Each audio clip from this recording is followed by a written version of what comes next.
risorse senza di te.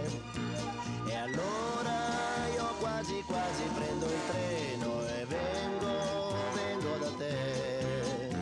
Il treno dei desideri, nei miei pensieri all'incontrario va.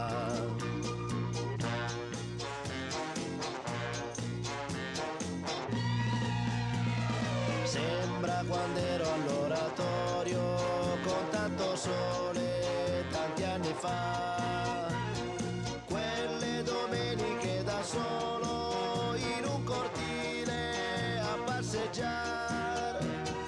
Ora mi annoio più di allora, neanche un prete per chiacchierare. Azzurro, il pomeriggio è troppo azzurro e lungo per me. Mi accorgo di non avere più risorse senza di te.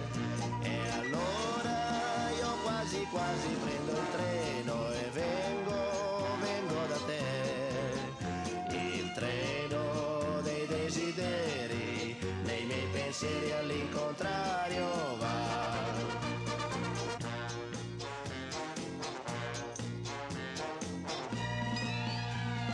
Cerco un po' d'Africa in giardino, tra l'oleandro e il baobab, come facevo da bambino, ma qui c'è gente, non si può più. Stanno innaffiando le tue rose, non c'è il leone, chissà dov'è. Azzurro, il pomeriggio è troppo azzurro e lungo per me. Mi accorgo di non avere più risorse senza di te. E allora io quasi quasi prendo il treno e vengo da te.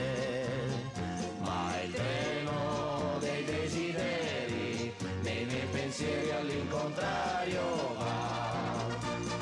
Azzurro, il pomeriggio è troppo azzurro e lungo per me.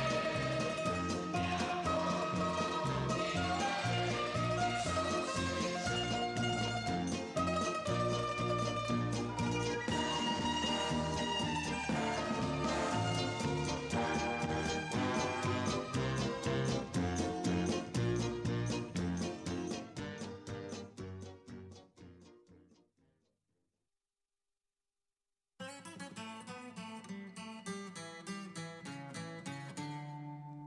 Questa è la storia di uno di noi, anche lui nato per caso in via Gluck, in una casa fuori città, gente tranquilla che lavorava, là dove c'era l'erba ora c'è una città, e quella casa in mezzo al verde ormai dove sarà?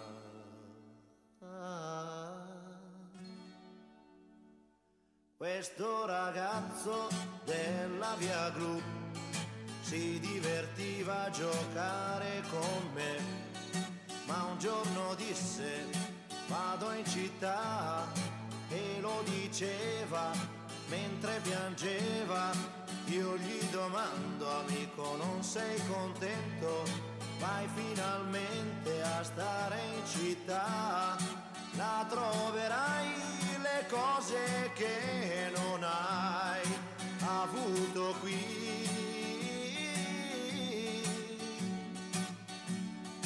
Potrai lavarti in casa senza andare giù nel cortile.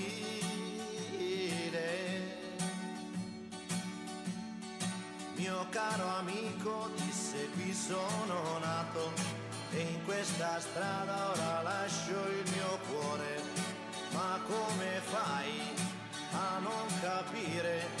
È una fortuna per voi che restate a piedi nudi a giocare nei prati, mentre là in centro io respiro il cemento, ma verrà un giorno che ritornerò ancora qui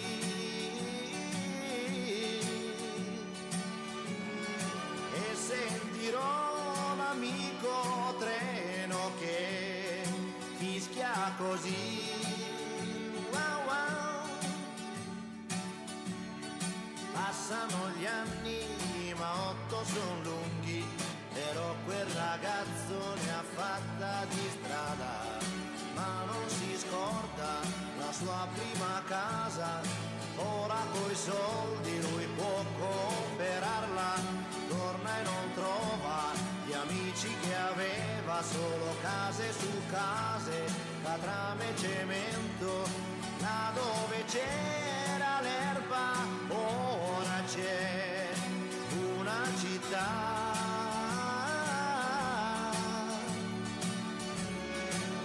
Quella casa in mezzo al verde ormai, dove sarà?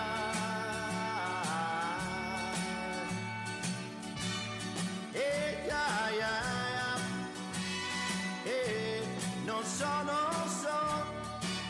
perché continuano a costruire le case e non lasciano l'erba. Non lasciano l'erba, non lasciano l'erba, non lasciano l'erba. E no, se andiamo avanti così, chissà come si farà. Chissà, chissà.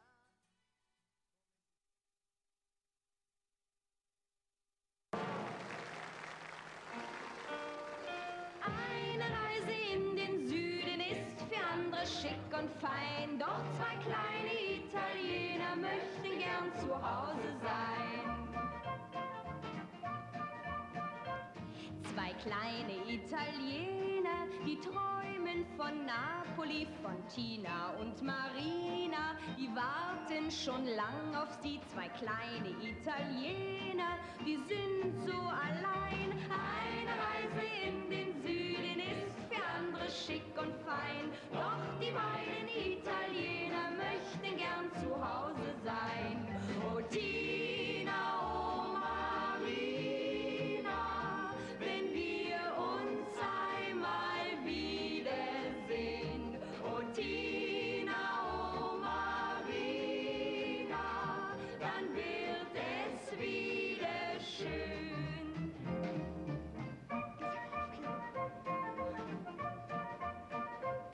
Zwei kleine Italiener vergessen die Heimat nie, die Palmen und die Mädchen am Strande von Napoli. Zwei kleine Italiener, die sehen es ein. Eine Reise in den Süden ist für andere schick und fein, doch die beiden Italiener möchten gern zu Hause sein. Oh Tina, oh Marina, wenn wir uns einmal wiedersehen. Oh Tina, oh Marina, dann wird es wieder schön.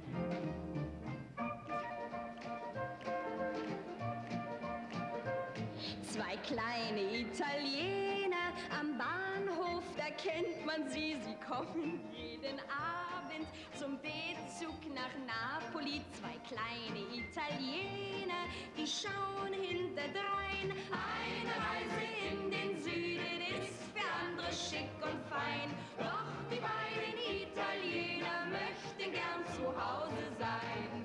Oh Tina, oh Marina, wenn wir uns einmal wiedersehen. Oh Tina, oh Marina, dann wird es wieder schön.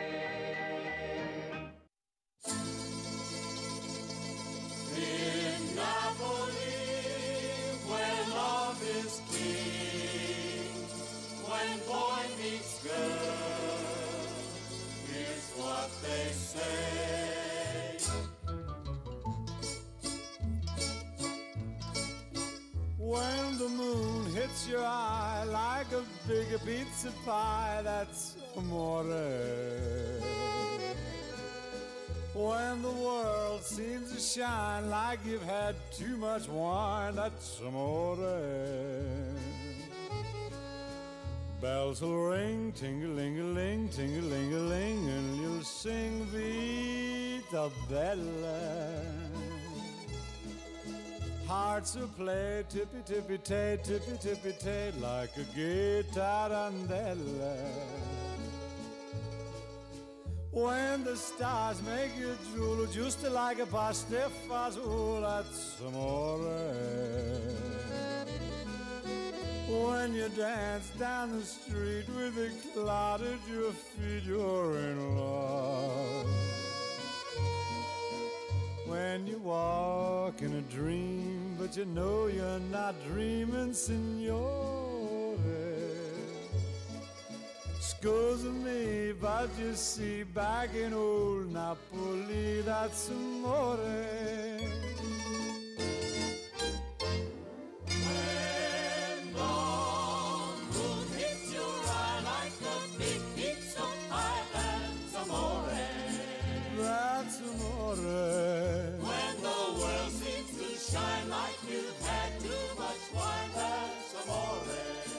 That's amore.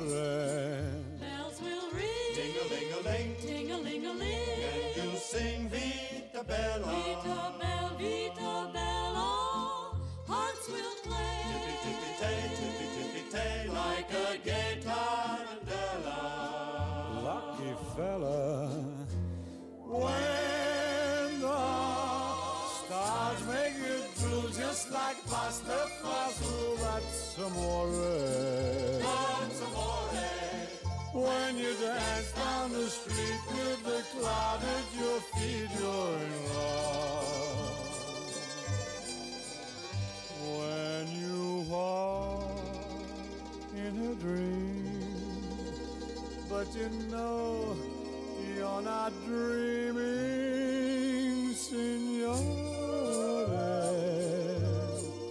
Scusa me, but you see, back in old Napoli, that's amore. Amore, That's amore.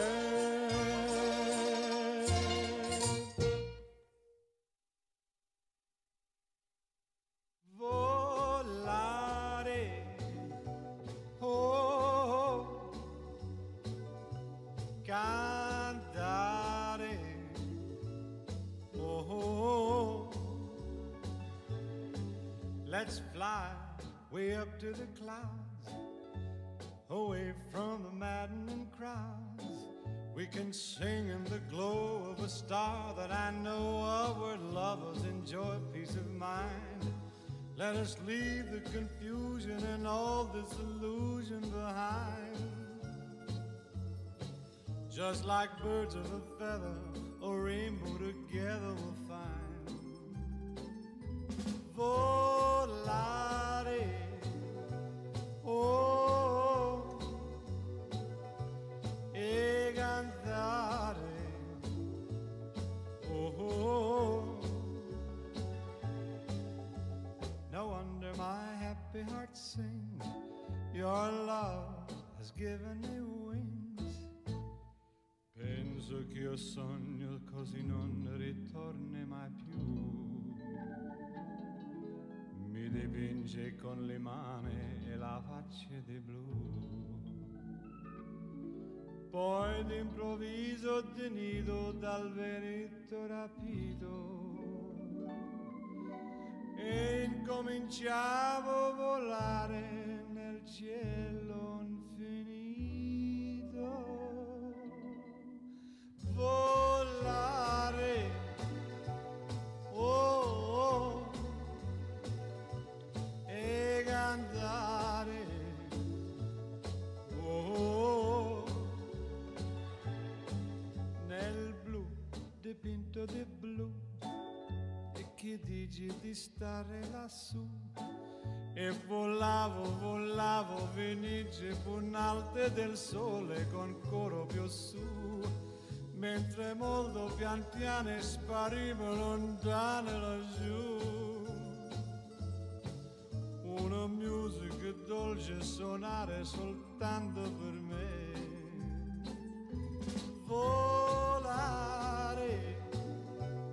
oh, oh,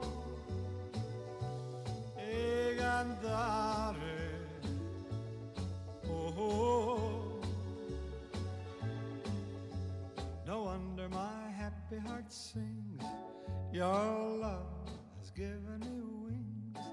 Nel blu dipinto di blu, venite di stare lassù, nel blu dipinto di blu.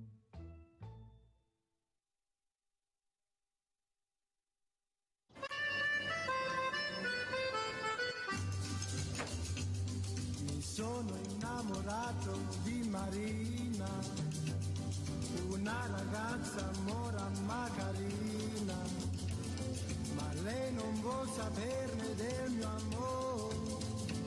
Cosa farò per conquistare il suo cuore? Un giorno la incontrai sola sola, il cuore mi batteva mille all'ora. Quando gli dissi che la volevo amare, mi diede un bacio e l'amor sbocciò.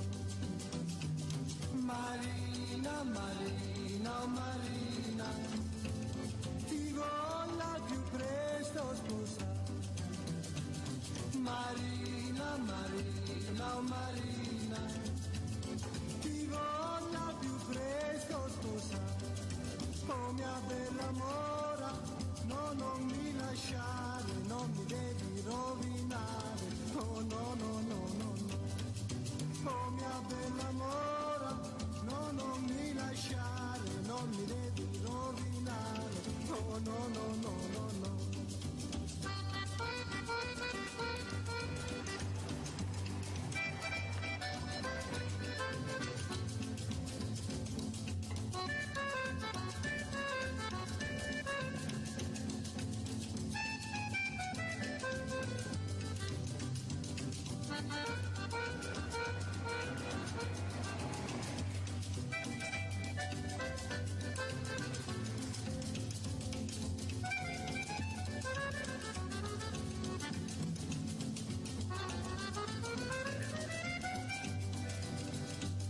Marina, Marina, oh Marina, ti voglio più presto sposare. Marina, Marina, oh Marina, ti voglio più presto sposare. Oh mia bella mora, no, non mi lasciare, non mi devi rovinare. Oh no, no, no, no, no. Oh mia bella mora, no, non mi lasciare, non mi devi rovinare. Oh no, no, no, no, no. Oh no, no, no, no, no. Oh no, no, no, no, no. Oh no, no, no, no. Oh no, no.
Unite, unite, you roll.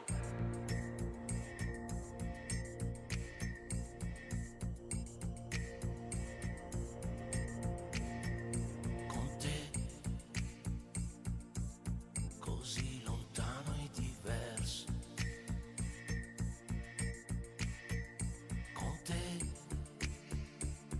amico che credevo perso.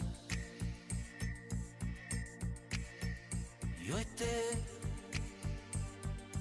sotto lo stesso sogno, insieme. Unite, unite, you roll. E per te, donna senza frontiere. Per te, sotto le stesse bandiere, io e te, sotto lo stesso cielo, insieme. Unite, unite, you roll.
Americano.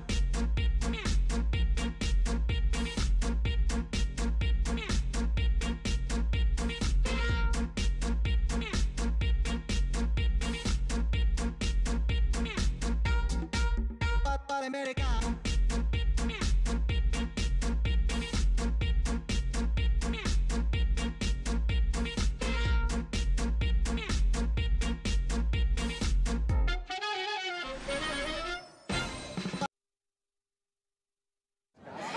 Welcome to finals day here in Sarno, a beautiful sunny day in Italy. And of course, we're going to start the day off today with our driver photo. Much better weather today than yesterday, so it's been rescheduled. You can see behind me all the drivers all ready to go. Now, of course, some of the drivers didn't qualify through to the finals because yesterday, after the pre-finals, the decision has to be made, where is the cutoff point? Today, top 34 drivers in every one of the 6 categories coming to you from Sarno to see who's going to take the title for 2016. So, gorgeous weather. Something I need to remind you about before we go on is, remember, 11 o'clock this morning, Facebook will close the voting for the best nation, the best team. Vote for your team. At the moment, Latvia is winning, so make sure you vote for your team. You can see them all here today, dressed in their team clothing and also their race suits, so please vote. Just also a reminder, in the Nations Cup, for the points for the racing, Canada is winning at this stage by 100 points. But of course, I've spoken to some of the Canadians. It's going to be close if they can hold on to this. Okay, so keep watching the racing. Of course, today, after the driver's photo, we're going to have the driver's presentation here along the main start-finish straight. And every driver will receive a commemorative medal So this is from BRP Rotax and the organisers of the event. It's something special, so stay watching to see this. Now, I'm going to try and catch up with some of our drivers, and yeah, got some of our fans there. I'm going to try and catch up with some of our drivers, see how they're feeling, how are the nerves, are they happy that it's not raining today, or are they wishing they still had the rain? Stay with us and enjoy the photos, and please join us on Facebook. We're here all day for the finals, and we'll see at the end of the day who's going to be number one on the podium.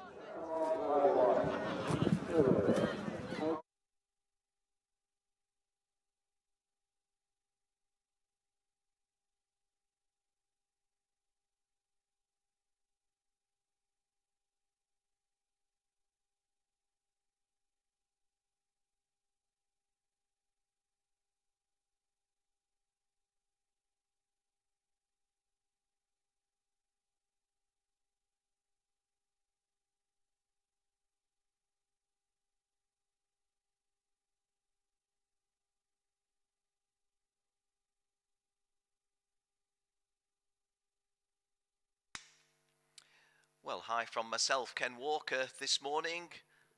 We've been here all week with non-qualifying practice, with qualifying practice, with the racing in the heats, with pre-finals yesterday in the torrential rain, and now it's finals day. Always get a tingle when it's finals day. Right now we're going through the pretty little soft preliminaries, the drivers gathering for a driver photo. Look at that, always a fabulous occasion in terms of colour. Just looking at my notes, 360 drivers from 59 countries from 6 continents, only Antarctica not represented. There you see the Estonians with the blue and white trousers just in the foreground. Behind those you see, I think that's the Canadian team. Looking to the left, the South Africans in the predominantly green race suits.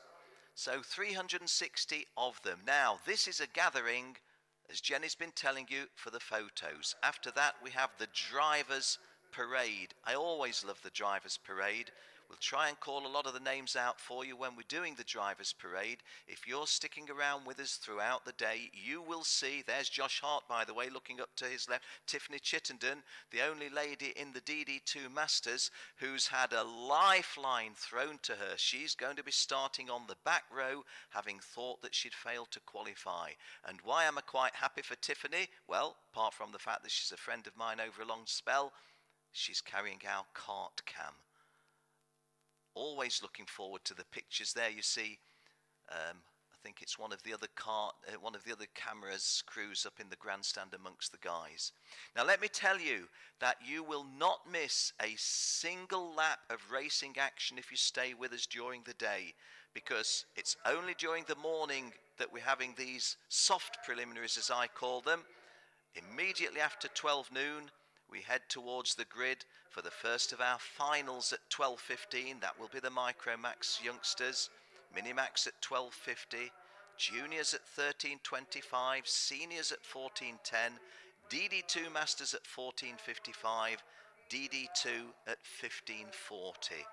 As I say, here at KART-DATA, we will bring you every lap of every race. Jenny Wade will be trying to get the interviews that are the ones that are important, our race winners. Myself, Ken Walker, be calling the race for you. I think I'm going to be joined later in the day by Daryl Smith, the Rotax test driver, who will be joining me for some of the commentaries. And so it's a great day in prospect. Yesterday, if you were watching, you know it was torrential rain, a downpour that caused a race to be red flagged, a long delay. But hey, this morning, blue sky, sunshine, still a little bit of damp feel on the track. But the times in morning warm-up suggested that the track will race at pretty much the race conditions we would expect. So do stick around with us during the day. And as I just go off air briefly now, stay with our colourful pictures of the driver's photo, the official driver's photo. You'll be seeing these in the magazines in the forthcoming days.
pictures you're seeing there of Arnaldo Frias of Corridas, the promoters, the Portuguese promoters, talking to Henry Burdett, the circuit commentator.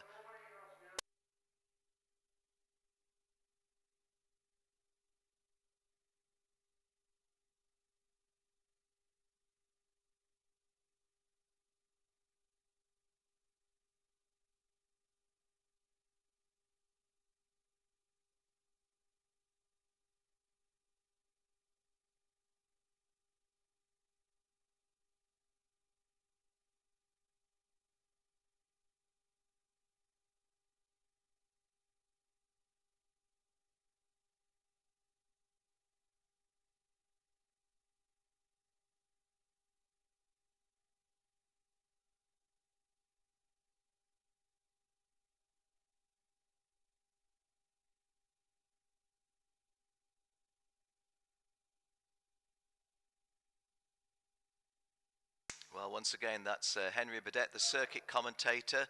We're not actually working as a team in the sense that he's the circuit commentator and I'm the commentator for yourselves on the television output, but we're both very good friends, and we have worked as a team in our organisation, if you will. So I'm full of admiration for Henry, doing a sterling job on the circuit commentary.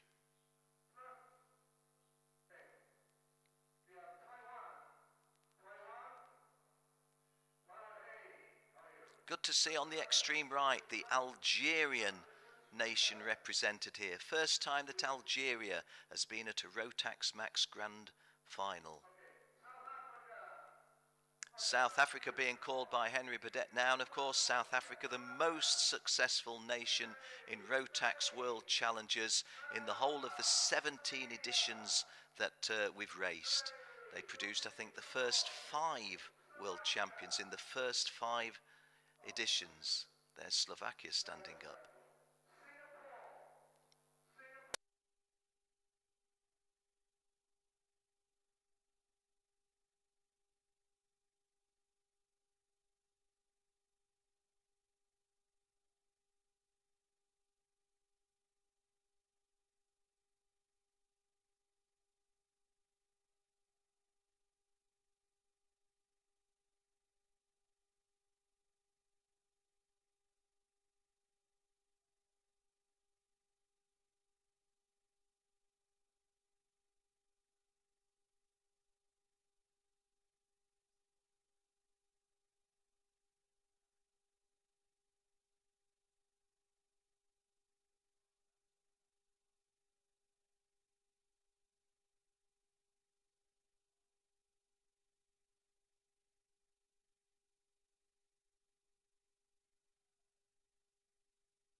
Thank you, Greece.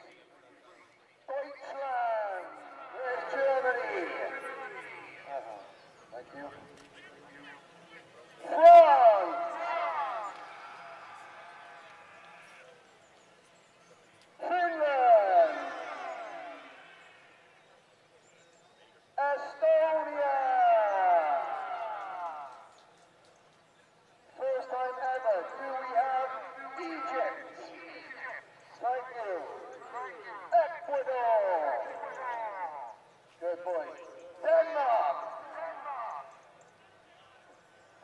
man, you just sit down. Your back, I know. Okay, we want some fist bumping gear. Colombia! Thank you, Colombia. The Czech Republic.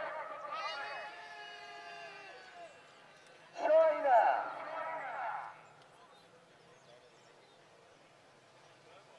China? No China. Raymond Ho has gone home. Okay. Chile. Thank you, Chile. Team Canada. Louder than Team USA. Sorry, guys. Okay, we'll get back to you. You're holding up. Team USA is holding up. Okay. Bulgaria. Thank you. To the final. Brazil. Belarus. Back tennis, forward tennis, well done.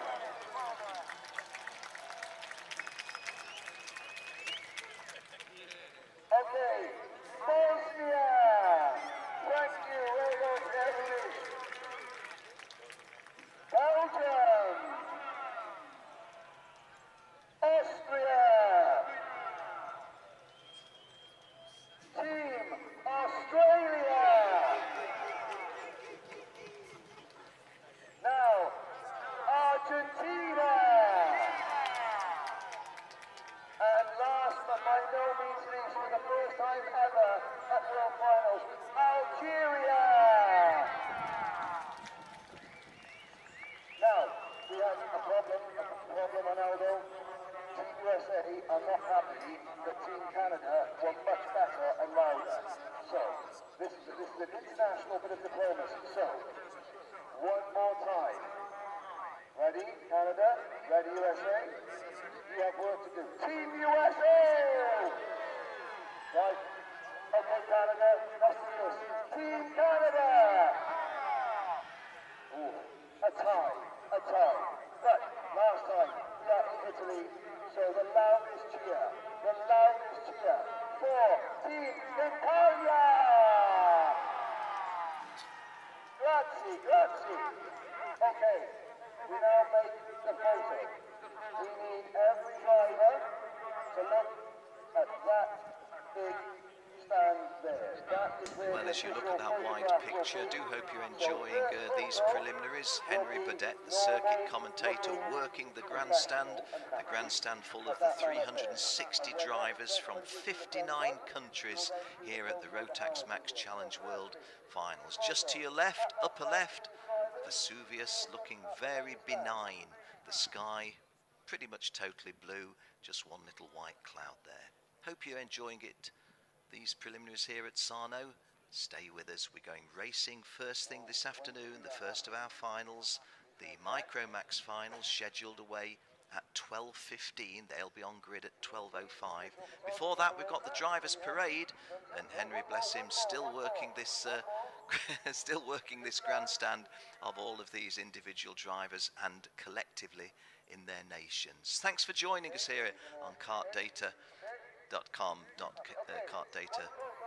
We're hoping to bring you as much of the colour of these preliminaries. There's several of the 60 flags we have, 59 of the nations that we have competing here. One is the Rotax flag. Do stay with us. We're ever so grateful that you tune in, and particularly be with us early afternoon when we're racing the finals. Once again, I'm Ken Walker. It's my privilege and my pleasure to be bringing you the race commentary across all of our 6 finals this afternoon.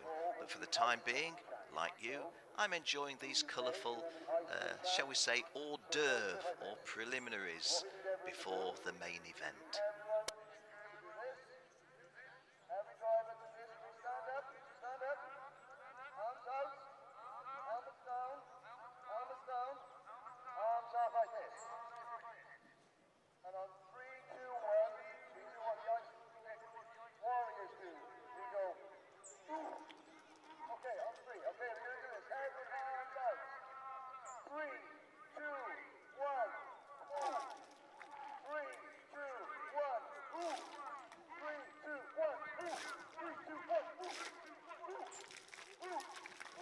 go.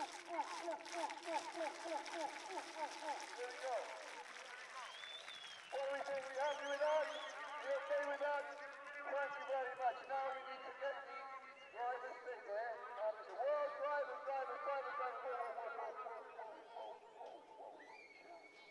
Drivers, stay.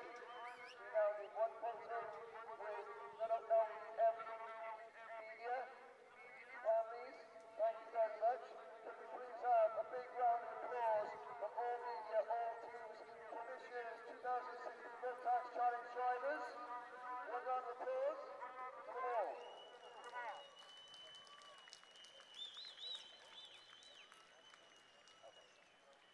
Okay.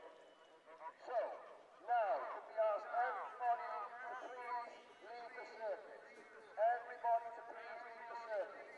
What we are going to do with the drivers, nation by nation, in alphabetical order. We will get the countries the drivers down. You will find the lady with your flag, so each lady has the name, okay?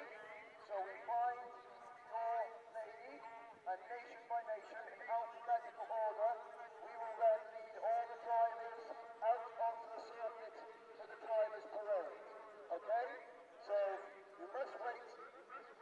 You must wait on the grandstand. No, Austria, you don't get it. No, Austria. When I said you must wait on the grandstand, I said kind of like wait on the grandstand for 2 minutes while we clear the circuit, and then we'll find your lady, and nation by nation we lead you out. Thank you. So our driver's picture has now pretty much concluded, and Henry Burdett, the circuit commentator, inviting all of the drivers to come down onto the track and, as he put it, find your lady. Which of these lovely Rotax ladies is holding the board denoting your country?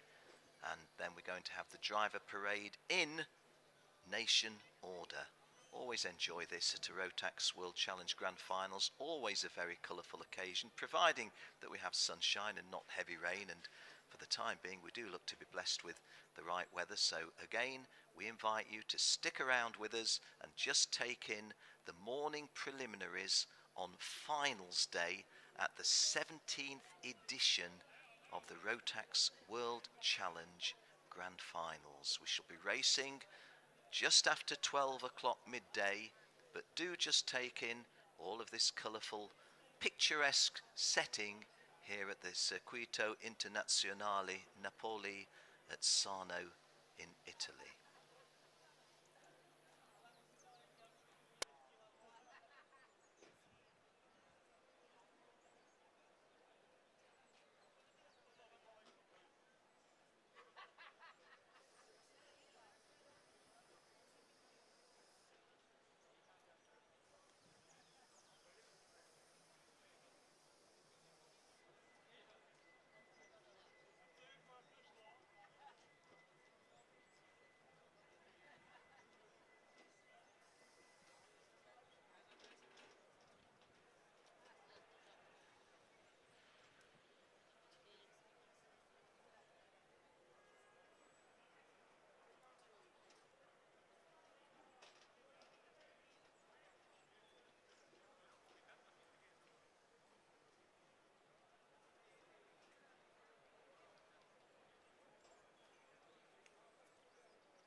Edwards, our clerk of the course here, organising the racing yesterday. Was a little bit of a mixed weather mixed bag, huh? Yeah, for sure. Yesterday was a tricky day. It's always tricky for us on the track because we want to give our customers good value for money, and when you have weather like that, I always feel a bit sorry for the guys, you know, in the park fair maybe with the tyres, because of course, you know, that becomes a bit complicated. People start rushing about, people get a bit excited, so it flows onto the track as well, so we like to try and keep the calm if we can. I think once we got going we were okay. Obviously we had the big rainstorm. You always think about, you know, the decisions you make, you know, could we have done it a little bit differently or whatever, but hey, you know, we had the red flag, we certainly couldn't have continued much further, and the heavy rain, but, you know, I think that slight delay, and then we settled down again and we had a good run to the end, so I think that was okay. And of course today we've got completely different conditions, but it's finals day, and this is it. This is the last chance for everyone in every class. For sure. So do you think we'll have a nice, calm, great racing after the week we've had, because it's been really quite good? Yeah, it's been a good week. I've been pleased with the week as well. I mean, the nose cone scenario is new to the people here, and I know I've used it around Europe, and in the UK we certainly use it. It's a game changer in the UK for sure. I think here it's a little bit of a problem because it's a learning curve and you can't take it all on board in one race meeting because there's going to be ups and downs, but overall I think that's an advantage.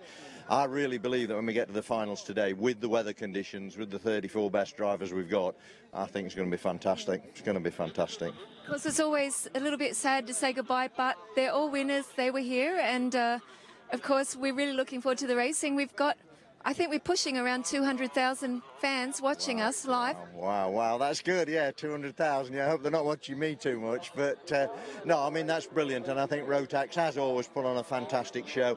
I mean, I think the circuit here as well, you know, obviously it is a traditional kart circuit. Some of the improvements they've made to the track, you know, compared to when I've been here last year, I think they're fantastic. So I think it's really come on really well, and I think the whole thing's gelled nicely. So we're heading for a big finale, so brilliant, can't wait.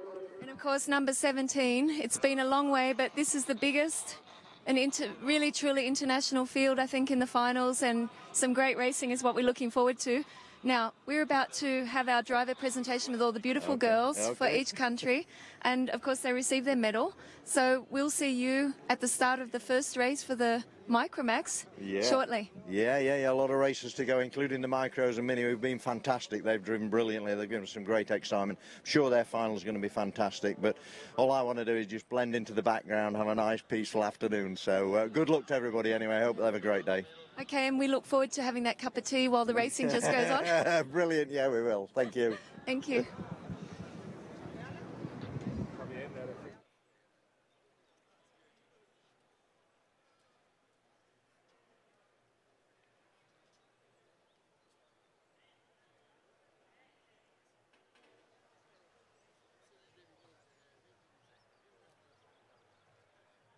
Once again, can I remind no spectators on the circuit, no spectators on the circuit for the drivers' parade, but then you can watch from any grandstand, from the Rotax grandstand, from the other grandstand, from the commentary box grandstand, up on the circuit.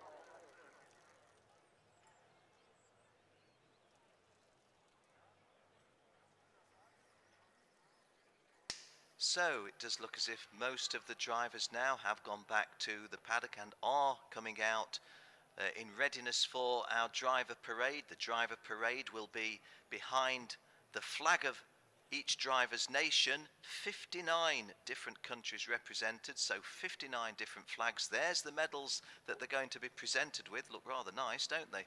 Rotax Max Challenge.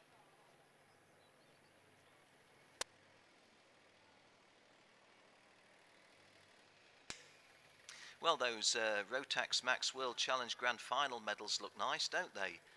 And every one of these drivers here is going to be presented with one. You're the chief, and it's not so easy for a lot of people with the front fairing rule if they've not used this before, but as not orders, it's necessary obviously to help keep the racing nice and clean and fair. That's true, that is, because without the fairings it was just mayhem out on the circuit. The clerks then are in a very difficult position to actually control it. With the new fairings as it stands at the moment, it makes it easier because when they come in, if they've been pushed back in any way, obviously it's straight away as a non-compliant, which goes to the stewards. So it policing itself a little bit, and it's obviously helping the driving stands in general to make it fair for everybody. Of course, I know yesterday I asked you, how's your day going? How's your week been? And you said, oh, it's been pretty quiet, which is good. So are you happy with how the week's gone here in Sarno? For me, yes, from a technical point of view, we've had very few problems. That's obviously a major thing that we have to look at, because as long as we know that all the competitors are playing the game, that's when we obviously get no issues on technical sides. And if we get major technical problems and people cheating, then obviously that's a big worry, because there's no respect for us. Of course, the cheating thing is sometimes just how far can we push the limit, because everyone wants to have that title, don't they? So they're really seeing what can we do if we can just get that little bit more, because that's often what the drivers say, I just need that little bit more. Yeah, that I don't class as cheating. That's just pushing the limits all the way through. And if you can push the limits, and you will eventually get to the point where you actually fall over the edge, and then obviously it's unfortunate. But that's just part of racing, I'm afraid. But I never class that as cheating. I think that's just general behaviour from all mechanics to find the best they can do. Competitiveness. Correct. Yes. And you have to have that. Now, of course, we can just hear the band starting up, so we can't hear anything, but we're going to join in the festivities. Have you enjoyed the event overall, to be here again in Italy? Thoroughly enjoyed it. Always look forward to it every year. Me too. So, we'll see you later on in the park for me. Thank you. Thank you. Okay.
As you can see, the Austrians just moving by, and here's the band ahead of the driver parade.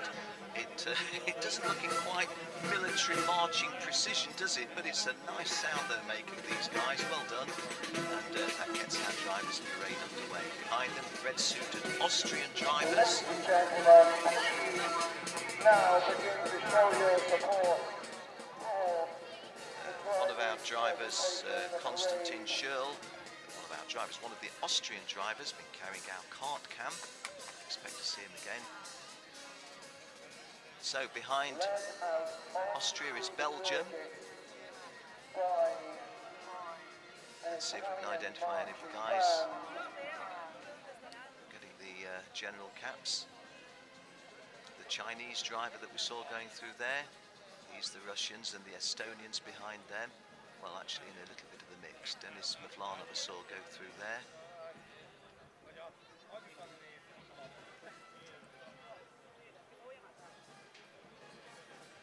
Well, we understand that some of you are tuned in Australia. I have to say a really big hi to my good friend, Mr. Scott Old, who every year takes over from me and does a little bit of commentary for the Aussies. These are the Belgians, the flag being carried by Christoph Adams, former world champion at this level. The Danes been going well. Best of the Danes probably Christian Sorensen in DD2, going particularly well. The Brazilians, always a good turnout from the Brazilians, always, but a big disappointment from them. Fernando Guzzi, who I was expecting to have been at least on the podium in today's final, didn't qualify. In the pouring rain yesterday in his pre-final, he was out of the top 20. A lot of drivers who were out of the top 17, which qualified, have wriggled back into the finals on account of penalties assessed on people ahead of them. But Fernando Guzzi wasn't one of them. good to see Team Romania have joined me on the grandstand. Well, Slovakia just in the foreground now, so we're not all together in alphabetical order, but don't let that worry us. The Japanese behind them. Here we go. Drivers come out. See these lovely Rotax ladies with their nice tight trousers. Going to tell you something about one of them. There's a driver here, Gianfranco Mazzaferro of Canada, and he's had a very disappointing racing weekend. He's not qualified for the finals, but his mechanic, Stephen Chapman, was saying, hey Ken, he's in good spirits. Why is that? He says, well, he's got a date with one of those Rotax girls in the tight trousers. So there you are. You perhaps don't manage to achieve what you wanted to on the track, but you still get something to make your weekend memorable.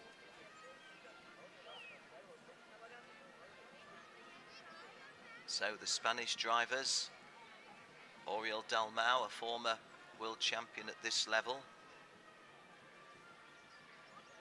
Corridas, Portugal. Corridas of Portugal are the distributors for the Spanish. Okay, the South Africans, most successful nation in this event. Team USA always turning out a good performance form. There's Nathan Maul just to the left of the picture. Nathan with a big smile on his face, which is nice to see because he missed out on... Oh, and Nathan missed out by one place. I think this is Gabby van der Berg, the Lion of the Netherlands. Whoever it is inside there, you're doing well holding the Dutch guys. Well done for Robert de Haan in the middle of those three, waving to us. He races in the Minimax class, Netherlands. Dennis Kroos to the left, who won the pre-final yesterday, or won one of the two pre-finals, starting on the front row. Oh, and we've got, that's really nice. See, that's Gabby. Was that Gabby? Yes, it was. Berkay Besler, who we saw there, is the only driver from Turkey. Went well in the preliminaries, but had a little bit of a tangle. Ferenc Kankshar, the tall gentleman just going off to the right, has won every race here this weekend. Oman, Abdullah Al-Rawahi, the only driver from Oman. Good to see him here. And the New Zealanders, Josh Hart at the top, Ryan Urban there defending his title. Nice smile from Tiffany Chittenden. Nice wave from Gabby van der Berg, the Dutch lady. The lovely Gabby always comes up with something worthwhile. The Estonians, yes, thanks for the wave there. From Estonia, I think that was Georg Kuss that we saw primarily there. Bosnia and Herzegovina, well done guys, the only driver, this is Pierre Runic, the only driver from Bosnia-Herzegovina, and the only driver from Algeria, first time ever, Sofiane Salih. Lovely gentleman, the first time Algeria's been represented. The Greeks, well done. The Swedes, Rasmus Friedel we saw there. And the Germans, a good strong team from Germany, as we would expect. The Japanese, there was a time when I was a young man, which admittedly was a long time ago, we were all thought and brought up to believe that the Japanese were inscrutable. Not any longer. Yeah, I think we get the message. I think we get the message. These are the French. The lady is Léonie Claude. Léonie Claude, the only girl in the senior class, and she's qualified for the final, which is great. The drivers from the UK, yes, the Rotax lady even blowing us a kiss as well. The UK have gone well in this one. Axel Chapontier, I think we saw briefly there. Uruguay, only one driver, it's Juan Ignacio Tasque, the Uruguayan in the blue race suit there. Portugal, well, a good team here. Bruno Bolido was a world number 2 at this event previously, looking to go one better, but hey, great to see these youngsters, the Micromax and Minimax drivers, entering into the spirit of things.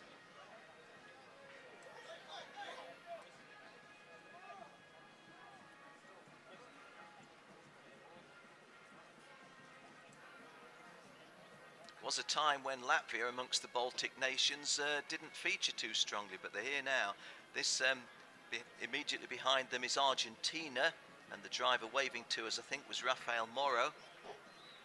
Big thumbs up there from one of the Finnish drivers, Antti Ollikainen, you saw there. He's the chairman of the council back home, would you believe? Well done, Finland. Colombia, a good team there. Taiwan as well. Good to see the Taiwanese getting a break in international sport. It's Shangya Hong, Chengyang Chai and Tang Kai Che from Taiwan. The Aussies, well, g'day guys, g'day. We always get a good thumbs up and a good smile from the Aussies. And the Chinese, just two of them, Raymond Ho, the big gentleman, and Kui Yuan Po in Micromax. So an elderly driver, Raymond Ho, and a driver in the 8, 9 and 10-year-old category. Chile in South America. Did I see a Bulgarian driver there? The Bulgarian driver, Christian Ristov, sorry, said it the wrong way around. Christian Ristov of Bulgaria we briefly saw. The flag of Taiwan there, I read their names moments or so ago, just in front of the Canadians. Well, the Canadians have got, what shall we say, the grand old man in Scott Campbell, one of the favourites when we race the final later today. The UAE, hi to all my friends out in the United Arab Emirates. One Singaporean driver. That one Singaporean driver was Romain Leroux. Hungarians, including Frank Kankshar with the folded arms. Abdullah Al-Rawahi from Oman. The New Zealanders, including Tiffany Chittenden, looking a little chilly there, wasn't she? Just fastening buttons on her arm sleeves, it seemed. Well done there. The UAE, the Estonians, the Bosnian driver, the Paraguayans, just two of the Paraguayans. I think I can tell you their names. The Paraguayans are Marco Canillas and Maximilian Englert. These, of course, Team Canada. It's very apparent who they are. Won't be able to read you all of their names. It's a team of 17, or I think reduced to 16 because one of them not come. Jeff Kingsley has been carrying our KART cam. Well, again, the expression that I've said many, many years, this is my 14th consecutive time I've done a Rotax World Challenge Grand Finals, but always a happy and colourful occasion. There you saw yes, it was Gianfranco Mazzaferra, the guy who hasn't qualified for the finals but has got a date with one of these girls, so all has not been lost for him. The Germans, a strong German team once again. Christopher Dreispring in KART 264, the tall gentleman you saw briefly there with the glasses, I think that was. Luca Kamali was there. The Chinese, Raymond Ho, is the portly gentleman to the right, and the youngster alongside him is Kui Yuan Pu. Kui Yuan Pu, I think, is just 8 years old. Raymond Ho had to start all his heats in last place because he didn't qualify. Well, he had problems in qualifying, but although he's not qualified for the final, he did drive up a fair little portion of the grid, so he didn't disgrace himself. And now we will try to get through your 360 drivers. From Algeria, Sofyan Sarno. From Argentina, Luca Bogdanovic, Santiago Roman, Pavel Britzner, Ramiro Dubonis, Francesco Garda. Don't think I mentioned the Lithuanians, who you see to the centre right of your screen. The gentleman we can never miss, 2 metres tall, Seamus Udavicius, but he's not the only one. Gintautas Matulasavicius joins him for a 2-man Lithuanian team. Well done, the Aussies. Well done, guys. Troy Woolston, Cozy Brzezinski, I think I saw there. Cody Gillis. Lee Michener's gone really well. Scott Howard as well, we saw.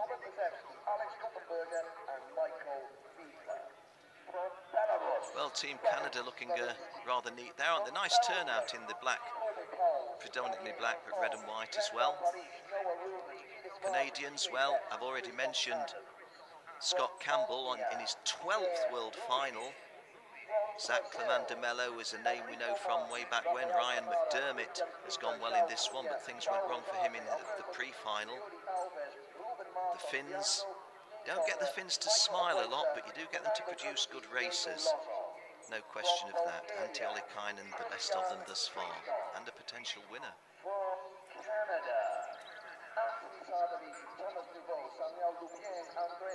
The Argentinians are giving you a little wave there.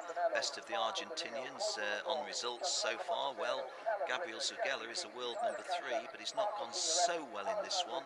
Francisco Dada was also there.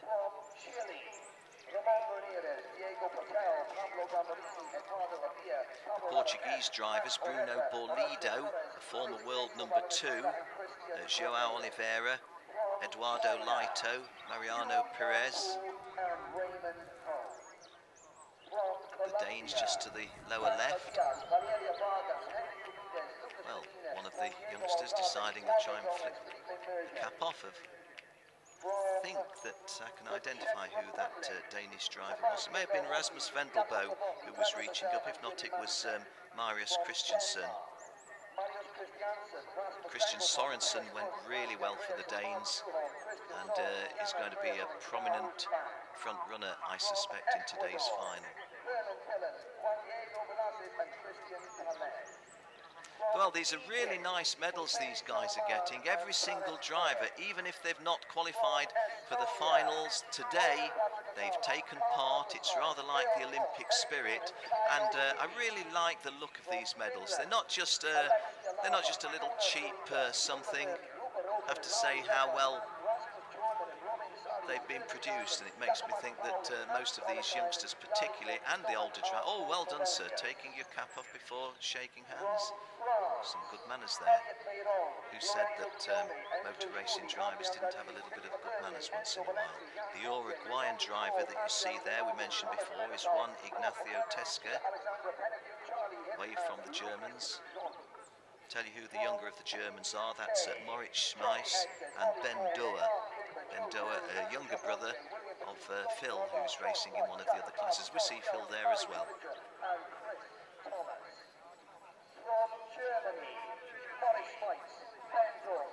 Well as looking at the individual drivers, oh, somebody deciding they'll text rather than take an interest. Well, never mind if that's the way that we think it ought to be done of the Canadians. I think that might have been Kellen Ritter, but I'm not by any means certain of that.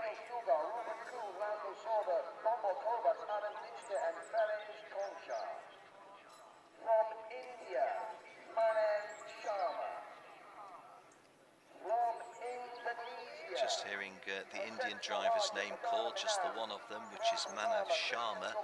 Great to get the Indians on board.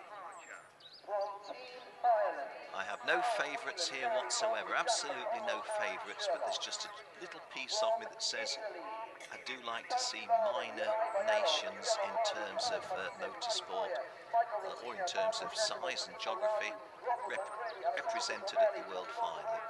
It's just what the World Final reaches out to do. The Egyptians is a good illustration there.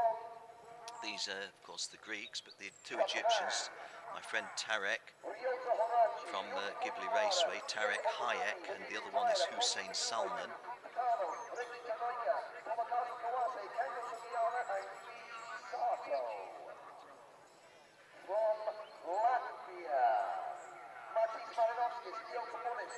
Nice thumbs up there. I think that was, not sure if that was Jesper Sjöberg. That's Andreas Backman there, who's just given us a wave, looking at the camera. Andreas qualified for this event. Former world number, well, current at this moment, the current world number 2, because he is the vice champion going into this afternoon's finals. Away from the Dutch Lion, or the Lioness. I think that's, well, no, I don't know, so don't let me say who I think it is. We know that the Dutch lady in the Dutch outfit just to the right with the white headgear is Gabby van der Berg.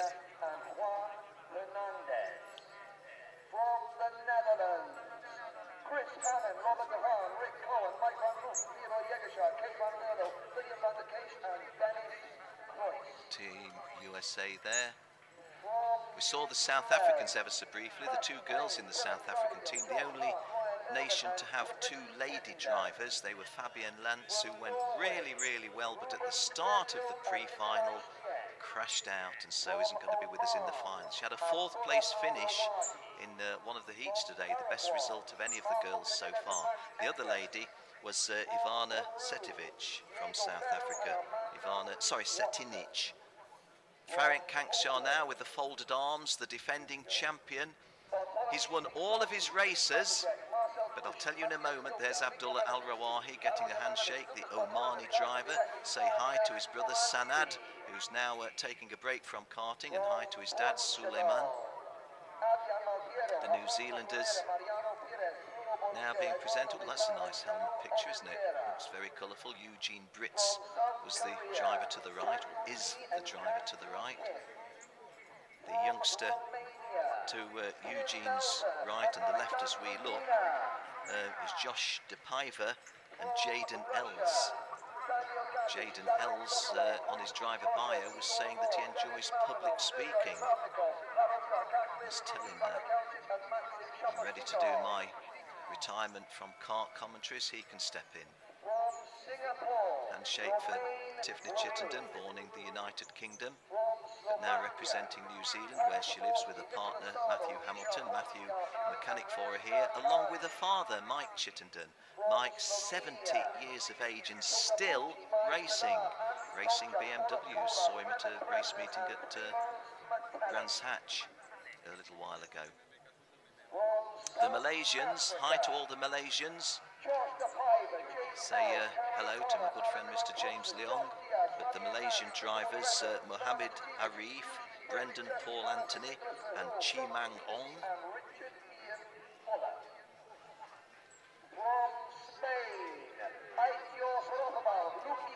Well, picture's just breaking up a fraction, but I hope you're still enjoying seeing what our cameras are producing for you. Those were the Brazilians. I didn't call you any of the names. Some of the Brazilians have gone really well, none more so than Fernando Guzzi until the pre-final. Pre-final held in torrential rain yesterday. One of the pre-finals having to be red flagged before the end of the race and restarted because the rain was so heavy, and Fernando not going to be starting in the final. Now the Estonians, we've had so many Estonian champions in the past, going back to Kenneth Hildebrand, Kevin Korhus, Martin Rupp, doing that from memory. And for the size of Estonia, they punch well above the weight. The Greeks, let me try and identify some of the guys from here if I can. Konstantinos Nosopoulos, Christos Saganos, the youngster. There I couldn't identify. Camera just getting a little bit in front of me. Without a doubt, these are the Swedes. Juniors, Felix Janssen and Hannes Morin. Hannes Morin just getting his medal.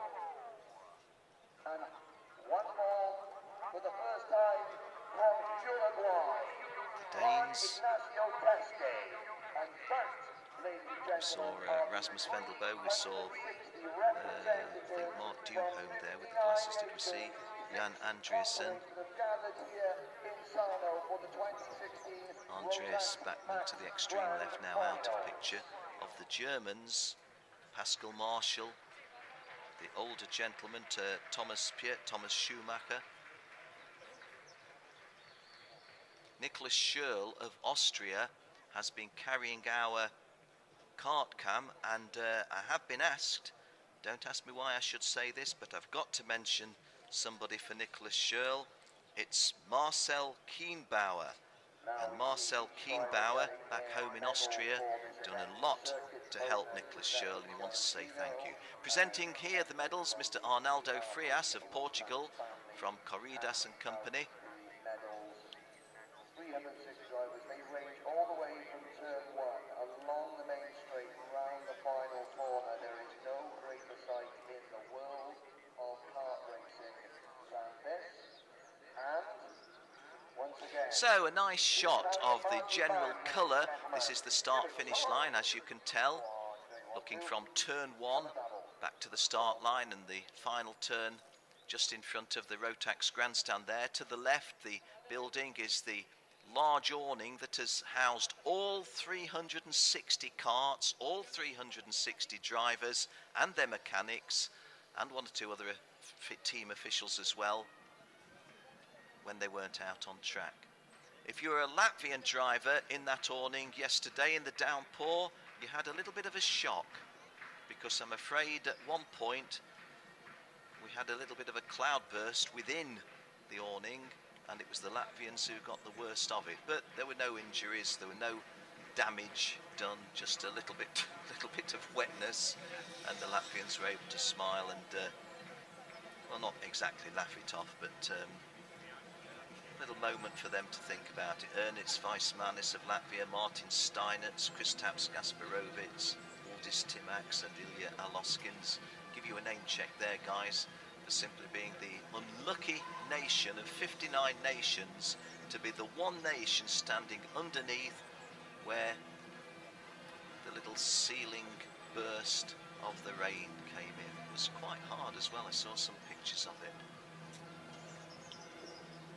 So these pictures you're seeing are from our Condor cam. It's a mounted camera about 15 feet above the track. Gives us some great pictures, some great footage when we're in racing. And it is mounted above the track and away from the track, so if there was any kind of failure mechanically, it's not going to interfere with the drivers on track. But it gives a good picture. There's a nice shot from towards, what would we call this, about 7/8 round the track, just looking onto the home straight. Coming out of the technical complex, looking to the final turn and the home straight.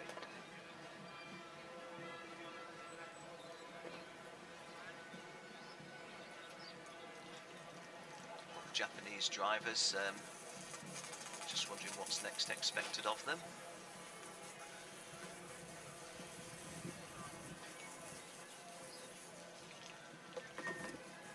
How big do you want for your national flag? Well, the Russians' answer is we want a big one.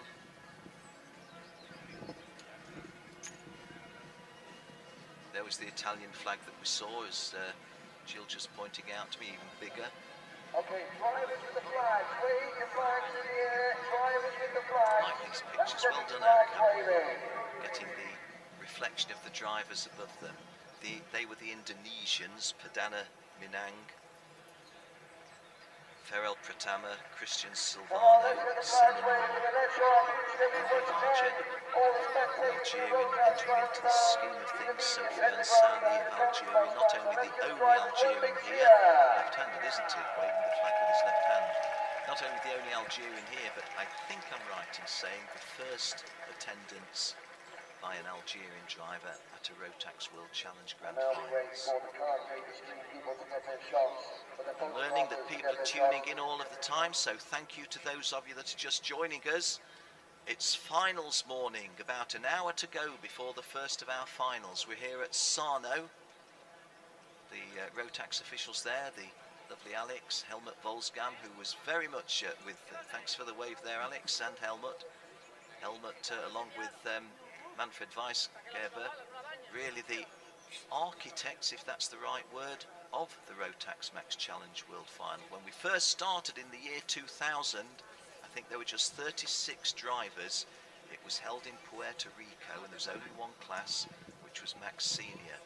Then moving to, let me see, it was South Africa and Zwartkop, South Africa, Langkawi, Malaysia. I didn't do any of those in 2001, 2002, but I came on board for the 2003 final, and I've been so lucky, by considerable privilege, to have been doing these ever since. And so, to those of you joining us now, I invite you to enjoy and soak up the music, the colour, the atmosphere, generally, as we move to within an hour of the start of our first final. The drivers coming onto the grid just after midday, just afternoon, will be the Micromax youngsters of 8, 9 and 10. Here at KART-DATA, we will be bringing you full uninterrupted coverage of all of the finals, every lap of each of the 6 finals, as the band makes its way past the Russian team. 1 or 2 selfies there, why not? and that rather large Italian flag. And why not there? We're being hosted by the Italians. And have to say, happy atmosphere prevailing. It's not totally happy throughout every minute of every day. We've had one or two comings together, shall we say, and we've had one or two frank exchanges of views in the stewards' rooms, some of which have led to penalties, and some of those penalties leading to people not going forward into today's finals. But hey, that's racing. One driver I do want to mention who's not here is the only driver who's picked up an injury with us, but it was a nasty injury. Maximiliano Orowater. I think he was in his 6th grand final. Maximiliano had to go to hospital.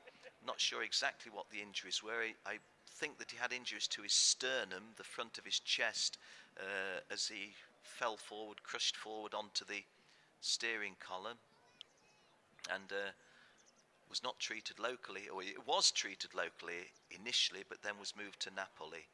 But I understand that he's comfortable, but certainly sufficiently injured not to be able to take his place in this finals day.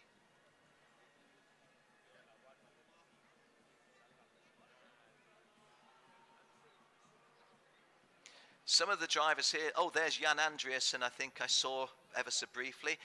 Some of the drivers here may be looking very relaxed and comfortable, and of course they may be ones who haven't qualified for the final this afternoon. Everybody of the 360 has been asked to come into the driver parade, so those that haven't qualified will still be here, and thank you for the wave there.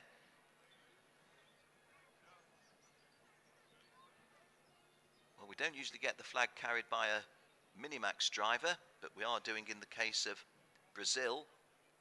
I think that was Rafael Camara who was waving the flag. It might have been Christian Fleeter, but I think it was Rafael. So, the drivers disappear off the circuit. There's the grandstand at the top of which I'm sighted, not within the grandstand, but in a little commentary booth behind the glass there.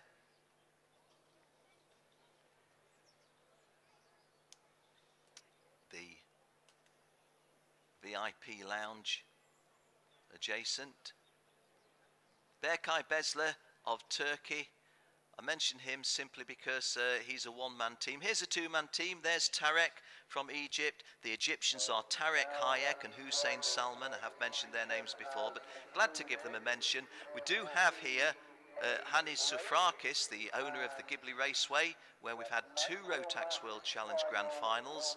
Hi to all my friends back there in Egypt. Hope you're enjoying yourselves.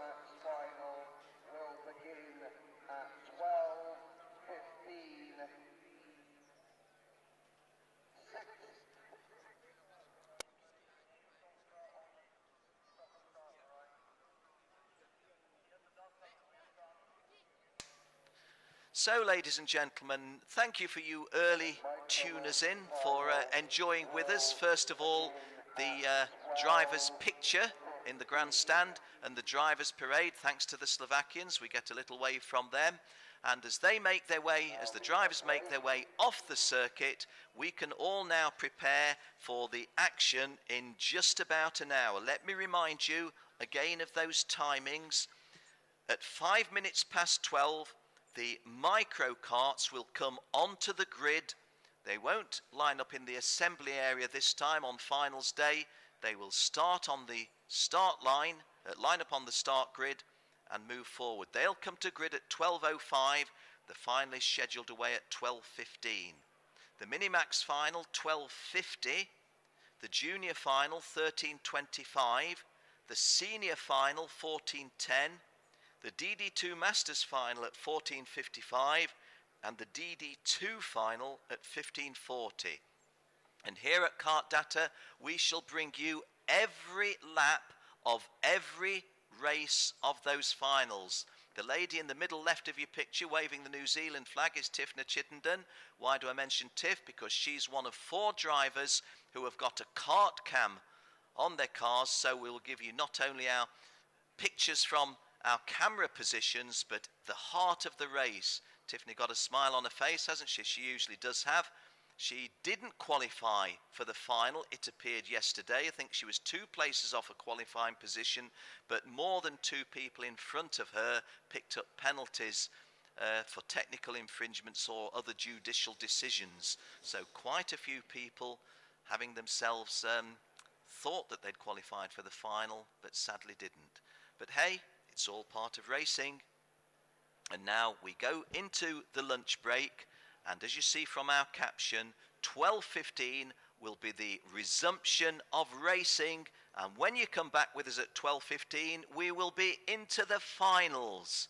Tell you what, I can't wait, and I hope you're going to join us as well. See you then.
che casone con un stemma a rete, una cuppolella che vi si era alzata, pazza scampanianna pazzoletta, con mano a papà che fa guardare. Tu fa l'americano, americano, americano, senta a me chi ton papà. Tu vuoi vivere alla moda, ma se bevi whisky e soda, poi tu senti disturbato. Tu a ballo rock and roll, tu gioca a baseball, hai torte per camello, ti devi dare la borsetta di mamma. Tu fa l'americano, americano, americano, ma se nati in Italia, senta a me non c'è sta niente fa. Ok napolitan, tu fa l'American, tu fa l'American, tu fa l'American, tu fa l'American.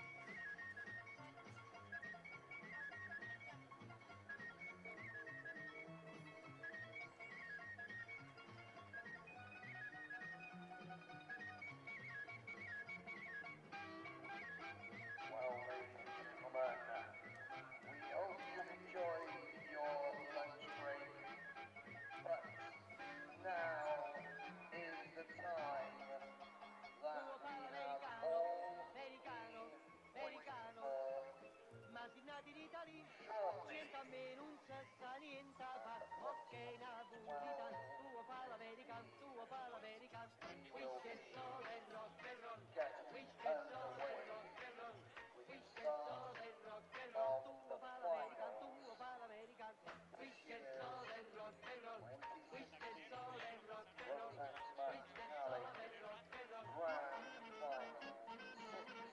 6 races, 10 laps for Michael, 12 for Mickey, 11 for Giulia, 20 Cerco l'estate tutto l'anno e all'improvviso eccola qua. Ehi, è partita per le spiagge e sono solo qua su in città.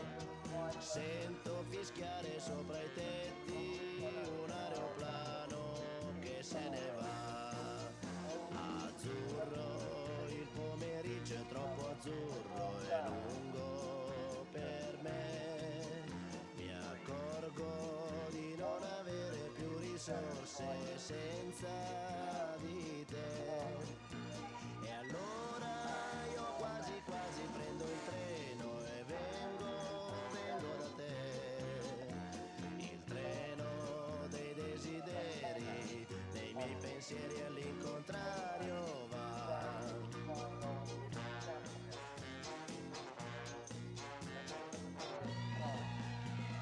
Sembra quando ero all'oratorio con tanto sole tanti anni fa, quelle domeniche da solo in un cortile a passeggiare. Ora mi annoio più di allora, neanche un prete per chiacchierare. Azzurro, il pomeriggio è troppo azzurro e lungo per me. Mi accorgo di non avere più risorse senza di te. E allora io quasi quasi prendo il treno e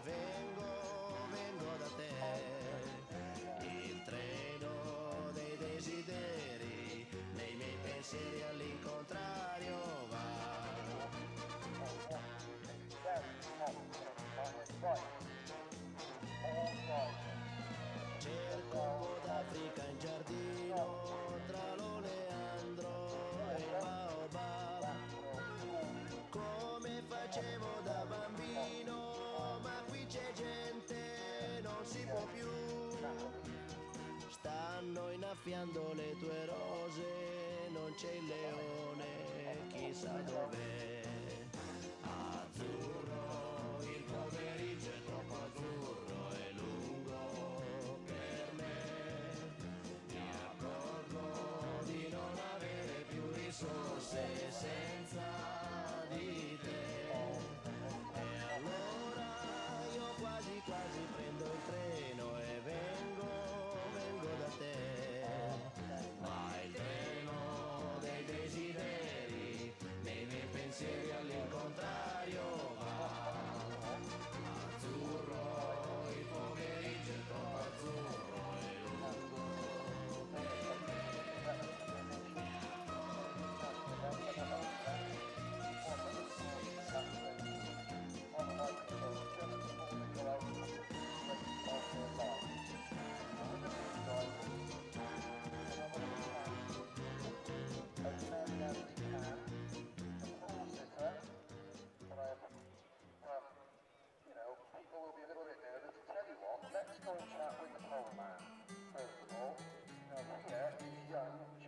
Questa è la storia di uno di noi, anche lui nato per caso in via Glu, in una casa fuori città, gente tranquilla che lavorava, là dove c'era l'erba ora c'è una città, e quella casa in mezzo al verde ormai, dove sarà?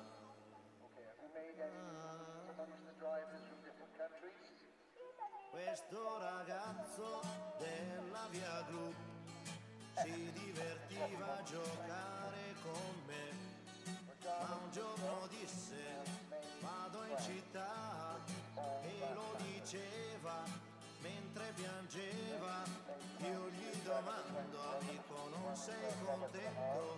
Vai finalmente a stare in città, la troverai le cose che non hai avuto qui.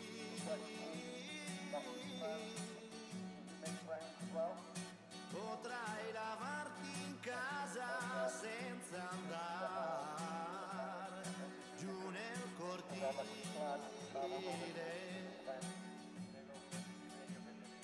Mio caro amico, disse, qui sono nato e in questa strada ora lascio il mio cuore. Ma come fai a non capire? È una fortuna per voi che restate a piedi nudi a giocare nei prati, mentre là in centro io respiro il cemento. Ma verrà un giorno che ritornerò ancora qui.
happy? And, you know,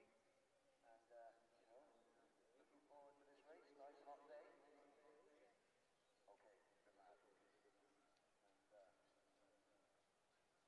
as we move across, Dan Gattish from Russia is next. Dan Gattish will start 36. Now, not sure. Maybe we'll speak. Dan speak English? No. Okay, so I'll speak you. How do you? A little bit. Okay.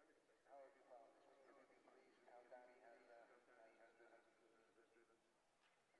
How he is driving? Happy?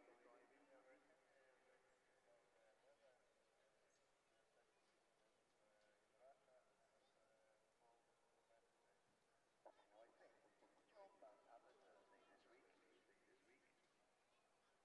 Would you like to say happy birthday to your mum earlier this week? Excellent. There we go. Good lad. That's the top 6. Chris Hannon is next. And have a little watch there. What say you? If you have a little look down the grid, you'll find some of these youngsters. Look what they're doing. Going. Driver to driver. Shaking hands. I think if the seniors and juniors did this, then the sport would be a lot happier all the way through. So that's excellent sportsmanship. Both drivers from Team USA, Diego and James, going, shaking the hands of all their drivers, and that is what these events are all about. And that should be applauded. Ronan Hakala, Estonia. Ronan, look, Estonia, we're up on my grandstand. Say hello. And in Estonian, say you are going to win. Okay, it's good enough for me. Lad, also looking, where is our, we haven't got our Romanian driver in this class. There's a big contingent of Romanians on my grandstand. Thailand got Thai driver Puliton Chapatan in this one.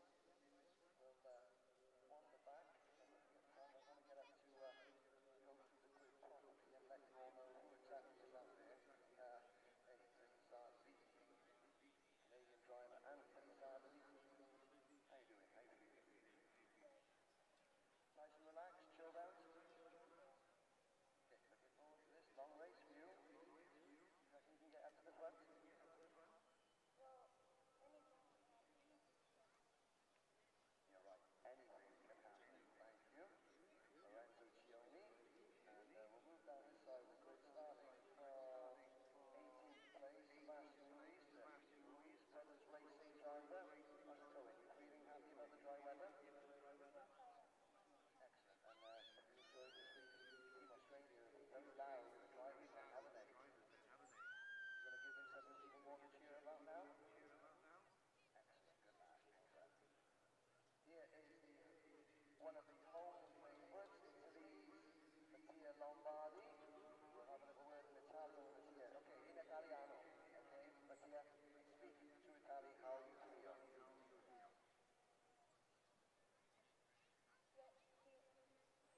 Happy. Okay, he's proud, he's focusing there. By Saison from Slovenia. Bye.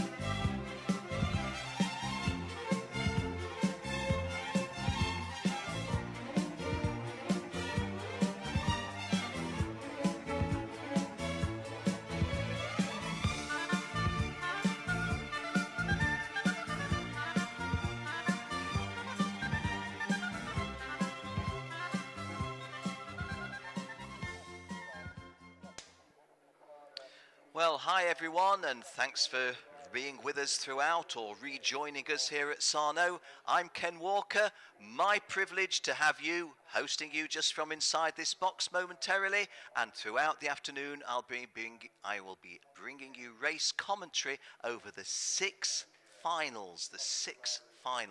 This is the 17th edition of the Rotax World Challenge Grand Finals, and we shall be having for the first time ever fully integrated into the programme Micromax, Minimax, with the juniors, seniors, DD2 masters and DD2s. And the first of the drivers that will be racing are the Micromax youngsters of 8, 9 and 10 years of age. If you just have a look on the screen immediately, there's one of the guys telling us where he's going to finish, number 1. That's James Igosi from the United States of America, and he's reasonably entitled to be confident because he's starting on pole position. Well, let me just tell you a little bit if you're joining us freshly, this is a large track, long track, 1,547 metres in length. The Micromax youngsters will be travelling a race distance of 10 laps. Kart 21 that you see there is Robert de Haan of the Netherlands, who was on pole position previously. Let me just tell you the start. James Igosi, who you saw previously in kart number 11, is on pole position, and a French lad, Aliot Veyron, joins him on the front row. On row 2, Robert de Haan and Diego Larocque. And now you're looking at Daniil Gatic, a Russian driver. He's on row 3. Daniil Gatic is one of the Russian contingent. In the last 5, 6, 7 years, the Russians have got really, really strong into karting and motorsport generally, of course, with Daniil Kvyat being a role model for several of these drivers. Kart number 20 alongside on row 4 is Chris Harnan from the Netherlands. He was a front row starter in the heats and the pre-final. Get the thumbs up from from Chris, but Chris and Robert were just a little disappointing in the pre-final, so they're not starting the final on the front row each. It's Robert de Haan on row 2, Chris Harnan on row 4. Kart number 24 is Daniel Sugar from Hungary. Thumbs up from Daniel Sugar, who I have seen racing this year, thinking where at. It was at Brook Anderleiter Speed World Academy in Austria, racing at the Minimax Micromax Festival there, the Euro final. Well, there's a confident Australian, kart number 14, I think is that. Behind, well, I'm not sure if I read that correctly. If it was 24, it's Daniel Sugar, who we were talking about previously. Just cast my eye away from where I should have been looking. Behind Daniel Sugar, it's I'll start again. I've not fallen over this name before. I know him well.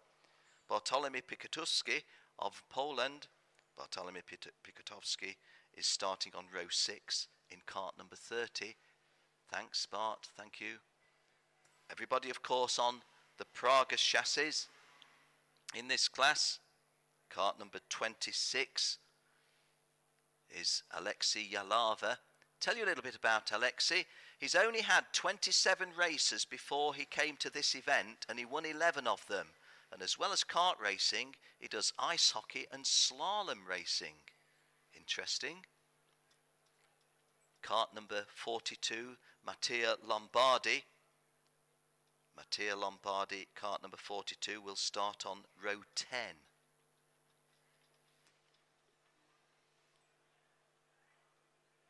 Kart number 22 that you see there is Lorenzo Cioni.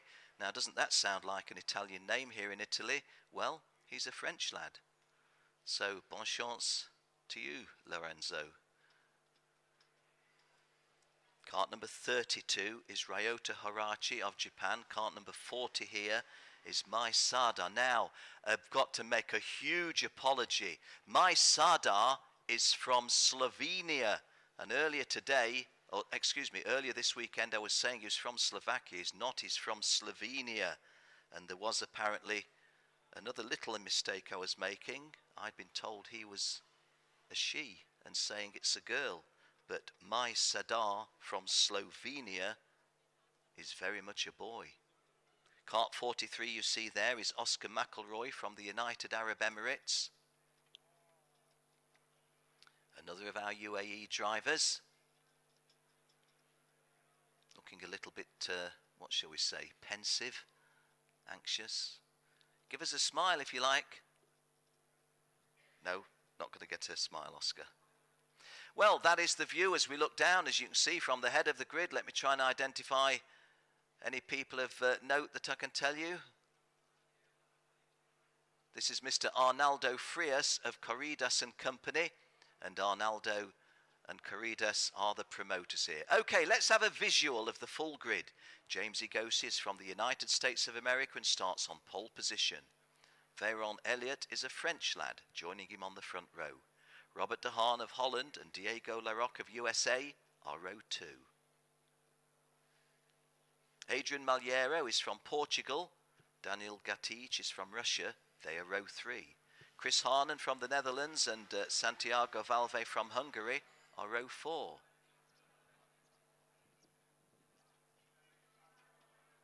Daniel Sugar from Hungary and Ronan Patrick Hakala of Estonia complete the top 10 on row 5. Bartolomej Pikotowski is from Poland, Marius Christensen from Denmark, and they're on row 6. Alexei Yalava from Finland and Lucas Bodanovic from Argentine are row 7. Lorenzo Cioni of Italy, Lorenzo Cioni with an Italian name from France, and Anthony Sardaliti from Canada are row 8. Ryota Harachi from Japan, Sebastian Ruiz from Australia, row 9, and Oscar McElroy from the United Arab Emirates and Mattia Lombardi in cart number 42 from Italy complete the top 20.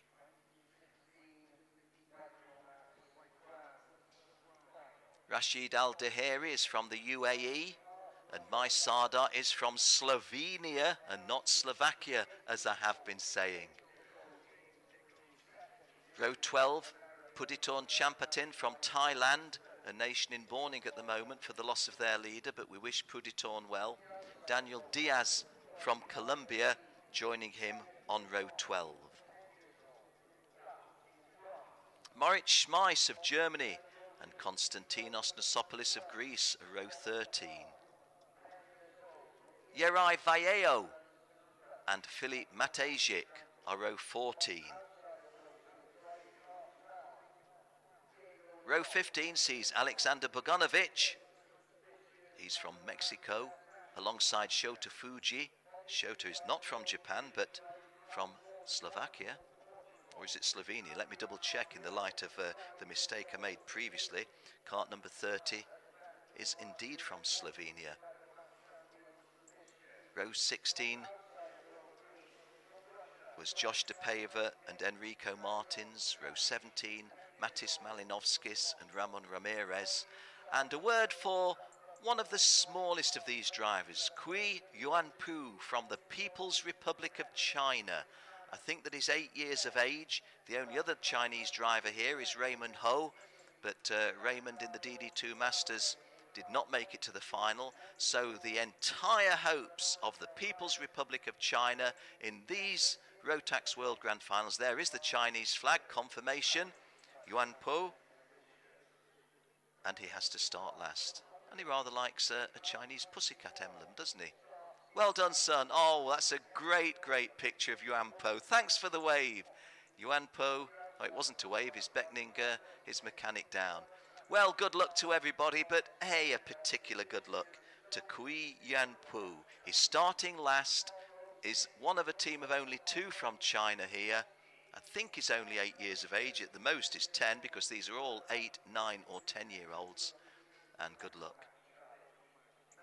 I think that's Oscar. Not sure if, I don't like saying I think when I don't know, but I think it's Oscar McElroy from the United Arab Emirates. I do like his helmet. I've said that before. Looks good, doesn't it? I'm wrong, it's not Oscar, it's Daniel Gatic. It's on his helmet. Daniel Gatic well to the fore, the Russian driver. As soon as we saw the Russian race suit, it was clear. Hope you're enjoying these pictures. Do think they look good. We bring you close to the action.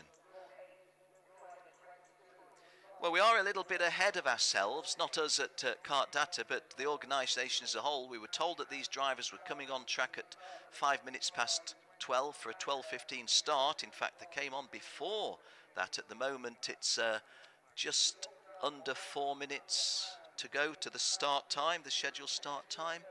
Let me double check that. No, a little bit more, maybe 7.5 minutes to the scheduled start time.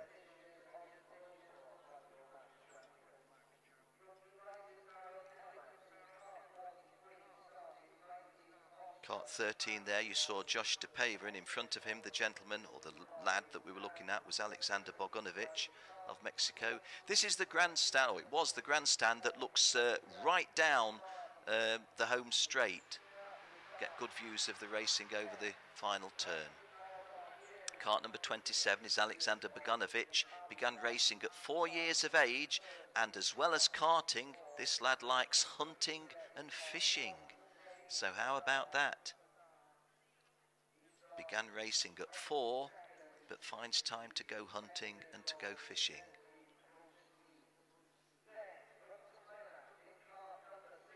Well, if you're a fan of young ladies in very tight trousers, and certainly if you're a fan of young ladies in very tight red pants, then you're having a ball here, aren't you? Because there's no shortage of them. We've got 18 rows here, and a girl assigned to each of the rows. Now that's a better sight than we were looking at yesterday. Oh my goodness, if you were with us yesterday, all of those hills were covered in horrendously dark clouds, and the rain poured and poured and poured down. But today, on finals day, I think we're going to be racing in the perfect conditions.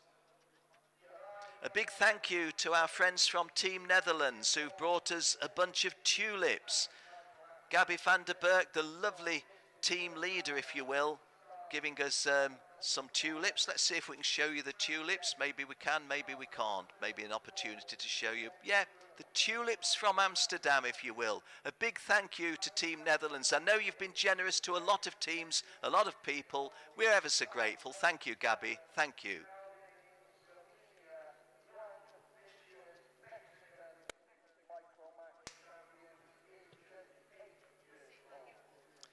So, the quiet, the calm before the action. The Micromax final will be raced over 10 laps. So this is the longest distance these lads have raced this weekend, and pretty much the longest distance that any of them will have raced in official competition any time, because there are no longer races than this. A reminder, it's not just 10 laps, but it's 10 laps of a 1,547 metre track. So 10 laps of one of the longer tracks in Europe. Only the Spanish tracks come to mind as being longer. Zuera, for example. Campillos, Motorland Aragon. Kart 45 that you're having a look at there is Moritz Schmeiss of Germany. Behind him, kart number 37 is Jeri Valleo of Italy. It doesn't sound a very Italian name, but Jeri Valleo of Italy, or Vaiello. Kart number 12 you're looking at is Diego Larocque, the United States champion of 2016, Diego Larocque, and also 8 Challenge of America wins, the series that my good friend Mr. Andy Seisman promotes, racing in the states of Arizona and California. 28 there is Daniel Gatic of Russia. Daniel Gatic, been pretty useful in this competition this far. The youngsters do look relaxed, don't they? It's just another race, if you like. Diego Larocque, they don't look to have the anxiety that maybe will come a little later on. I was talking to more than one of the fathers saying, if you talk to all these lads about what this is about here, they'll say, I want to win, I've got to win, I want to win, I want to win. But the bigger picture, when you're 8, 9 or 10 years of age, is the experience that you're getting. And just imagine, can you cast your mind back to when you were as young as that? Imagine what it must feel like for these lads, representing their country, racing against other nations' drivers, other continents, drivers from other continents. Must be a really, really big deal for these lads. And they're never going to forget it, are they? Especially those that are here for the first time. Well, they're all here for the first time at a grand finals, because it's the first time we've had the Micromax youngsters. We have had them represent their nations before at a Rotax festival. We've had that in Valencia, Spain. We've had it in Viana de Castella, Portugal. And I've had the good fortune to be in Speed World Academy, Bruck an der Leiter, Austria, on 2 occasions, or was it 3, where we've had a Micromax Minimax Festival. Hi to my friends from Speed World Academy, Mr. Harold Egger. And of course, the Speed World Academy driver is racing here this afternoon in the DD2 finals, or DD2 Masters, Michael Fiedler. A big thank you to Praga, who are the chassis suppliers for this class. Thank you indeed to all of our chassis suppliers. Birel Art, Sodicart, Praga here. Just a quick mention on the Sodicart note, working with the Sodicart team is my good friend Mr. Bas Lammers, a multi-European champion, and have to say it was a real pleasure to bump into Bas. So, you saw the clear the grid sign. I've got to now switch into gear of pure commentary mode. I have been enjoying walking around the paddock, walking in the large awning. Call it the biggest world family gathering, because it's not the biggest kart meeting in the world, although at 360 drivers it's one of the biggest. But we think of Rotax racing as a world family, and so the biggest world karting family. Mr. Nigel Edwards, the race director, has spoken to these lads, gave them a very, very interesting briefing the other evening. Didn't have them sit together, he had them all come round in a huddle and talk to them really like a paternal briefing, a granddad's briefing to these youngsters, if you will. Okay, we're getting close to the action, 30 seconds close.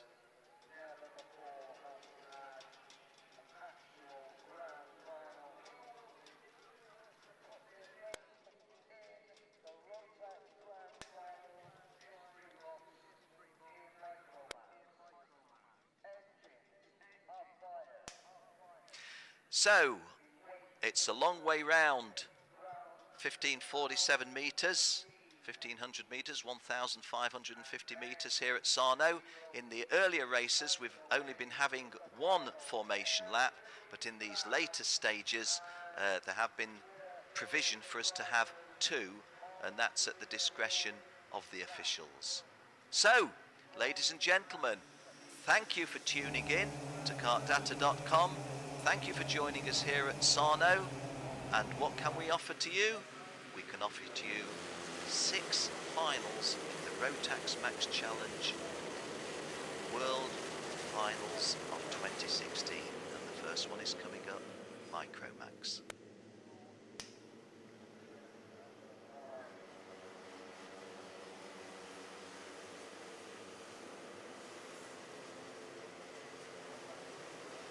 If I just get my first little excuse of the day in, let you into a secret.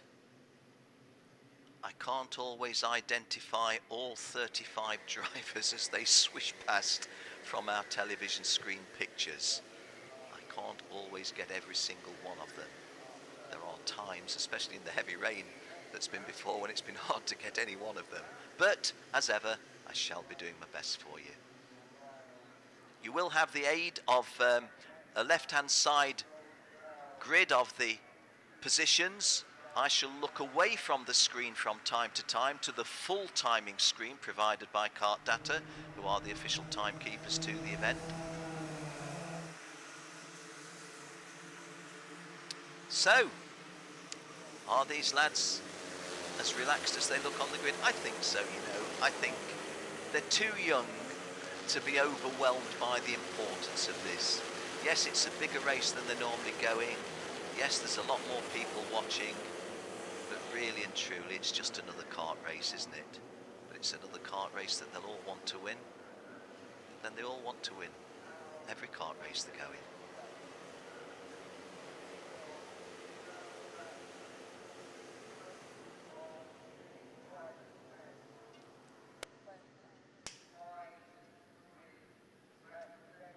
One of the difficulties with the youngsters is they often charge the start, come far too quickly, but you see our infield marshals just closing them down a little bit. Now, if they come in at this pace, and you can see that James Igosi has regularly looked, and is looking again and just signalling to Elliot Veyron, saying, look, we've got the responsibility to bring the cart's in at a sensible pace, and right now, well done guys, well done lads. That looks smashing, that looks really good for a first timer. We hope we get the first timer. Just go through this chicane, and then there'll be a sweeping right-hander which will bring them onto the home straight. You see from our condor cam, you see the shadow of the condor, bottom left of the picture. So, onto the home straight for a 10-lap final for these 8, 9 and 10-year-olds. James Igosi on the left, Elliot Veyron on the right. And we are racing, I do believe, yes we are.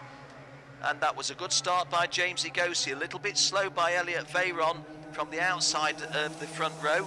Robert De Haan has made a good start, but that is definitely James Igosi. In cart number 21 is Robert De Haan taking the lead. So the Dutchman who started all of the heats and the pre-final on the front row, but didn't start the final on the... Oh, we've lost a lot of the kids to exits from the tarmac and onto the grass. Well, I think they'll all be able to regain position, but they're going to be something like 300. Oh, and some contact there. Cart number 27 was the recipient, Alexander Bogonovic.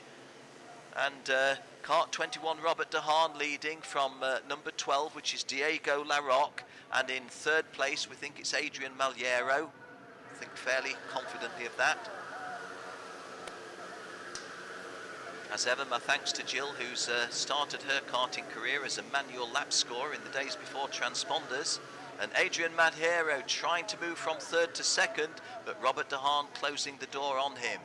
So, sweeping round onto the home straight for the first time of 10. Robert De Haan has time to look over his shoulder.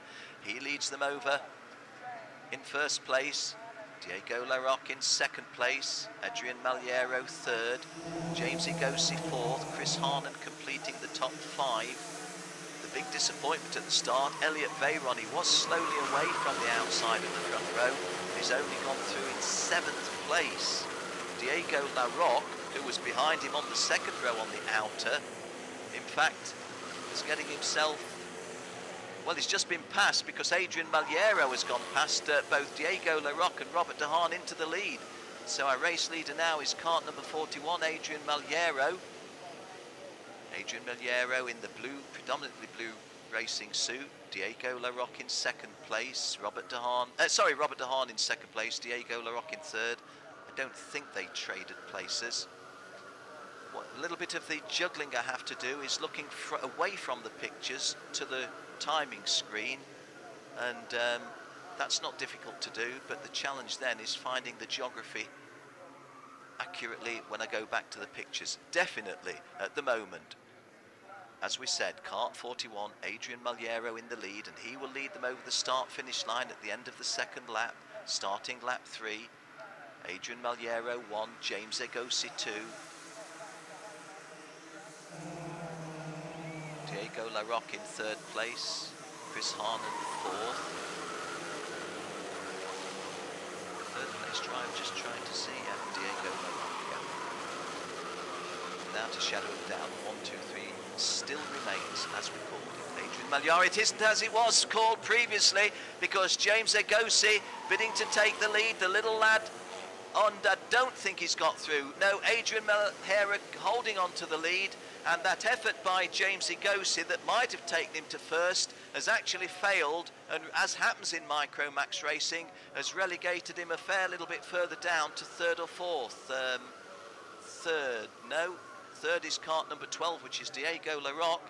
So James Igosi, I'm afraid, has paid a penalty. He's dropped to fourth, paid a penalty for trying to go past the driver in the lead and take the lead.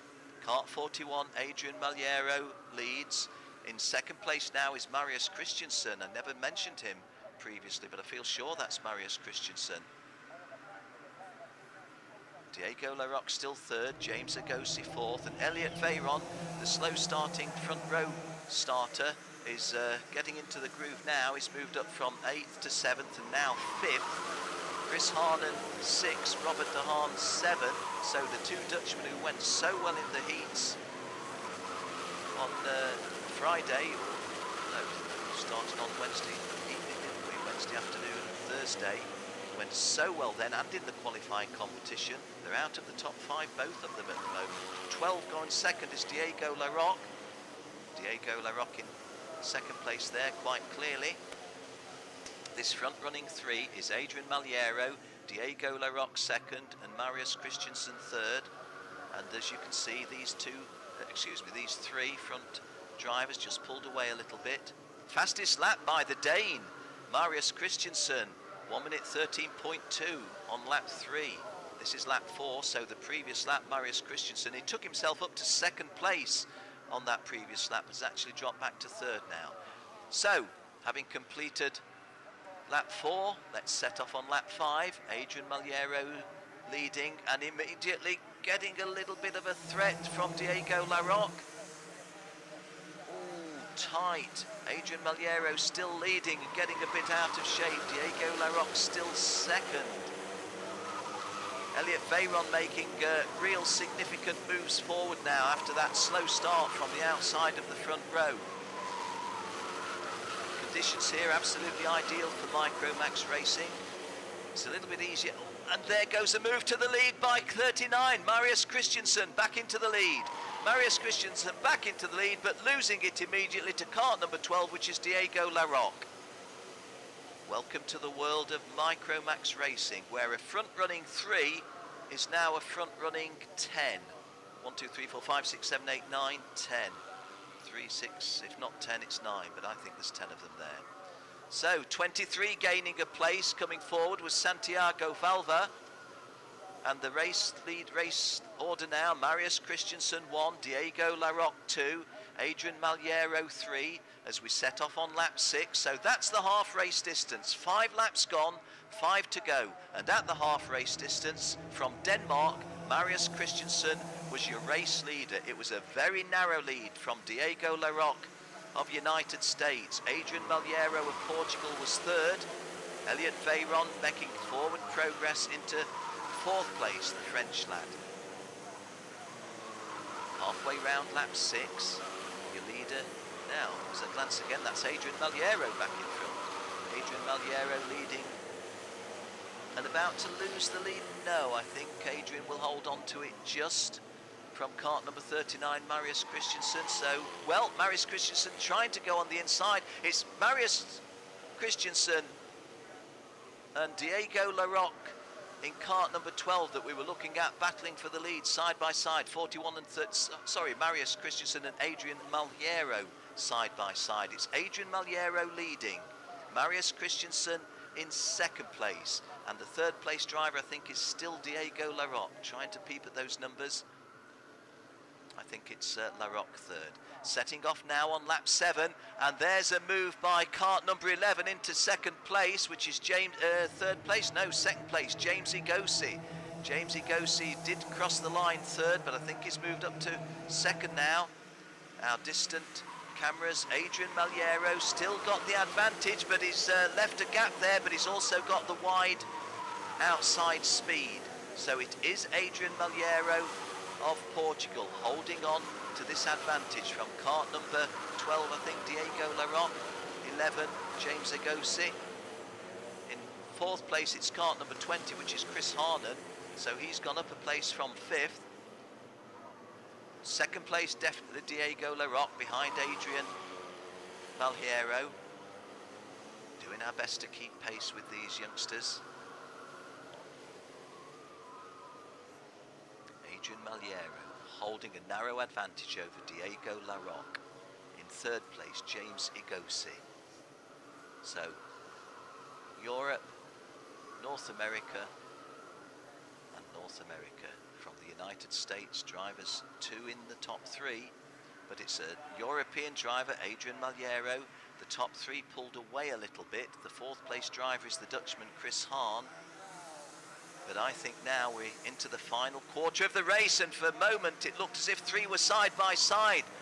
And Maliero has definitely lost the lead this time, because both of the Americans going past him. Number 12 is Diego Larocque, number 11 is James Igosi, but Maliero has held on to 2nd place. So, kart number 20 in 4th place is definitely Chris Harnan. 12, 11, 41 is the 1, 2 and 3, Diego Larocque, James Igosi and Adrian Maliero, and in 4th place Well, if it's cart number 20, it's Chris Harnan. So, on lap 8, number 12 in the lead is Diego Larocque. In second place, James Igosi. In third place, Adrian Maliero. In fourth place, the Dutchman coming in. So, we're going to set off now with 2 to go. 2 to go. 2 laps remaining. Diego Larocque's advantage, it's not really worth telling you time distances because there's virtually no time difference. They went through virtually side by side. But 12 is Diego Larocque. 41, Adrian Maliero getting into second place. So he's split the United States drivers. It's USA 1, Portugal 2, USA 3. A little bit of a gap then, Netherlands 4. Although Chris Harnan in cart number 20 has virtually closed up to make it a front-running 4. In fourth place, if those front-running 3 did anything silly, the Dutch lad is there to do something about it. And Adrian Maliero takes the lead again. So, typical Micro Max racing, drafting, positioning, changes of lead, take the lead and then drop back to fourth. Oh, that's an error by Adrian Maliero, and a little bit of contact. In front now is James Igosi. James Igosi is from Miami Beach, Florida. He's the 2016 USA Vice Champion. He's only 8 years old, so he's one of the youngest here.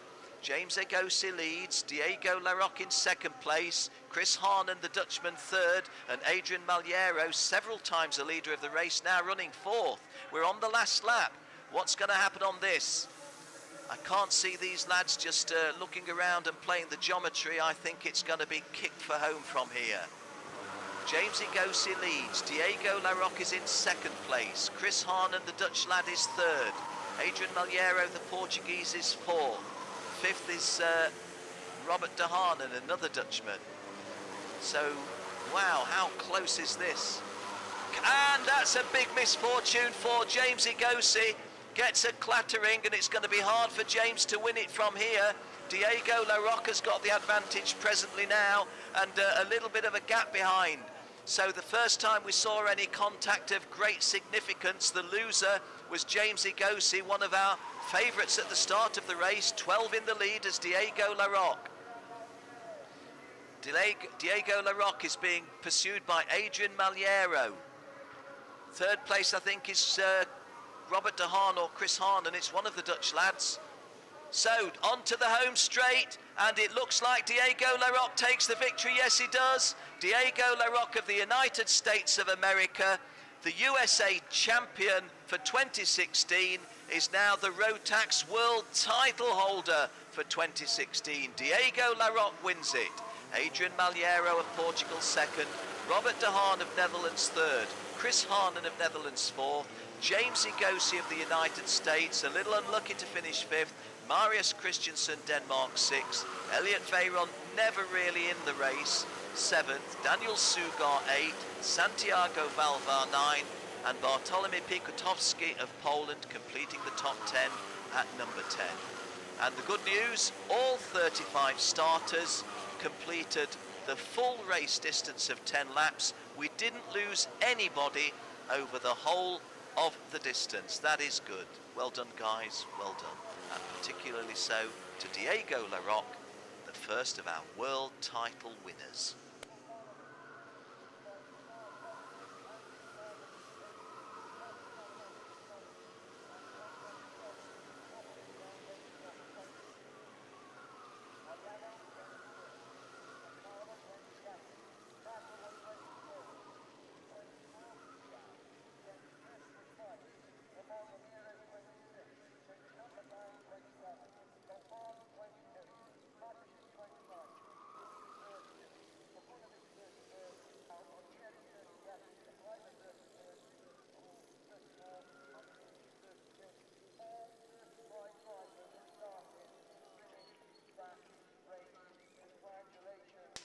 You see at the front of your screen is Adrian Maliero of Portugal. He's the vice champion.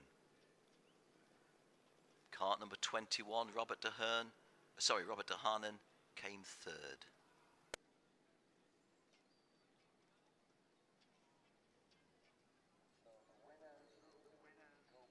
Cart number 12 there to the right of your screen is Diego Larocque. And Diego Larocque getting congratulations. There you see the winner. Well, now you see some of the 60 nations flags that we've got here. 59 nations and the Rotax flag. Confirmation then that our first world title of the 2016 Rotax Max Challenge World Grand Finals, Rotax Max World Challenge Grand Finals, goes to Diego Larocque of the United States of America. Adrian Malheiro of Portugal is the vice champion. Robert de Haan of Netherlands was third. Another Dutch lad, Chris Hahn, fourth. James Igosi, a little bit unlucky late in the stages there, a potential winner. He has to be satisfied with fifth. Marius Christensen briefly led the race from Denmark. He was sixth. Veyron Elliott, a front row starter, never really got any closer, I think, than fourth. Daniel Sugar of Hungary, Elliott was seventh. Daniel Sugar of Hungary, eighth. Santiago Valve, another Hungarian driver, was in ninth place. And completing the top 10 from Poland for Unique Racing, Bartolomy Pikotowski.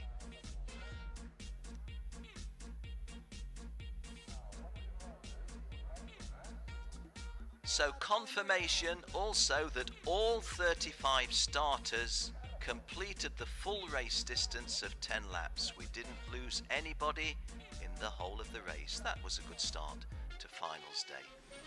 Hope you enjoyed that one. Micromax closing the first of our races. Minimax coming up next.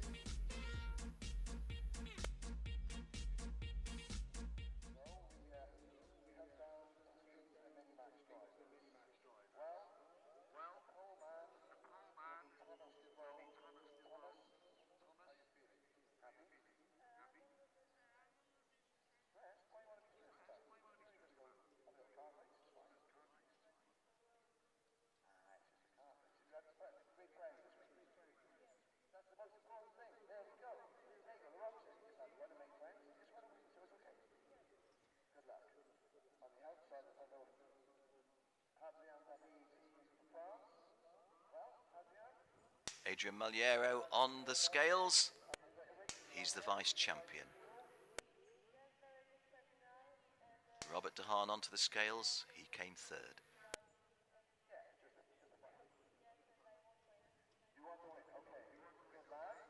And here's your champion, Diego Larocque. He's only small, but he's got a world title to his credit. Diego Larocque, the USA champion, and now the Rotax champion.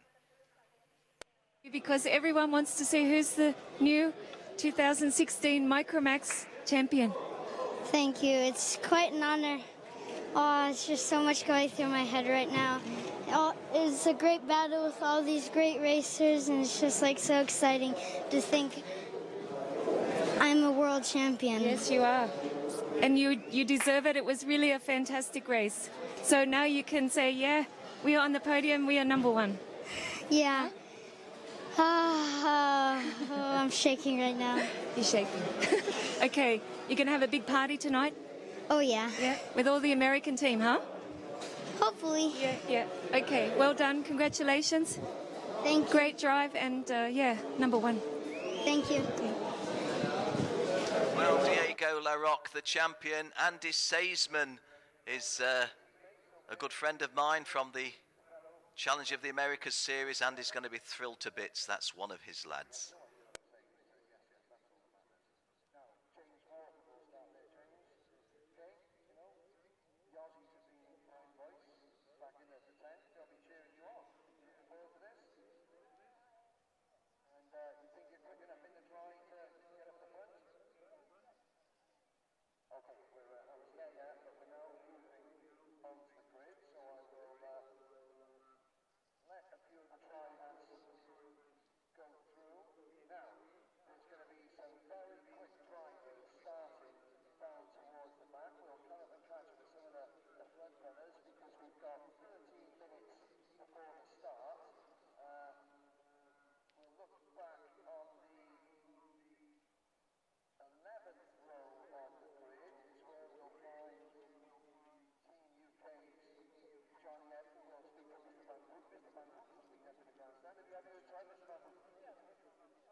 Well, you're watching the Minimax carts being rolled out onto the assembly area, which on finals day is the start line itself.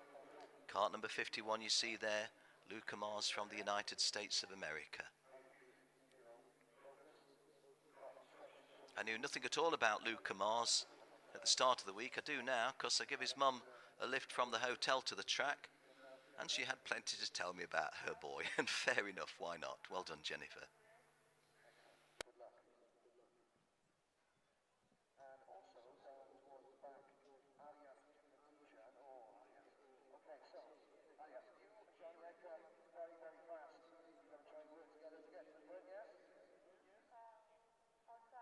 Yes, our thanks to Birel Art as the sponsors of the Minimax class.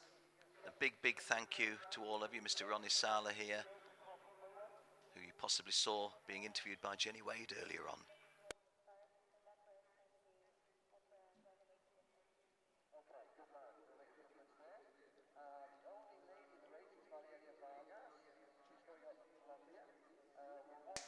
Cart 68 is Thomas Neveu from Canada, and he will start on pole position. Thomas Neveu from Canada. Just behind him, number 8 is Mari Boia of Italy. A little bit taller than some of the other guys in this class. Mari Boia of Italy. In his Corridas racing overalls, a big thanks to Corridas, Mr. Arnaldo Frias, and all of our friends at Corridas and Company. They are effectively the organisers of the event.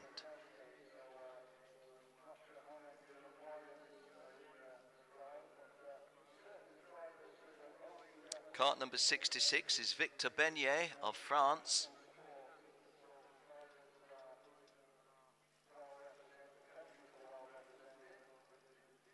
Thumbs up from Victor. Victor, a race winner. I think twice a race winner prior to the finals.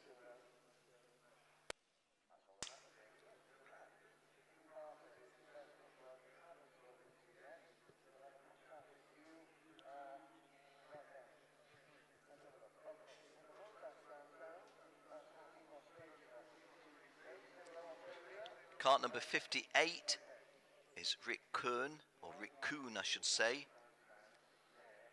He's the best Minimax rookie for 2016 in the Netherlands. His desire in motorsport, he wants to drive the Le Mans 24-hour race, the 24 Heures du Mans. So why not? Luca Mars' helmet there, telling you a lot about the young lad. Luca Mars is cart number 51. Cart number 65, however, is James Wharton from Australia.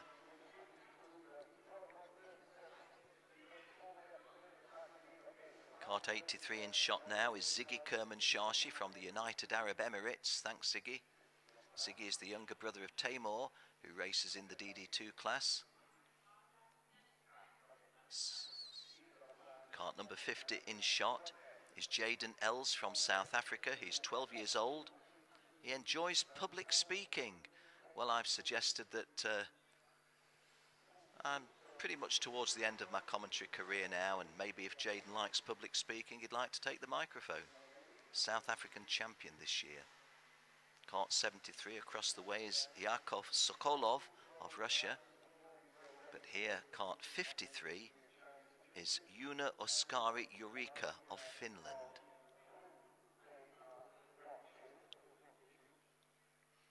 Confirmation of Jaden Els enjoying public speaking, a little bit unusual for a carter. Also plays rugby and cricket and golf and swims.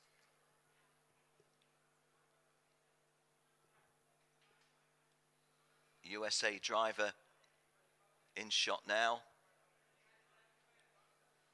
Just trying to have a look where he's starting. Ashton Torgerson is on row 8.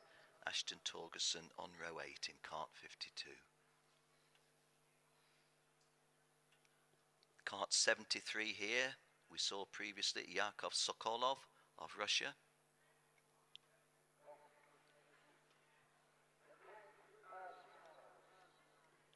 '62, Carles Martinez of Italy. You would have been forgiven for thinking he might have been from one of the South American countries or from Spain in Europe, but no, from Italy. Leo Saboulis.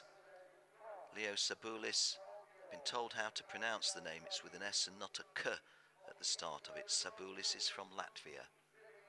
Carles Martinez, of course, from Mexico. Kart number 60 we're looking at now, and this is Mike van Vogt of the Netherlands. Mike van Vogt is a Dutch lad. 56, nice shot there of Kobe Pauwels of Belgium. Thumbs up from his dad.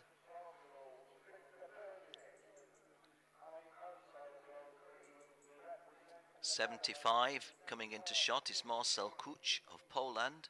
Kobe Powell's helmet has got his name on it. Not everybody has the name on the helmet. Johnny Edgar there of Great Britain. 77, Johnny Edgar from Great Britain. Had some misfortune in the pre-final yesterday. Had been doing some front running. 75 that you see there, Marcel Kuch, is from Poland, driving for RKT.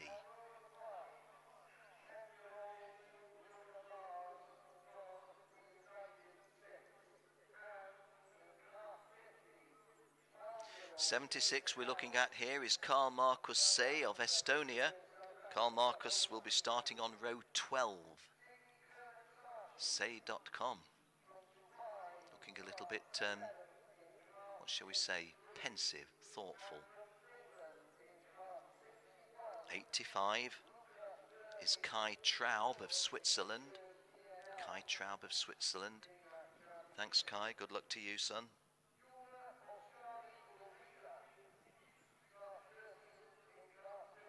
Kart Club Oerlikon, a club that produces some good drivers.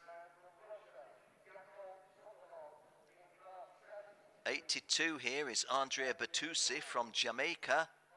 So, calling Jamaica.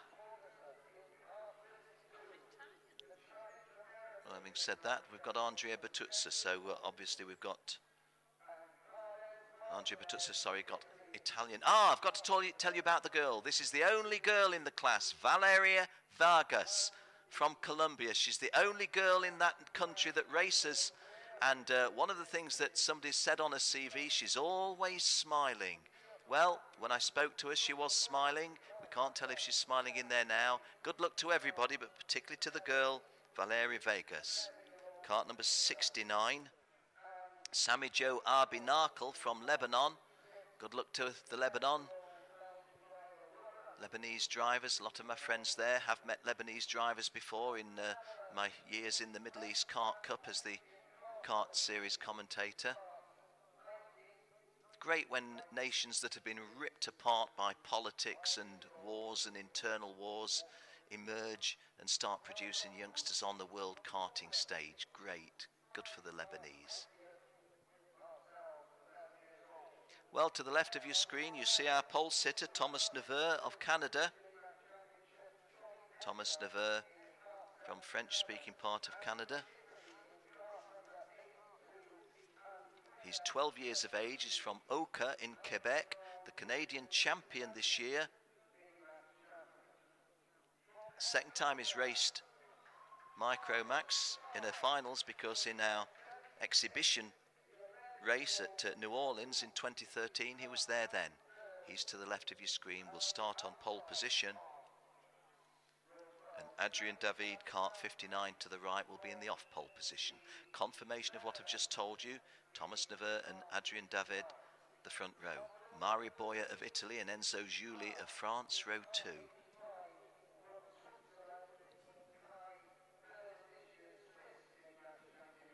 Victor Bernier of France and Rick Kuhn of Netherlands, row 3. Hugh Barter and James Wharton, an all-Australian, row 4. Hi to my good friend Scotty Old, if he's listening in. Scotty will be taking over commentary for the Australians a little later in the day, so listen out for Scott Old's commentaries.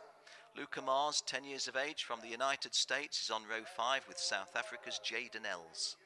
Siggy Carmen Shashi from the United Arab Emirates and Luca Nurmi from Finland are row 6.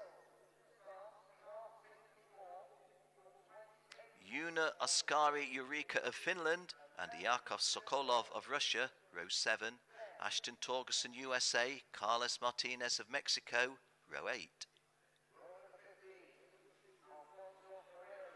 Leo Saboulis of Latvia, Kobe Pavels of Belgium, row 9. Mike van Vugt of Netherlands, Marcel Kuch of Poland, row 10. Johnny Edgar, Great Britain, Andrea Bertuzzi of Italy or Jamaica, row 11. Carl Marcus Say of Estonia, row 12. Sammy Joe Narkle of Lebanon joining Carl Marcus on row 12. Kai Traub of Switzerland and Noel Leon. Noel Leon is from Mexico, row 14. The girl with the boys is Valeria Vargas of Colombia on row 14 with Rafael Camara. Afonso Ferreira of Portugal and Ben Doa of Germany, row 15. Ruben Kuhn of Hungary and Arias Dukmijian of the United States. I'm going to make a little prediction. Watch for some forward progress from Arias Dukmijian. Randers Vendelbo and Tim Meltzer, row 17. Yuta Fujiwara and Juan Ignacio Tesca of Argentina are on row 18. Sorry, of Uruguay. Juan Ignacio Tesca is from Uruguay. Well, it's a very positive stride across the track, isn't it, by the ladies showing the 30 seconds board. A 12-lap race distance for the finals. Race director Nigel Edwards saying to pole sitter Thomas Neveu, 2 formation laps. 2 formation laps. 59 there, Adrien David of France. Our thanks to Birel Art for their sponsorship of this class, and here we go.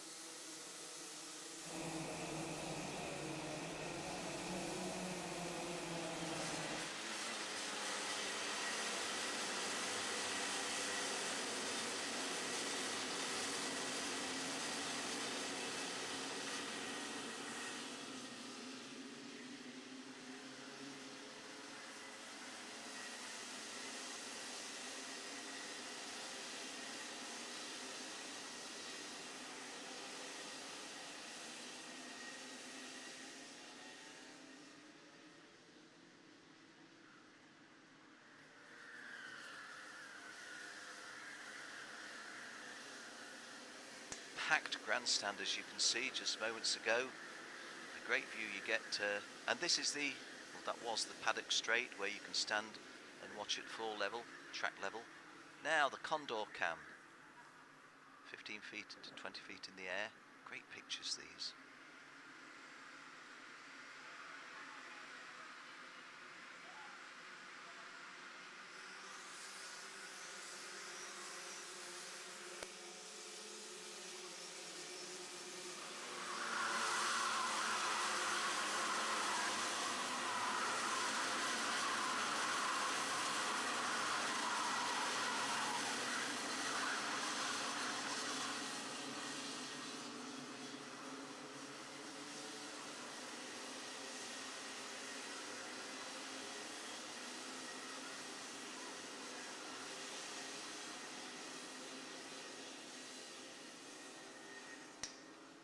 Both front row starters being told you both have responsibility for getting this approach speed lowered, and they do.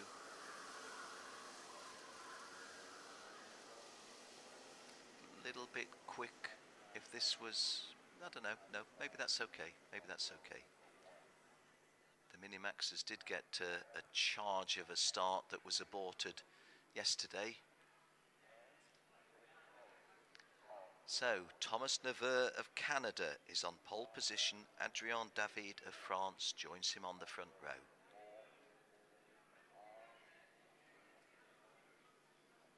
A 12-lap race. Thomas Neveu is on the left. Adrien David is on the right. And Neveu looks over his shoulder. Why would you look over your shoulder just at the start? The pole sitter, I don't think he's lost anything as a result. I think that Thomas Neveu is in the lead in cart number 68. But I do have a bee in my bonnet about looking over your shoulder when kicking on ahead is probably the better thing to be doing. I think what he was trying to do was see that he wasn't balking anybody else. But kick on, Thomas. Just having a look at Thomas Neveu's CV briefly. And a gentleman who I don't know an awful lot about, have to say, but certainly going well in this one, in the preliminaries, so much so that he starts the final on pole position and holds the early lead. Mario Boia of Italy having made a good start. We see him just tucked in there. Cart number 80 in second place. He's in front of cart number 57, Enzo Giuli. So my read of this one at the moment is Thomas Neveu 1, Mario Boia 2, Enzo Giuli 3. But in a 12-lap minimax race, we expect a lot of passing. And 57, putting his hand up there, was Enzo Giuli. Or maybe it was 67, Hugh Barter, so not quite sure what that was about. He's still at full race pace. So Thomas Neveu coming under pressure from Mario Boia. Mario Boia just in front of Enzo Giuli in third place. Victor Bernier in fourth. Completing the top five is Jaden Els.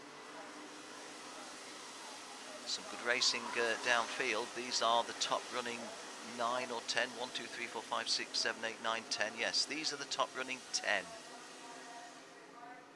Okay, well, if these are the top running 10, oops, a little bit of wheel banging in third and fourth, which was Enzo Giuli and Victor Bernier. The top two just pulling away a little bit, which is Thomas Neveu and Mario Boia. I was tempted to read you the top 10, but I refer you to the left-hand side of the screen. James Wharton in 10th place. A little bit of a gap after the opening 10. Still plenty of looking behind, isn't there, by the minis as they set off on lap 3. And the front two drivers have definitely got, it's 1 second, a full second between first and third. Now, Mario Boia searching for some angles, searching for some grip, searching for some cornering speed to take away, but Thomas Neveu is alive to it. Thomas Neveu with a racing brain which belies his young years. Thomas Neveu, Mario Boia, Victor Bernier. I'm not sure as it is Victor Bernier. Yes, it is Victor Bernier in third place. So onto the paddock straight for the third time of 12. Thomas Neveu of SRA Karting, one of this strong Canadian team, holding off the challenge of Mario Boia of Italy, who qualified for pole position throughout the heats. His mum, the entrant, Maria. Well, I can't get my head round this, if you'll pardon the pun, this turning your head round. Why not kick on in the early stages and leave the looking round till a little later on? And here's a move that could be decisive, and it is. And that's Victor Bernier getting himself to the front early on. Well, not that early on lap 4. So Thomas Neveu surrendering the lead after having held it from pole position. Some good driving there. Jaden Els has got himself well to the fore as well. I hadn't noticed how close Jaden was in third place, cart number 50. So Thomas Neveu now for the first time is having to think about passing someone, and already, as you can see, is doing so from second place. Jaden Els a little bit forward of the fourth place driver, which is Mario Boia. It's a 1, 2 and 3 at the moment. Victor Bernier, who was, I think I mentioned earlier on to you, twice a winner in the heats earlier this weekend, coming round to complete lap 4. So at the 1/3 race distance, the lead for Victor Vernier was 0.12 of a second, but in Minimax it's really irrelevant when they're this close to each other. Jaden L's third, Luca Nurmi moved up to fourth, which I didn't see, and Hugh Barter has gone fifth. Fastest lap for Victor Vernier, so no doubt as to his credentials, and that's a quick time, 1 minute 8.1. Murray Boyer dropping down to 6, which is a bit of a surprise. Marcel Cooch running 7th, James Wharton the Australian 8th, Rick Kuhn of Netherlands 9, and Ziggy Kerman Shashi from the United Arab Emirates driving up into the top 10 at number 10. Just looking further down the field, I don't want to put the curse on, but all 36 drivers still circulating and all on lap 5. And third to second, and possibly even to first. Was that Jaden Ells making a forward move? Yes, it was. So, as we come to the half race distance, 6 laps gone and 6 to go. Victor Bernier 1, Jaden Ells now up to second, and Thomas Neveu now down to third. Luca Nurmi 4th, Hugh Barter 5th, Murray Boyer 6th. So, into the second half of the race, at the half race distance, and Jaden Ells has now taken the lead. Jaden Ells, as I'm looking at numbers and not the track, Jaden Ells, and also, oh gosh, that was not good for Victor Bernier because it spilt another place, and that was Thomas Neveu fighting back some. But Jaden Ells, the would-be public speaker from South Africa, going down the paddock straight in the lead on lap 6. I think I called the beginning of lap 6, the end of lap 6. Oh, and who's going grass tracking there?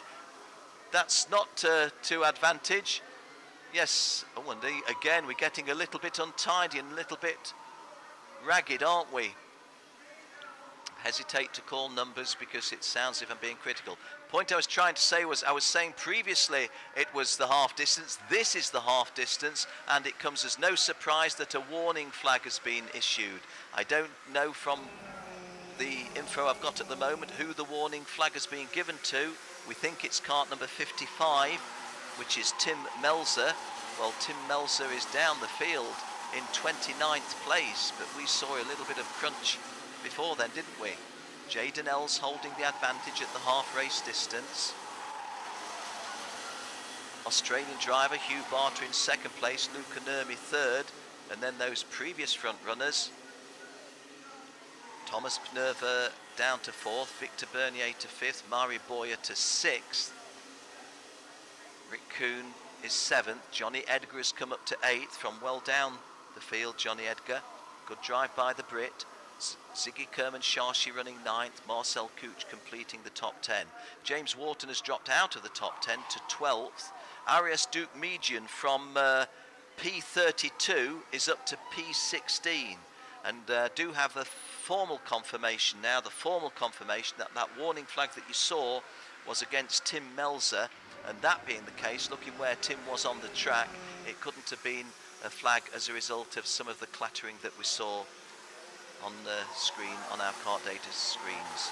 So, a little bit of a change now with Luca Nurmi, Jaden Ells being pursued by Luca Nurmi, and I'm not sure that Victor Bernier and Mara Boyer didn't trade places. Can't say that with certain. We've completed 7 laps of 12. So cart number 50, Jaden Ells, has a handsome lead at this stage, but it's Minimax racing. In some of the senior classes, you could suggest that that's a winning lead. It can be suggested it's a winning lead from here, and cart number 58 was that, which is Rick Kuhn. Rick Kuhn, who was running in 7th place, has taken a spin, so he's going to fall well out of the top 10, and his chances of victory now, well, pretty much 0. Let's have a look how that happened if we can.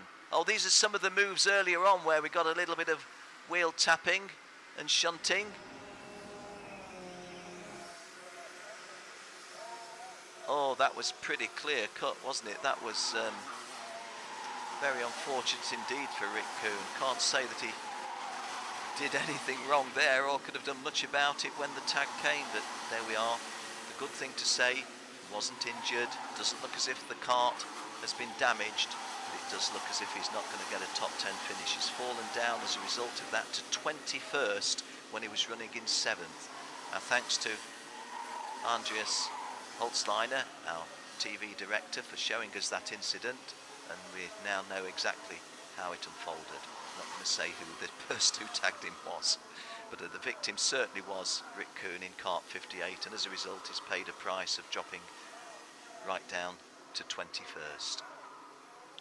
So coming round towards the three-quarter race distance, and Jaden Els now has just 3 laps to go, 3 to go, and Jaden's lead, which was pretty substantial, remains so at 1.254 seconds. Luca Nurma in 3rd place behind Victor Bernier, and the Victor Bernier-Luca Nurmi battle for 2nd and 3rd looks a tasty one, doesn't it? Victor Bernier is 66, Luca Nurmi is kart number 61, and let's keep our eyes, well, we can see all of the front running 3. Kart number 68 in second, is 66 in 2nd place is Victor Bernier, but Luca Nurmi of Finland getting close in kart 61. 2.5 laps to go in the Minimax final. And Jaden Els, who had a lead of 1.254 of a second, I'm not so sure it is that big a lead now. Just got a couple of wheels over the white line previously that we saw on camera, but it's still a very big margin for Jaden. If the lead is being narrowed, you'd still rather be with 2 laps to go in Jaden's kart than anybody else. It was 1.254, it's now half a second, so nothing won. There's our graphic showing you clearly. 2 laps ago he had a 2 seconds lead, then a 1.25 lead, and now it's all to race for between these front runners. And I took my eye off the ball there, and I shouldn't, because Jaden in kart number 50, it's a front-running 3 for sure now. And Victor Bernier, the French lad, who's shown that he can come cleanly through to take positions. Victor Bernier 2nd, Luca Nurmi 3rd. So 1.5 laps to go on the paddock straight. 1.5 to go, and it's a move by Luca Nurmi. Well, that was a surprise, because I thought that it was going to be Victor Bernier making a move on Jaden Els, and that's a great bonus for Jaden Els, because what that means is the cushion that had evaporated now reopens a little bit. So Victor Bernier, who was looking to try to take the lead, is now in 3rd place with only 1 lap to go. Jaden Els leads it, Luca Nurmi 2nd, Victor Bernier 3rd. So, South Africa 1. Oh, and is it going to be a change? Yes, it is. It's gone wrong for Jaden Els. And Luca Nurmi in kart number 61 has taken the lead. A quarter of the way round the final lap. But there's still mileage in this one. Jaden Els is kart 50. He's running 3rd. Victor Bernier is kart 66, running 2nd. 68 in 4th place, by the way, is Thomas Neveu, but you wouldn't have thought that he could get amongst the first 3. 61 in the lead is Luca Nurmi. Well, I took my eye off the ball again. Has he retained that lead? No, he hasn't. Well, who's going to win this one from here? Oh, and there's people now being pushed onto the grass, and that the stewards are going to, the stewards are going to be investigating that one, feels with certainty, but for the time being, kart number 61 getting himself, hard to say really. Anyway, the checkered flag goes in favour of kart 50, which is Jaden Els. Luca Nurmi may well feel that he's going to have something to say, but let's celebrate with Jaden Els. What another chapter in the South African success story where the Rotax World Challenge Grand Finals are concerned. We've never had a full-scale Grand Final before in Minimax, and when we have one, guess what? It's a South African that wins it. Now let's just have a look here. At the moment, there's no contact at all. Now there's been a little bit of a side nudge and a clear locking there, and those 2 guys are going to be heading for the grass. One of them clearly over the rumble strip and on the grass, one of them less so. And Jaden Els can see it, and Jaden Els in the lead is looking at that and thinking, hey, These guys have gone grass tracking. All I have to do is drive on the tarmac and I'll win. And he has, and he did. Jaden Els wins it. My screen is saying Thomas Neveu was second. I thought Thomas Neveu was a little bit further back, but I was looking at all of the action involving Jaden. So let's take Reliance on the screen as Thomas Neveu in second, Luca Nurmi third, and Victor Bernier fourth, Ziggy Kerman-Shashi fifth. And from way down at the back, Arias Dukmejian drove up to sixth. Kobe Pauwels of Belgium 7, Hugh Barter Australia 8, Marcel Kuch of Hungary 9, and Mari Boyer of Italy. He makes the top 10 at number 10, but I think taken overall with a P3 start on row 2 and qualifying competition that put him on pole position throughout the heats, I think Mari Boyer of Italy is going to end disappointed with 10th place. Kart 68 that you see there is that of Thomas Neveu, and it's Thomas Neveu's face that you see to the right of the screen as well. Oh, 80th, throwing the gloves down is Mari Boyer with the red racing suit. So if I can say it again, Mari Boyer not happy with that result. Jaden Els is happy with the result. He's won. He's the champion. Thomas Neveu, maybe Thomas Neveu, who started on pole position, will think, what did I do wrong mid-race to only be the vice champion? Luca Nurmi third, Victor Bernier fourth, Ziggy Kerman-Shashi fifth, Arias Dukmejian sixth from P32, Kobe Powell 7th, Hugh Barter 8th, Marcel Kuch 9th, and Mari Boyer, an unhappy boy, in 10th place. Well, Jaden Els is 12 years of age from Parkrand in South Africa, started racing at the age of 7 in 2011, winner of the Rotax Max African Open in Minimax this year. Johnny Edgar, who worked his way well to the fore from downfield, finishing in 19th. That's a little bit of a surprise. Something happened late on for him, it would seem. And we didn't get 36 finishers, we got 34 finishers, so commiserations to Ruben Kuhn and Leo Saboulis.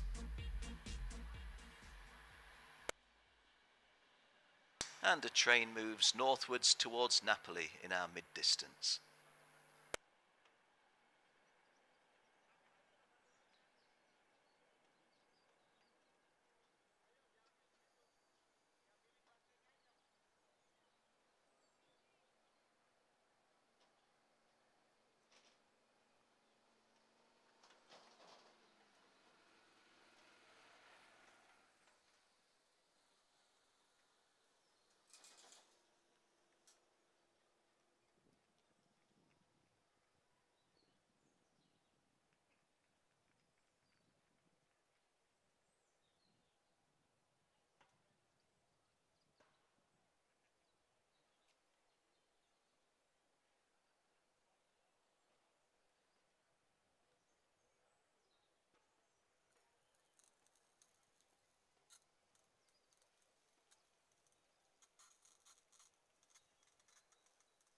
This, incidentally, this is the VIP lounge balcony.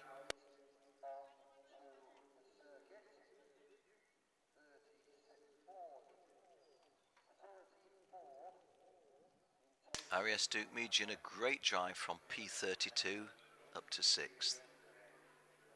Kart number 64, Rafael Camara of Brazil.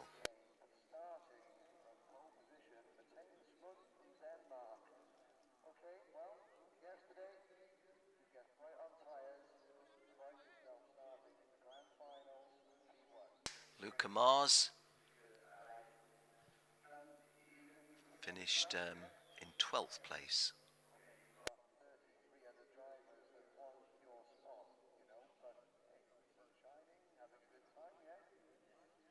Ziggy Kerman-Shashi from the UAE prompts me once again to say hi to my friends at Al Ain Raceway. I think that you're watching this on the screen in the clubhouse. Well, Ziggy drove a good race into 5th place in the final. Marcel Kuch here finished 9th.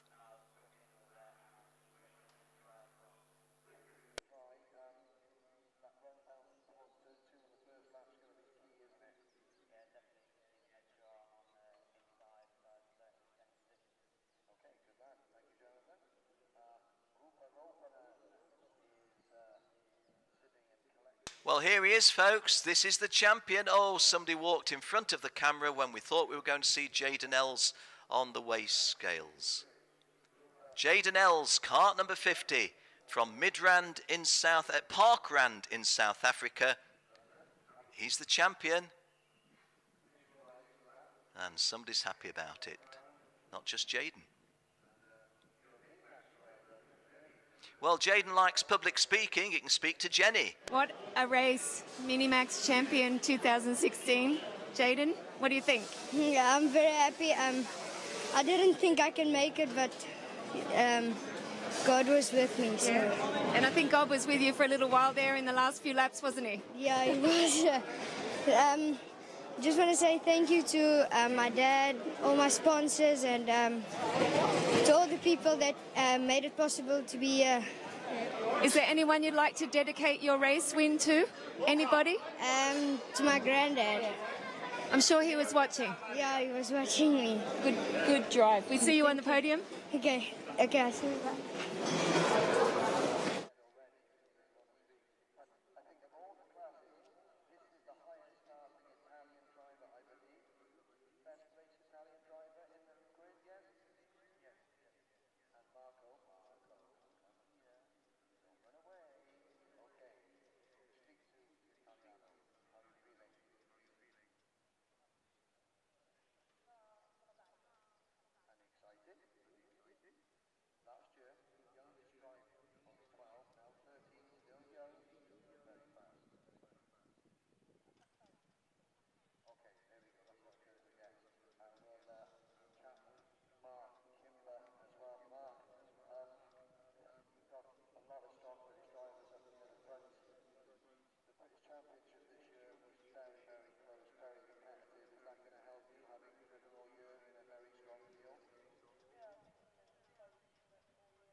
Well, our thanks to Praga, who, as well as in the Micromax program, are also sponsoring Junior Max.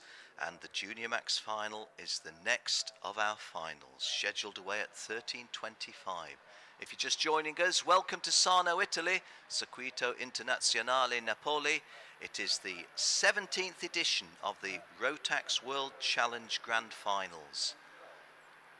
We've had a winner in Micromax, we've had a winner in Minimax. You may have just seen Jaden Els being interviewed. I did say previously Jaden Els enjoys public speaking. Well, he had an interview with Jenny Wade just there. A little bit of public speaking about winning a world title. Can't be bad. The junior race will be raced over a race distance of 70. There is Henry Burdett, the circuit commentator, doing a great job, bless him. Really got a lot of admiration for Henry, working his socks off with the microphone for the circuit here, just making his way across the front of the grid.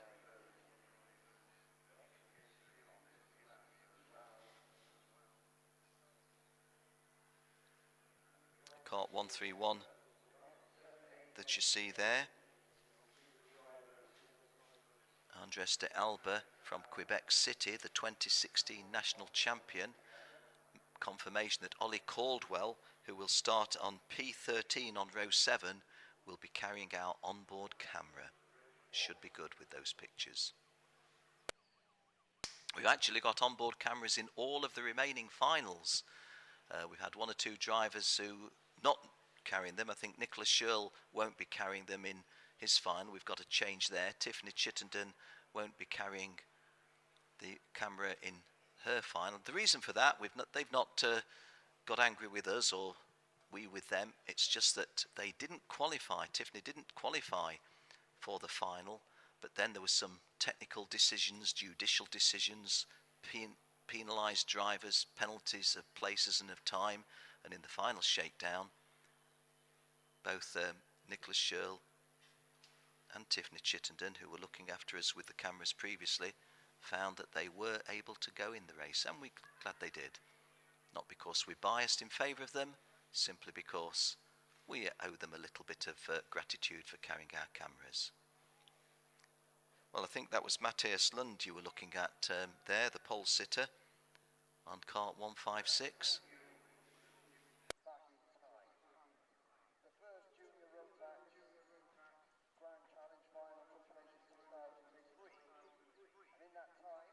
Okay, let's go down to Jenny Wade down at trackside. I think Jenny's got someone to talk with. And you said you qualified P59.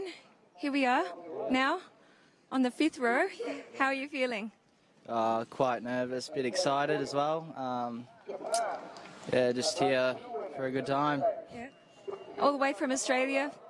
You looking forward to the final? Yeah, definitely. Can't wait. World's best and ready to verse him. And that's it, because he's feeling a little bit nervous, so we're going to leave you alone, okay?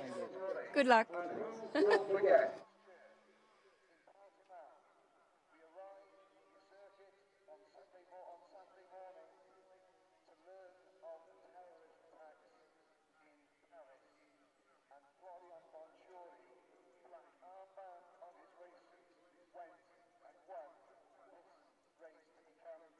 Five-minute board being shown at the head of the field. So 5 minutes to the Rotax Junior Final over 17 laps. Jonathan Hoggard, I think we're looking at here, kart number 155. Yes, that's Jonathan, who's going to start in the off-pole position.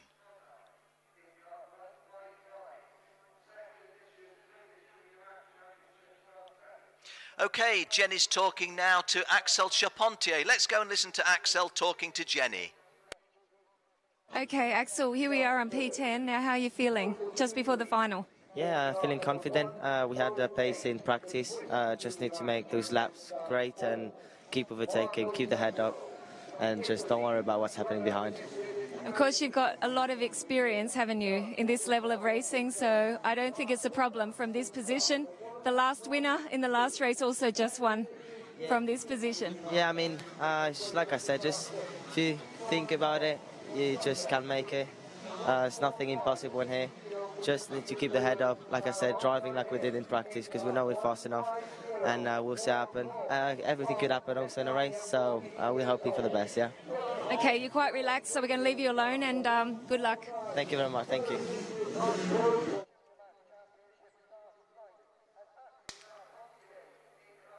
Just been talking with Axel Charpentier. This is Titus Shanghai Schmidley starting on row 2, looking very apprehensive. Mark Kimber from Great Britain will be starting on row 3.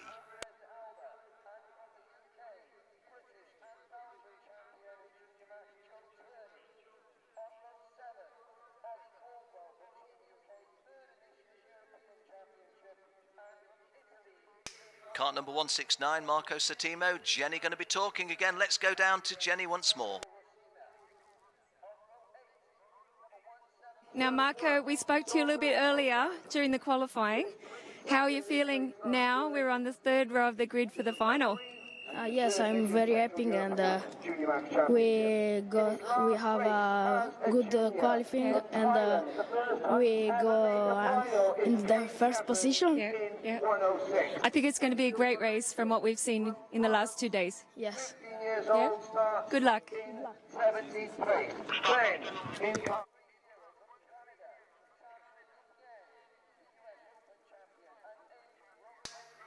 So Matthias Lund will start this one on pole position, the Danish driver alongside Jonathan Hoggard, the Brit, Roop Rapanen and Titus Shanghai Schmidley, row 2. Marco Settimo, who you just heard talking to Jenny Wade, is on row 3 with Mark Kimber, Igor Lvov of Russia and Georg Kos of Estonia, row 4. Dylan Hollis, Australia, Axel Charpentier, who you also heard talking with Jenny, row 5. Andres de Alba and Joe Turney, row 6. Ollie Caldwell is on row 7, and I raise my voice because we're going racing with Ollie. He's got our kart cam on the side of his kart, lining up with Michael Rosino of Italy on row 7. Zsombor Kovac of Hungary, Kane Shepherd of Thailand on row 8. Enzo Vallanti of Italy and Samuel Lupian of Canada, row 9. Lauri Lepper of Finland, William Pettit of the UK completing the top 20 on row 10. Matthias Ramirez and Jan Bouvier 11. Pavel Taborski and Xavier Hansheim are row 12.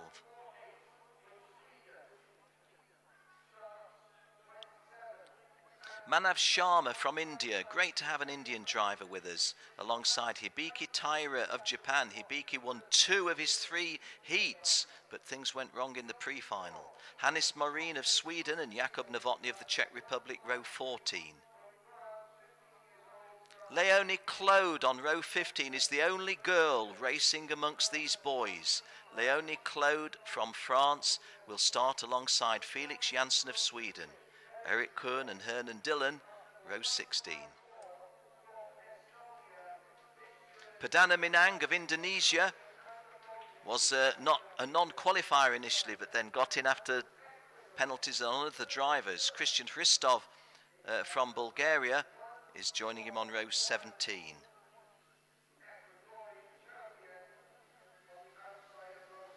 Okay, formation laps. I think we're still on the 2 formation laps, which we hadn't been having previously, but because of the changing track conditions, I understand that drivers were told at briefing this would be the case.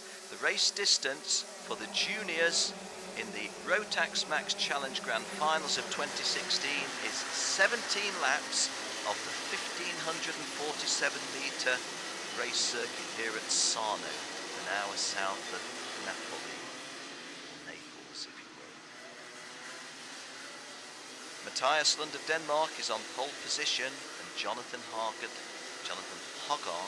is his front row starting companion.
Confirmation that we do have a camera on the kart of Ollie Caldwell, starting on row 7 in P13, kart 111.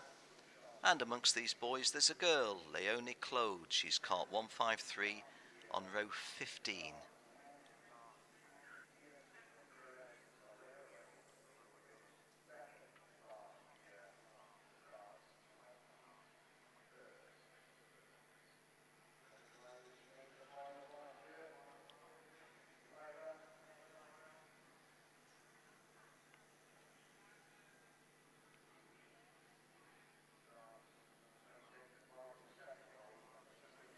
So here we go. Matthias Lund is on the left, Jonathan Hoggart is on the right. And Matthias Lund just holding on to his advantage from pole position. Very fast starting Jonathan Hoggart from the off pole position. Can't really tell you from our pictures any other people behind those front running two. I can tell you that cart number 123, Root Rapanen, featured there in a quick glance, but otherwise, as we called it from those first front running three, I'll stay with what I said initially.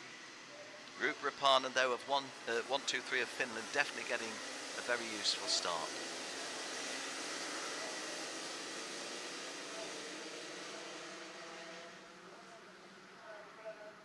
Well, the dark picture just obliterating the numbers, and with everybody on the same chassis, a little bit difficult for me to identify, but 122, I think I saw that 123, Root Rapanen of Finland was my identification of the leader early on, but not having seen the start other than in this sweep behind them, I can't say that with any great certainty.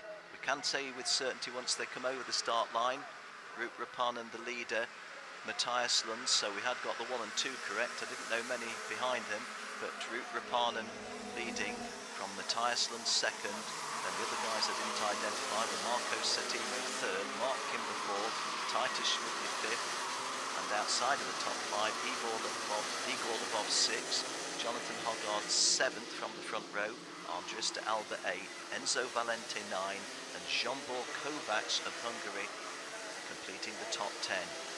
Drivers who we might have expected better from, who are not going terribly well, well, none I think. There's none. We've not lost anybody from the front of the race. But this is a big lead for Root Rapanen, isn't it? Root Rapanen in the non-qualifying practice, seems ages ago that does. Monday and Tuesday, I suppose Monday and Tuesday was ages ago. Was very good in non-qualifying practice, but then didn't qualify that well and didn't start his heats so well, but he's started this one okay. Leads after a couple of laps by 0.23 of a second. Root Rapanen, the advantage over Marco Settimo.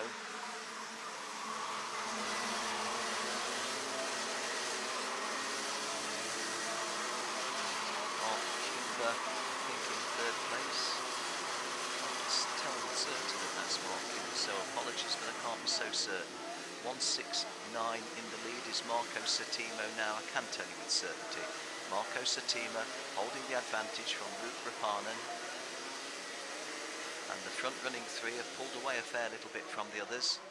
Just try to identify if I've got that right in third place. I think so. 112 Mark Kimber. So my call on this is Marco Settimo leading, Root Rapanen, the early leader, in second place, and Mark Kimber in third place. And Mark Kimber putting pressure. Oh, and we've lost a Dutch driver, have we? Is that Holland? No, it wasn't Holland. Was it the race suit? Try and tell you who that was. It was either Felix Jansson or Hernan Dillon. Felix Jansson of Sweden or Hernan Dillon of Ecuador. Not circulating presently. This is lap 4. And it looks as if Mark Kimber and Root Rapanen's trading places, but then going back. This is Marco Settimo still in the lead. Cart number 123, Root Rapanen still in second place, and 112 Mark Kimber still in third place. So Marco Settimo of Italy has got about a 4-cart length lead, as our graphic is showing. And the dicing guys behind him, the Brit and the Finn, are making it a little bit easier. And again, Mark Kimber just looking to put the pressure, and rightly so. Now we're with Ollie Caldwell. Didn't see where Ollie was, not too high up, about 22nd I think, immediately behind I think that's one of the, well, we know it's one of the American drivers. It's Ramirez, isn't it? Ramirez, but that's way down. So 19th place, 20th place. So Ollie got a bit of work to do with our camera, to say the least. We're on lap 5 of 17, and Marco Settimo has much increased his advantage over the front running second and third guys. Wow, while we were having a look at Ollie Caldwell's cam, Marco Settimo has built on that advantage twofold, if not 2.5-fold. It's now Mark Kimber in second place, Rupanen in third. So Marco Satimo, you can hardly suggest that he's kicking off for victory from here, but there's still 12 laps remaining. But he's certainly put a healthy advantage up. It was 0.95 of a second. Mark Kimber definitely pulling away a little bit from third place Rupanen. And that being the case, let's have a look who's going quickest of these guys. I think it is, well, the fastest lap so far is a 63.9 by Marco Satima. But Mark Kimber's not hanging around. He's done a 64.00. So the guys 1 and 2 are the first and second fastest. Oh, a lovely shot down the home straight from Ollie Caldwell's camera. And Ollie's actually gaining some places. He's now up into 18th place from outside the top 20. So when we cut to Ollie Caldwell's camera, we're looking at a driver making progress forward. Marco Satima, kart number 169. Don't know an awful lot about Marco. I haven't seen him race previously. Just have a look if we've got a driver bio on him, and didn't think I had, so I can't tell you too much about him. He's a former world finalist last year, so this is his second grand final. Taking a quick glance, or it's really quite a casual glance, wasn't he, over his left shoulder? Why not? Handsome lead by Marco Satima, but we still have 12 laps remaining, including the one that they're on. Well, Mark Kimber got past Rupanen, didn't he? But looking over his shoulder to see if there's any threat, I didn't see a threat from Rupanen. Fourth and fifth are a lot closer, though. That's Jonathan Hoggard fourth and Enzo Valente in fifth place. So Jonathan Hoggard, who has been racing seniors for most of the years domestically and in Europe, but he is eligible to race in juniors, so for this one he's not going to race seniors. As we go back to Ollie Caldwell's camera, Ollie running at the last time of asking in 18th, so he's spilled to place from 17th from when we were last with him. Kart number 165, immediately in front of him is Michael Rossina of Italy. And Titus Schmidley, who started on the second row, is way down. Titus Schmidley is running in 16th place, so things having gone badly wrong for Titus Shanghai Schmidley, who started in P4 on row 2. I can hear Henry Burdett, the circuit commentator, raising his voice. Let's have a look at that differential. It was 1.3, looks a bit more, doesn't it? Maybe not, maybe not. Well, 1.32, so shall we say pretty much holding station. Marco Satimo in his advantage over Mark Kimber. Marco, of course, in home territory, although I don't believe it's here in the south of Italy where he lives. Mark Kimber definitely doesn't live in the south of Italy, he lives in the United Kingdom. Rupanen holding on to that third place in front of Jonathan Hoggard. 129, who you can see there, is Axel Charpentier. So Ollie Caldwell has made further progress if he's got as close up as Axel Charpentier, or Axel's come down to meet him, which wouldn't be good news for the Rotax Euro Challenge champion, the RGMMC champion and domestic champion as well back in the United Kingdom. Mentioned the RGMMC promoted Euro Challenge. Confirmation of Mark Kimber in second place. In mentioning the Euro Challenge, welcome to Mr. Roland Geidel, Mrs. Lynn Geidel, Mr. James Geidel, all of them here, purely in a spectating capacity. I expect it's something rather different for them, going to a race meeting where they've not got to organise everything. This is lap 9, the beginning of. So we have about another 200 metres to go to the half race distance at 8.5 laps, just approaching the halfway stage. And Marco Satimo's lead, 1.447 seconds over Mark Kimber. Rupanen running third, Jonathan Hoggard fourth, Enzo Valente fifth, Jean-Paul Kovac sixth, Andres de Alba 7th, Georg Koss 8th, Dylan Hollis 9th, and a third Brit in the top 10 is William Pettit at number 10. Padana Minang, incidentally, who started on the back row, is up to 17th in 8 laps. So Padana Minang really to be praised for starting on the last row and up to 17th after half the race distance. Ollie Caldwell also going forward into 12th. Marco Satimo's advantage over Mark Kimber. Pretty steady, pretty constant, isn't it? Our graphics bringing you the picture. This is Marco Settimo, who you can see, and then the 4 drivers behind him are Mark Kimber second, Root Rapanen third, Jonathan Hoggard fourth, and Enzo Valente in 5th place. Back with Ollie Caldwell, who's now in 12th place. This is Haira Tabiki of Japan in front of him, so Tabiki has also made forward progress. Tabiki won 2 of the 3 heats in this class, but things went wrong for him in the pre-final.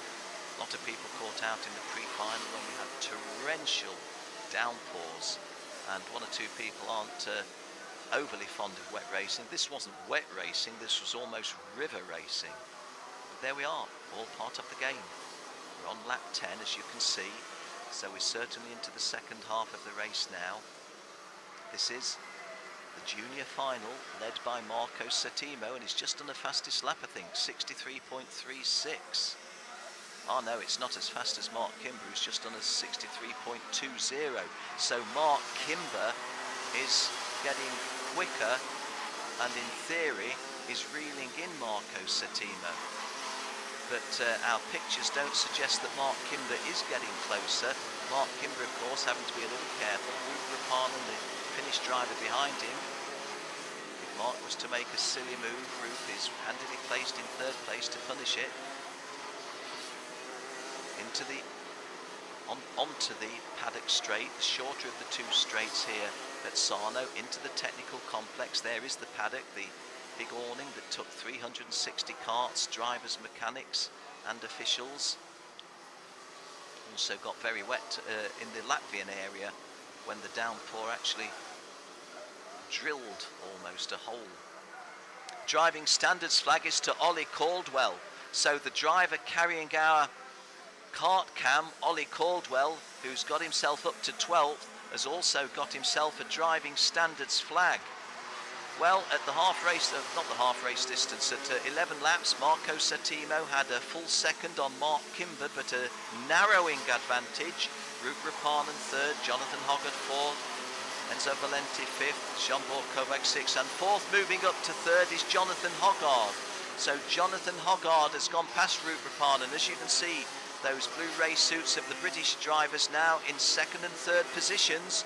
Confirmation that Ollie Caldwell is running 11th, but please take from myself confirmation that Ollie's picked up a driving standards flag, so it's a difficult situation from Ollie from here, and he's got to work hard in this remaining 3rd of the race to get potentially a podium place, but he's not got to do it and incur the wrath of the officials. He's already on a yellow warning card. Yellow card as in soccer, a black and white flag here in karting.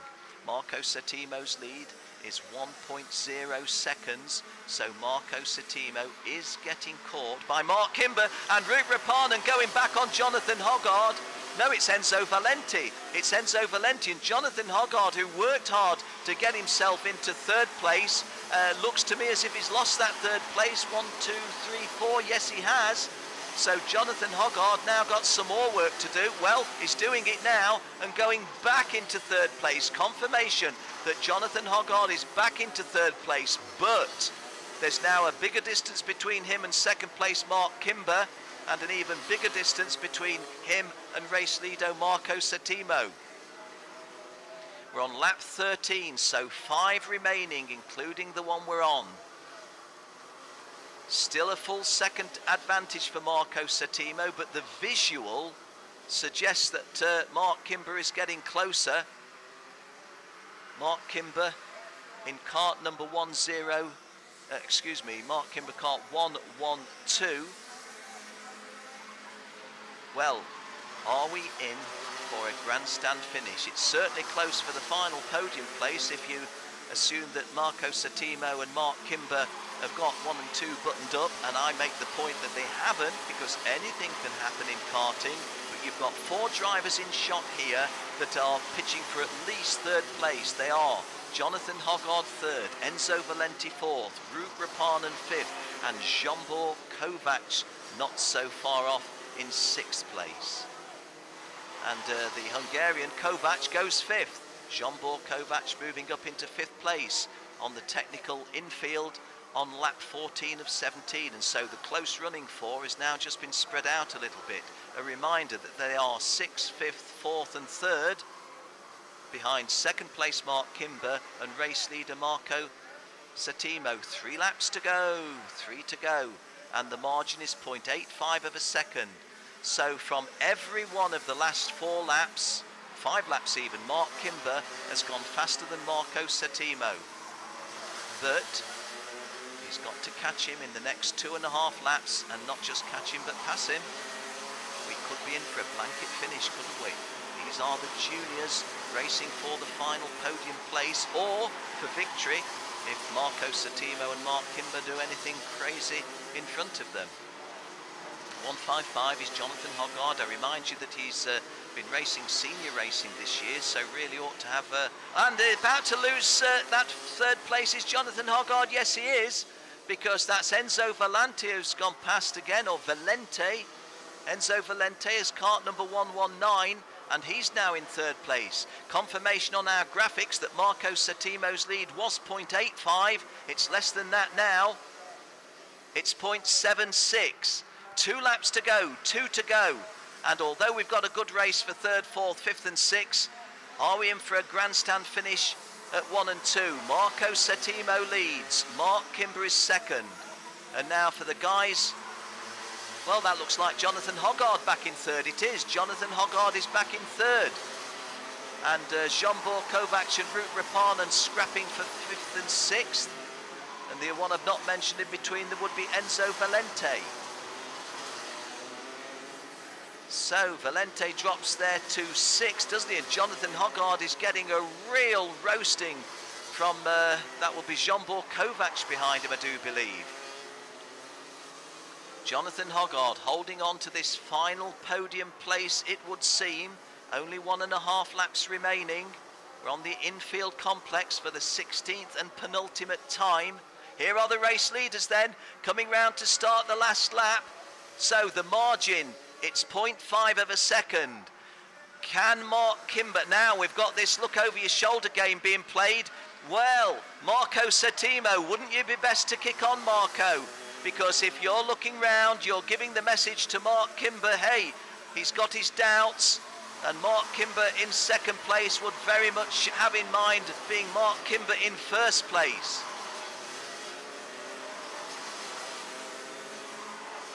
Here are the leaders, and Marco Settimo is going on to the paddock straight for the 17th and final time, and again he's looking round, and Mark Kimber must be feeling, I've got a great chance here, I've got a chance, because he's feeling uncomfortable. Again he looks for me.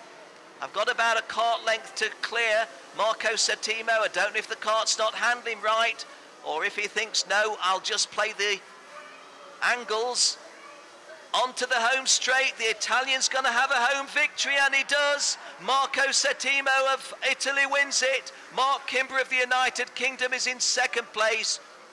And does Jonathan Hoggard get 3rd place? Yes, he does. From 4th place, Jean-Paul Kovacs. Enzo Valente 5th. Rup Rapanen fell away in the later stages to 6th. Andres de Alba of Canada 7.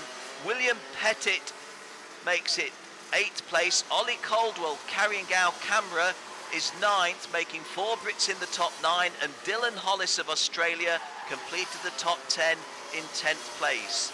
31 of our 34 starters completed the full race distance. No, they didn't. 30 of our 34 starters completed the full race distance. One of them, the girl from France, Léonie Claude, she finished 24th. But she started in 29th place, so a reasonable effort by the one lady racing against the boys. Hope you enjoyed that one. Good race, good finish.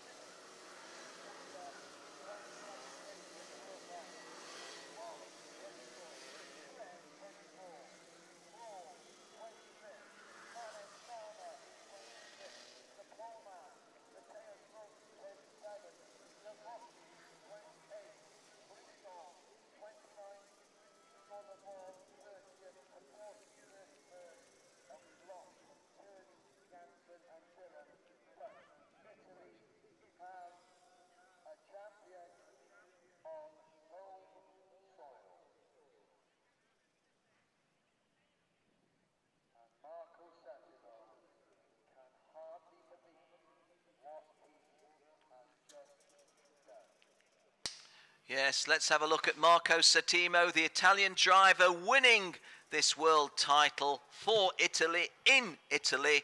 But Mark Kimber, the vice champion, giving him a real scare, a real chase right to the finish. Just 0.28 of a second in it at the end. Although Marco did close the speed down a fair little bit at the end to play the angles game.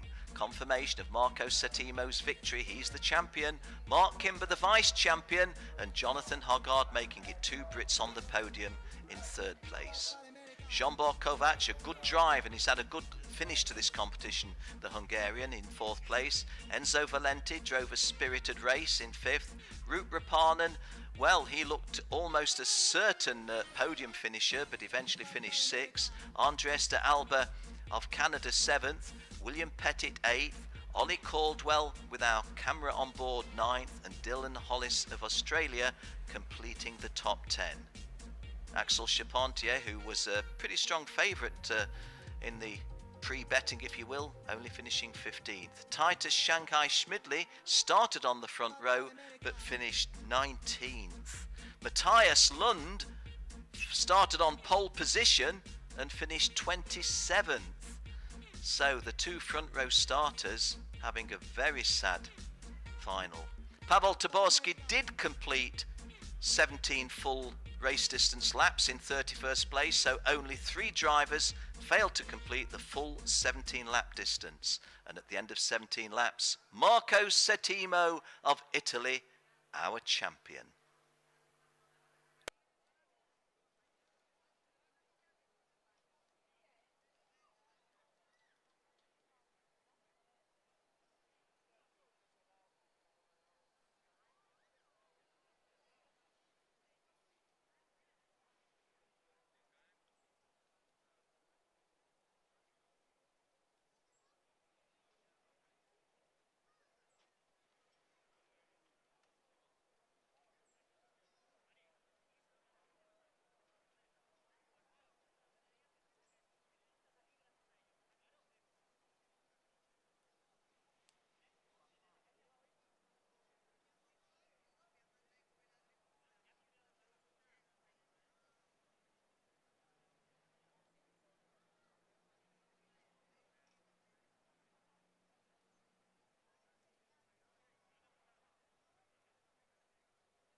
Well, the recovery wagon going out to recover Joe Turney of Great Britain, Felix Janssen of Sweden, and the rather unlucky Hernan Dillon from Quito, Ecuador, the Ecuadorian champion in his first final, who went out, well, not quite on the opening lap, but just after the first lap. But just 3 non-finishers being collected on the recovery wagon.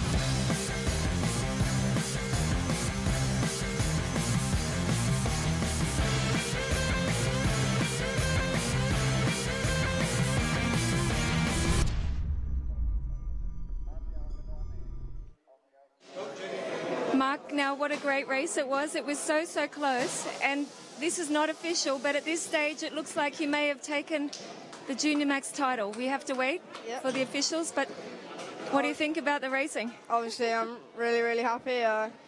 It was such a close race. I mean, I was driving as hard as I could at every single lap to catch the leader, but obviously that's just how it went, and yeah, really happy. He's probably got a little bit of a local advantage, being Italian. Maybe he knows the track, I don't know. But did you really believe when you came into the event you could be taking this title in 2016? No, I didn't think I'd be anywhere near, but especially after qualifying, I qualified 35th overall. But then we just came back in every race, and I'm so happy. Yeah. Is there anyone you'd like to thank? I'd like to thank my family for all the support, the team, they've been great, and my mechanic Dan. Okay, so we won't celebrate as yet. We're still waiting for Marco to come through. Yep. But congratulations, great race, and I'm sure everyone at home really enjoyed it. Yeah, thank you. Thank you. Thanks.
Rotax E-Tech engines in Ski-Doo snowmobiles are known for their excellent power, efficiency, reliability, and smooth running.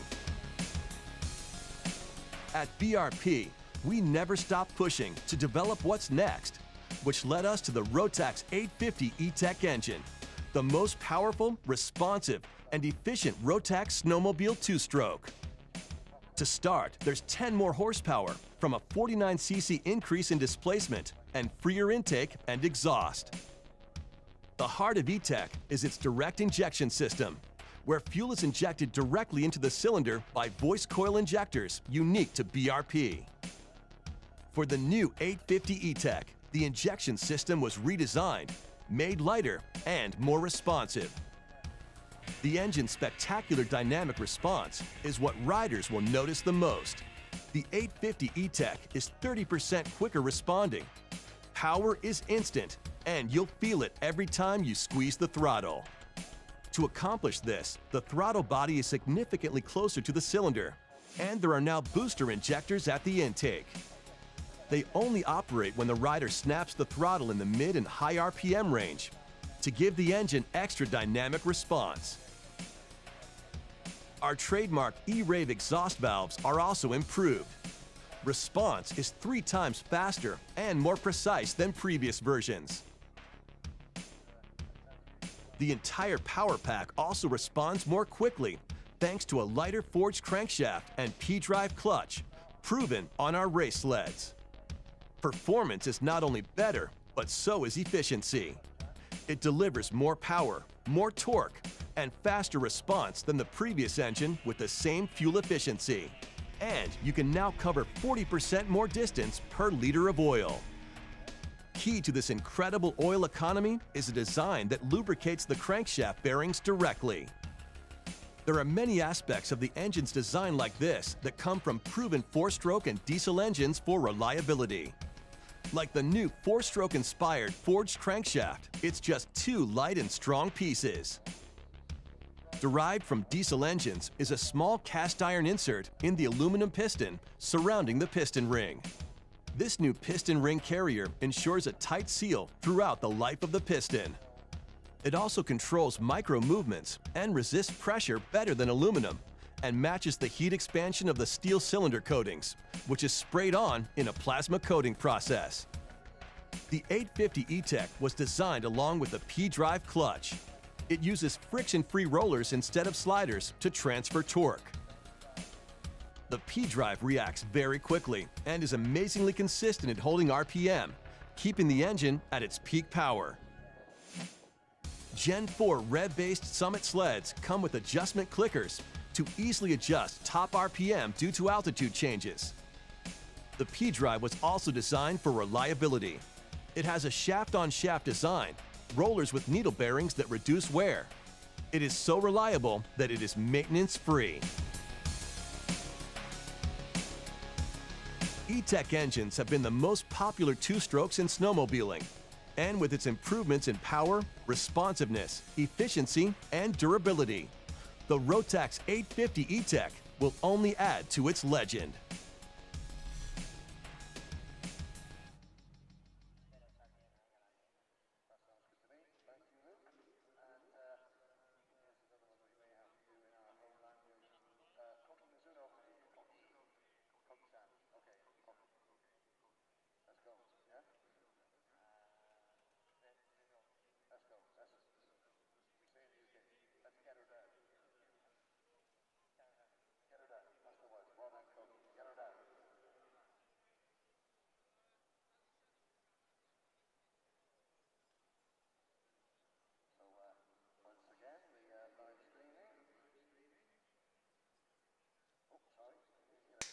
Well, our next race is the final of Rotax Senior. It's scheduled away at 14:10, so just about 10 minutes time. And this will see the Russian Denis Maflanov starting on pole position, with the Frenchman Adrien Renaudin joining him on the front row. And on row 2, we've got Christopher Dreispring of Germany, and he's got our kart cam, so that will be helpful to us, won't it? Be interesting. Chris Dreispring carrying the kart cam, starting in P3, the inside of row 2.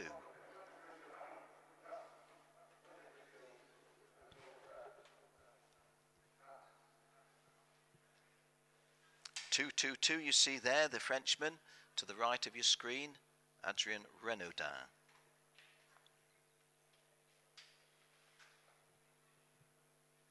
There is Adrien. Did some interviews with Jenny Wade previously, so we know a little bit about what gets into his head. Denis Maflanov, a different sort of character altogether. Denis, he's a 3 times Rotax Grand Final finalist, is Denis Maflanov, twice in junior, once here as senior. And there is Denis getting a smile from him. Well done, Denis. Looking a little bit more relaxed perhaps than Adrian. This is 264 Chris Dreispring. And if everything is good, we're going to be getting from Chris some camera shots. Ruben Kverkild from Norway. He's a plumber by trade. Really interesting guy to talk with. The Norwegians have a bit of a reputation for being a bit dry, don't they? But Team Norway here, they're a laugh a minute at times. Kart 230, Cody Gillis from Australia, a third row starter. 264 is Chris Dreispring, and there in the front of your screen is our camera. So Chris Dreispring driving for Team VPDR out of Germany and Austria, the team. I think it started as an Austrian, wasn't it? Dominic Kreihammer, the original not Dominic, Norbert Kreihammer, the original founder.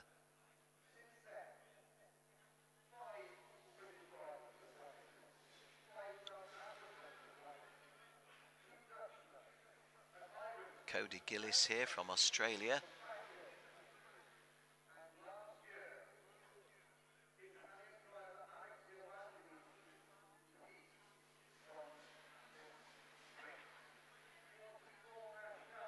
Cody Gillis doesn't look too tense, does he, before the start?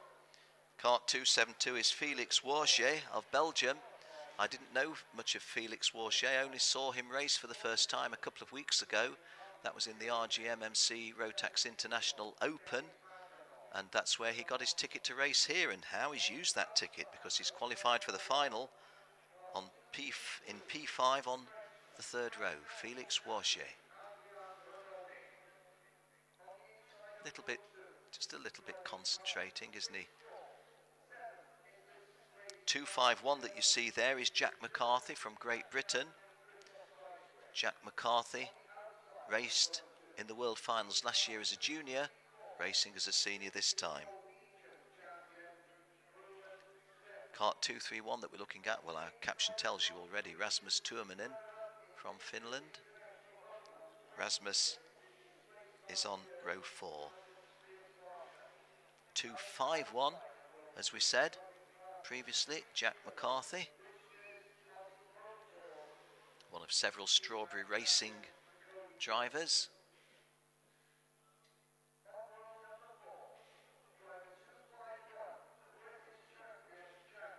Well, the girl could have just smiled a little bit more, couldn't she? She's there to do the smiley job and could have smiled a bit more for that picture, but never mind.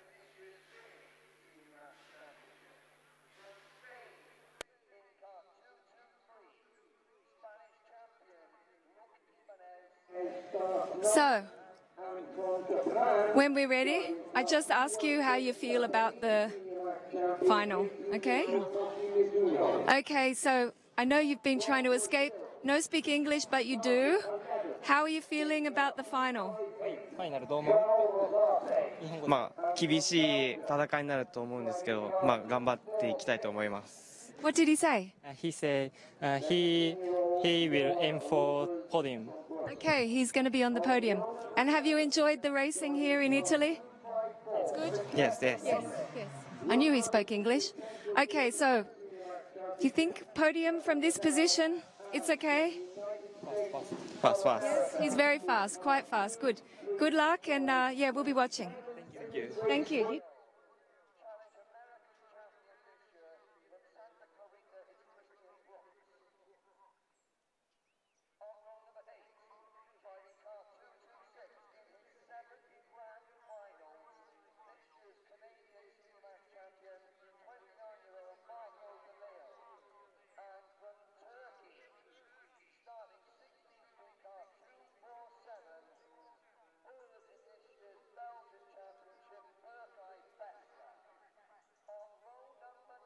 Kart number 223 you see there is Hugh Ibanez of Spain.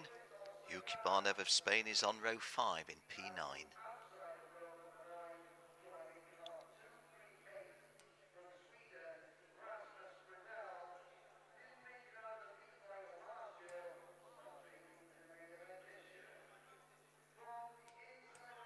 Now, Dennis, here we are, pole position. How are you feeling?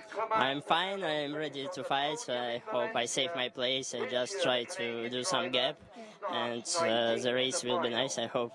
I'm sure it will be nice. We've seen some great racing, and of course you've been very fast but very smart up until now, so yeah, it's been good, huh? Yeah, for sure. Now I'm concentrate like maximum. Last 2 days was perfect for me, and I just try to remember it. That's all. Obviously you like the track. Yeah, for sure. It's quite good track, but really long straight. It's a bit hard for driver. But we've seen it in the last races today, before your race, that it's still possible with the slipstream through the corners to come back. Yeah. In junior was quite nice. First driver have a gap, but after just last 2 laps, this gap is nothing. And I think Kimber can try to overtake, but 1 more lap. Okay, so we're going to wish you luck. Thank you. Use your head. Yeah. Okay, and yeah, we'll be watching. Yeah, thank you. On row number 13, the only driver here this week.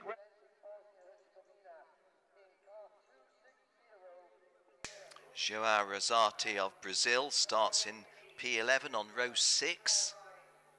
A little bit of contact there at about the number side, wasn't it? 246 you see over there is the kart of Noé Rivas, but this is not Noé Rivas. A big thank you to all of our chassis supporters, Sodikart supporting the senior group, and if I may make a personal mention in Sodikart, my good friend Mr. Bas Lammers, a now let me get this right, he's a world champion, a European champion, World Cup winner, also went car racing, the Dutchman, working for Sodikart. Down to Jenny again. Okay, Miriam, now here we are on the second row. Good racing? Yes. Starting 30th in kart number 2, 1.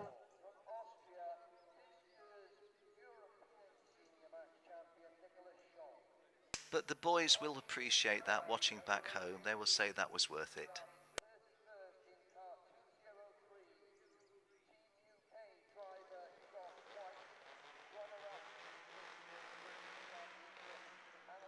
2-minute board. So it's a 20-lap distance for the senior final.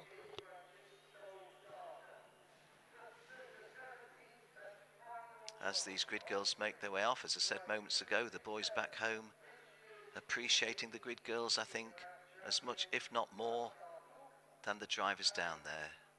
We know we've had 1 or 2 comments that the girls are rather nice. Confirmation that Denis Mavlanov starts on the front row with Adrien Renaudin of France joining him. Chris Dryspring with our onboard camera is on row 2 with Ruben Kverkild of Norway.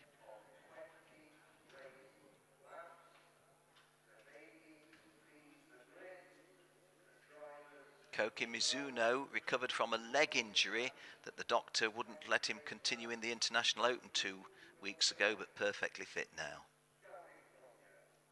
Marco Di Leo, 29 years of age and experienced tremendously here. Berkay Bezda of Turkey, bidding to get a good result for that nation. Had some misfortune thus far.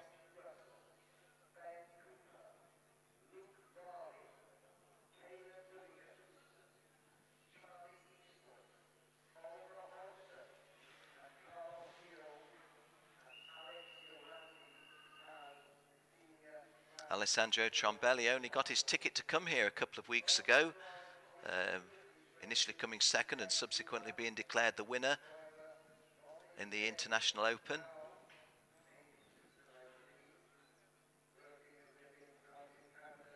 Nick Jarbo, a little disappointed to be down on row 14, has gone a lot better than that, than would be suggested. There is a nice picture there of 206 Denis Mavlanov. Bruno Borlido on row 15, a former world number 2 at this level. Nicholas Schürl of Austria. Want to say hi to Marcel Kienbauer. Nicholas Schürl, very keen that I should say hi to Marcel Kienbauer for all the help he's given to him in his career. So, on to our formation lap. Race distance in the senior final, 20 laps. I'm Ken Walker, we're KART-DATA, and we're glad to have you with us. 3 more finals to go here at Sarno, Italy, in the foothills of Mount Vesuvius.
So the seniors getting themselves at a nice pace, controlled by Russian driver Denis Mavlanov on pole and Adrien Renaudin. I've watched Denis Mavlanov race over 6-7 seasons, but I've not watched Adrien Renaudin previously at all, so interesting to see how well he's going. These pictures from our Condor cam, you see the wire just above. So 20 laps to go, a title to be won. Denis Mavlanov on the left, Adrien Renaudin on the right. And we're racing And Denis Mavlanov getting a nice start there, and so was Chris Dryspring, carrying our camera, but there's been some tagging, and one or two of the drivers in the front 10 have lost places in the top 10 at an early stage. But Denis Mavlanov in that distinctive racing overall, clearly the initial leader. Adrien Renaudin, I think, in third place behind Chris Dryspring. So my call of the 1, 2, 3 there, and Adrien Renaudin taking third place off Christopher Dryspring, I think. Yes, he has. Well, Adrien Renaudin is kart number 222. And starting on the outside of the front row, there is Chris Dryspring, clearly now in third place, behind 222, Adrien Renaudin in second place, and our race leader, Denis Mavlanov, the Russian. Those pictures were pretty good, but for the exhaust fumes, that almost smell them. At the end of the lap, of the opening lap, Denis Mavlanov's advantage, 0.29 of a second, nearly 0.3 of a second.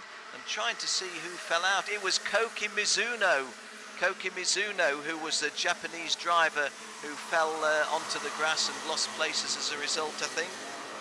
Marco Di Leo, no, I don't think he was involved.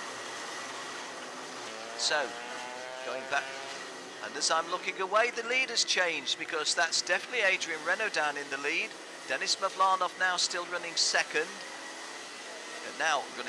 Chris Dryspring still running third, and Felix Waget of Belgium is definitely the driver in fourth place. Not sure if that's Jack McCarthy, fifth, 1, 2, 3, 4, 5. Yes-ish. Let me concentrate on the front running three and tell you with absolute certainty that Adrien Renaudin is leading, that that Denis Mavlanov is in second place, Chris Dryspring finding a route through, and Chris Dryspring gaining an advantage and taking the lead, and Christopher Dryspring of Germany goes into the lead. We're going to get some different pictures now from the kart cam. This is empty tarmac in front of him. So there we go. This is what a fast lap around the circuit at Sarno looks like. Adrien Renaudin has hung himself out to dry a little bit and drops down to fourth place. So now Chris Dryspring the leader. Denis Mavlanov coming back and retaking the lead. Well, this is almost like Minimax Racing, Junior Racing. Don't expect so early on in a senior final to see as many changes as that, but it's good for the spectators. So Denis Mavlanov started on pole position in kart 206, lost the lead, but as you can see, has regained it. Chris Dryspring, kart number 264, has been a leader of the race. Adrien Renaudin, kart 222, has been a leader of the race, and Denis Mavlanov is the current leader of the race as we set off on lap 4. Margin in favour of Denis Mavlanov is just 0.2 of a second. Coming down towards us, and that's a loss of the lead by Denis Mavlanov, unless he'd measured that beautifully, hadn't he? He'd let Ruben Verkild of Norway through to say, you can go through, Ruben, but you won't have the angle to carry the speed out. I will, and I'll be leading the race at the exit of this next turn. And Denis Mavlanov did exactly that. Adrien Renaudin, the Frenchman, in third place. Mentioned previously that second place driver Ruben Verkild of Norway doesn't work in motorsport at all. He's a plumber when he's not karting. Adrien Renaudin in that light blue helmet, just looking to, no he's not, I was going to say looking to get an angle on, well it does look like it there on Kerveld, Ruben Kerveld. And Chris Dryspring doesn't want to lose anything else, does he? The early leader of the race, getting himself down into 1, 2, 3, 4th now. And Renaudin goes up to second. Renaudin now in second. Alors maintenant, Adrien Renaudin, le Français, en deuxième place.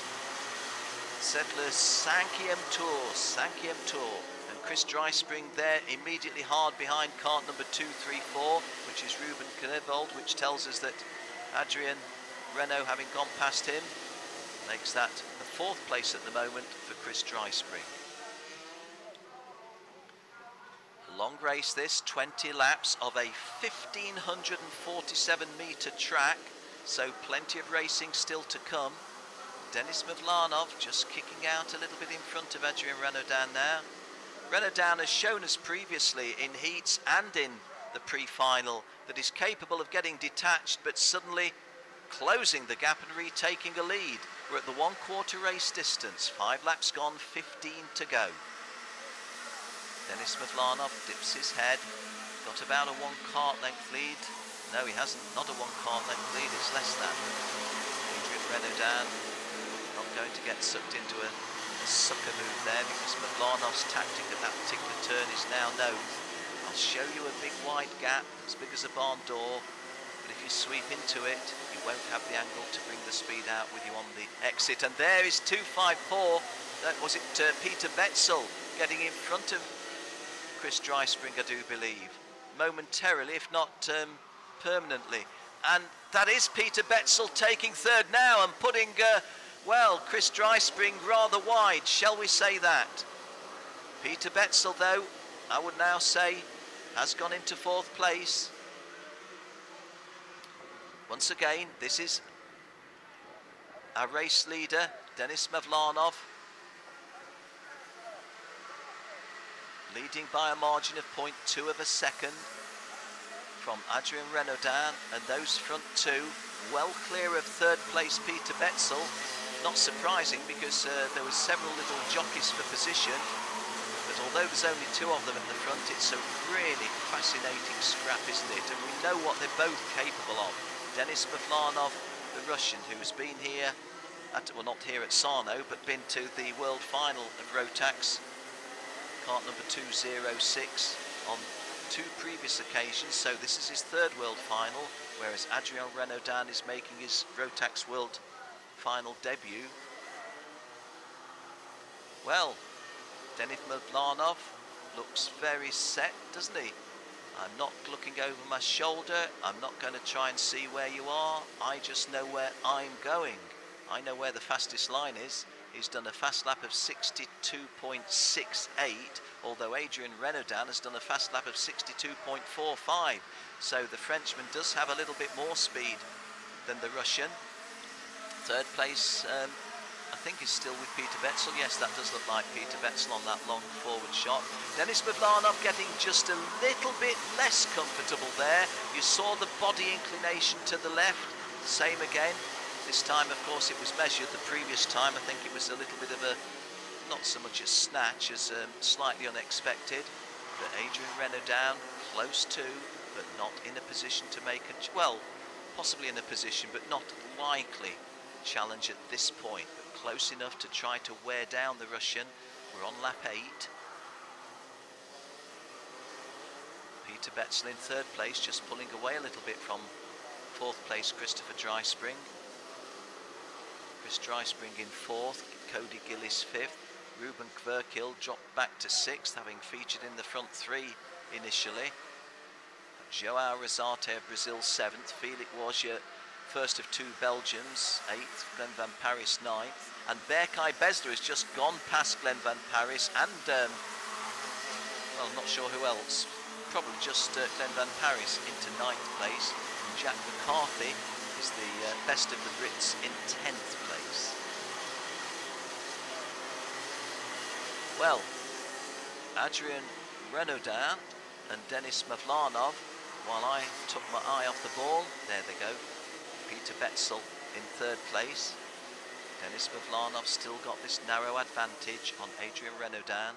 Peter Betzel in 3rd place is a long way behind them, but is also about 6 lengths in front of 4th place Chris Dreispring. So interesting race for Peter Betzel, just got to head down and gain on his own some speed to try and reel in the 2 front runners who've just gone past you in the screen picture now. These are 4th, 5th and 6th that we see. These are 1 and 2 that we see. The gap between 2nd and 3rd is 2.4 seconds, 2.3 seconds. So the front running pair a long way now. You can see Adrien Renaudin now trying to explore some angles. Where might we get a false move from Denis Mavlanov? Where might I be able, even without a false move, to prize an opening?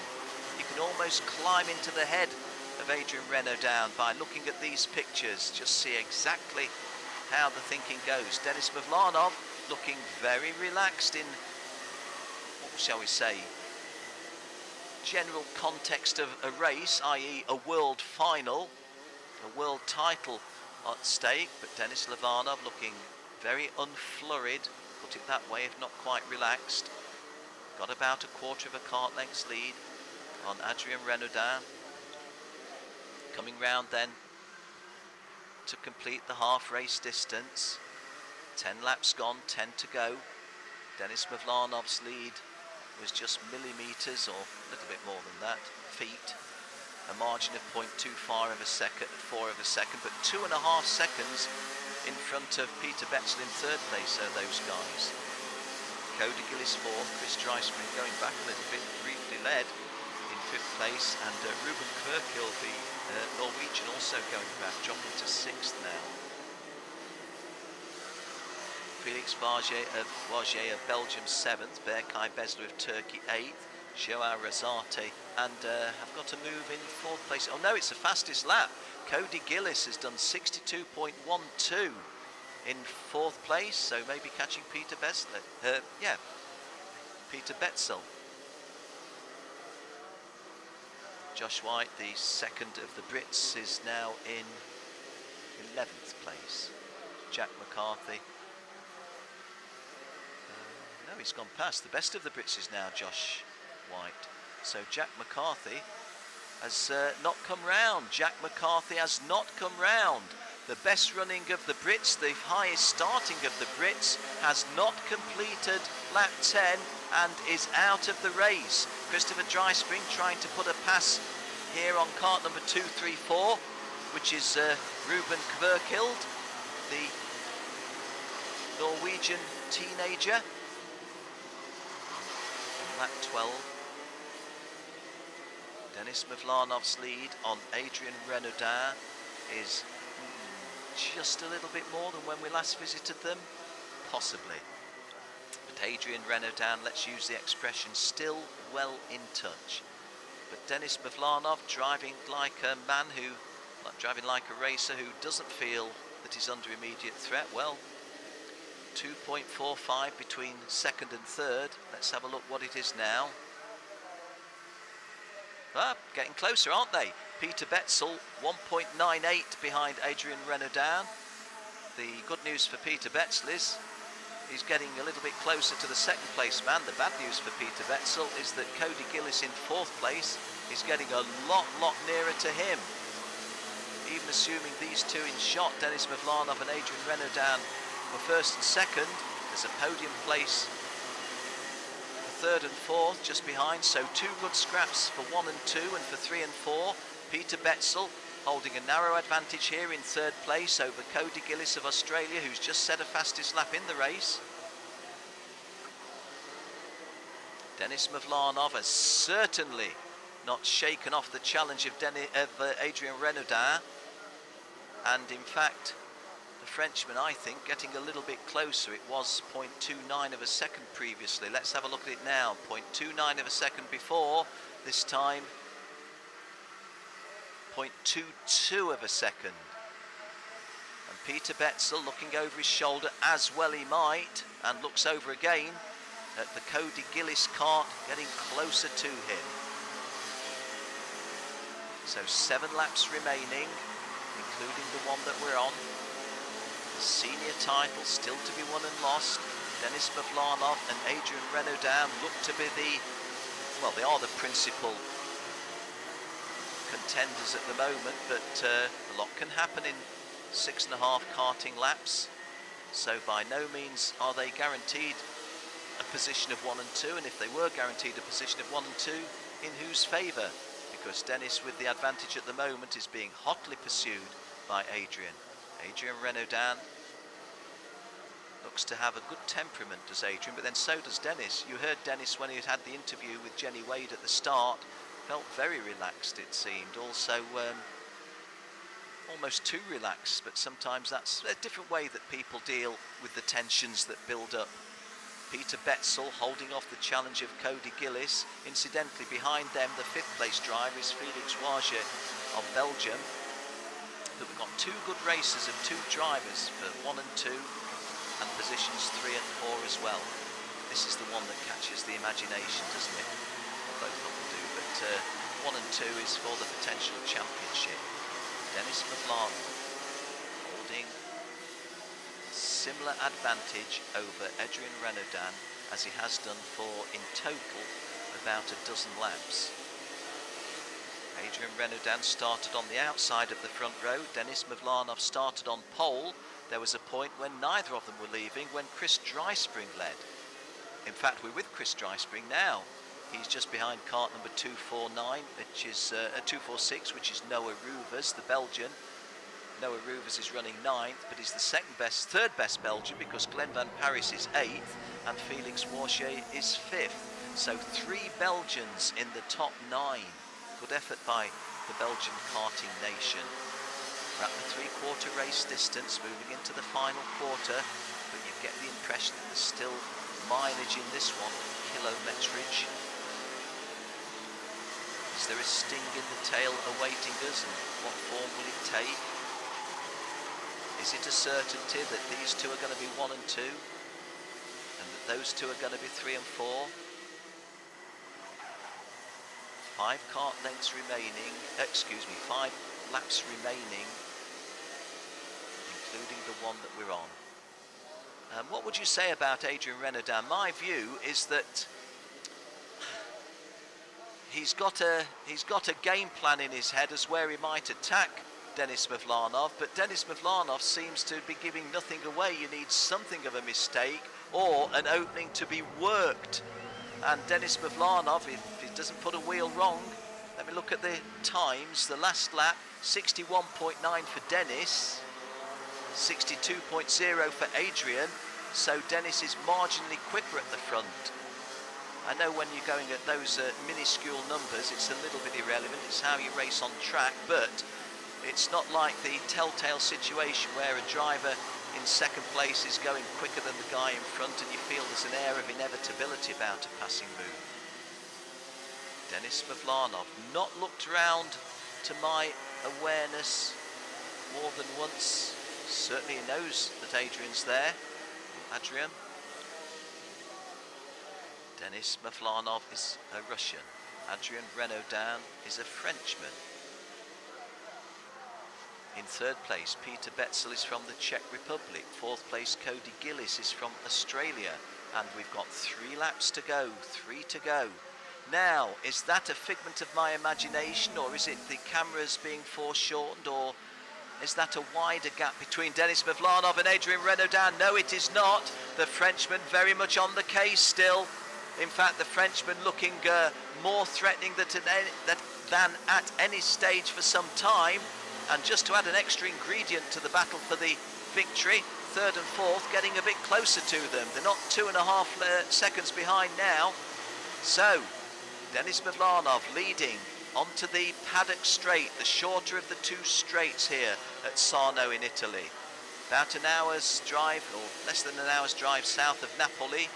Depends on the Italian traffic, of course. Well, Denis Mavlanov. I just feel that on the one hand you could say, hey Ken, there's been no passing from 1 and 2 for ages. No, there hasn't, but don't you just... And there's a glance over the shoulder. So Denis Mavlanov now knows he's got 2 laps to go, but be thinking at this stage, the guy behind me is a real threat. And Adrien Renaudin making a move and is taking the lead, is he? No, Denis Mavlanov sweeps through and regains the lead. Maybe notionally, there was a nose cone in front for Adrien Renaudin. Oh, and that's a neat little cross move, but all it's done is brought Peter Betzel in 3rd place closer to Adrien. So, 1.5 laps remaining, and it's not a battle between 2 for the victory, it's a battle between 4 for the victory. Mavlanov 1. Renaudin 2, Betzel 3rd, ducking to make a move, and Renaudin has to just give him an elbow and say, no, you can't come through. Gillis in 4th place.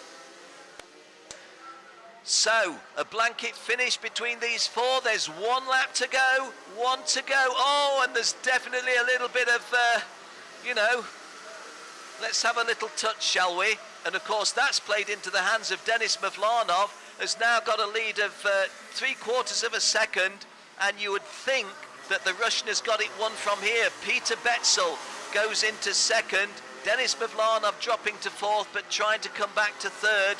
Cody Gillis on the podium place in third. Sorry, that's Adrian Renaudin, isn't it? Denis Mavlanov, Peter Betzel second. This is Denis Mavlanov, Peter Betzel second, Adrian Renaudin third, Cody Gillis fourth. And Gillis trying to ease up through to third, and does he get the move?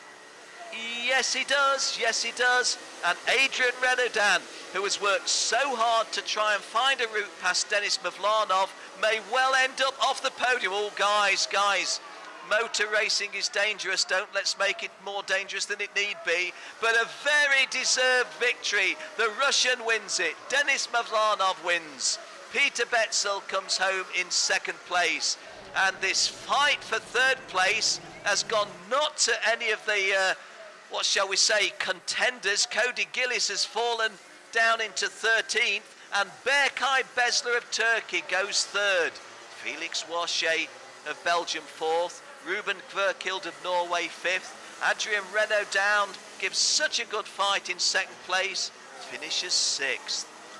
Glenn Van Paris seventh, Nicholas Schürl 8, Noah Ruvers 9, and Christopher Dreispring from Germany completes the top 10 at number 10.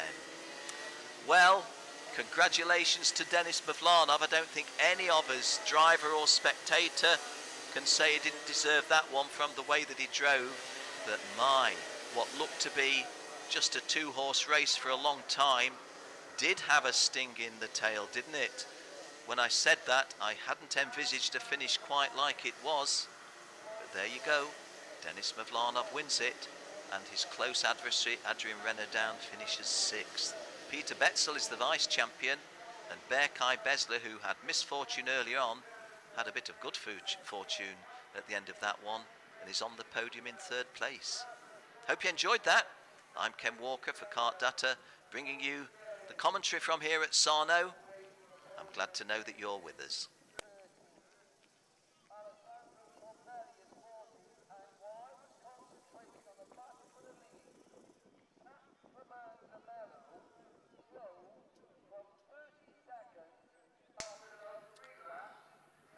Well, is this a sporting conjecture? I think it is.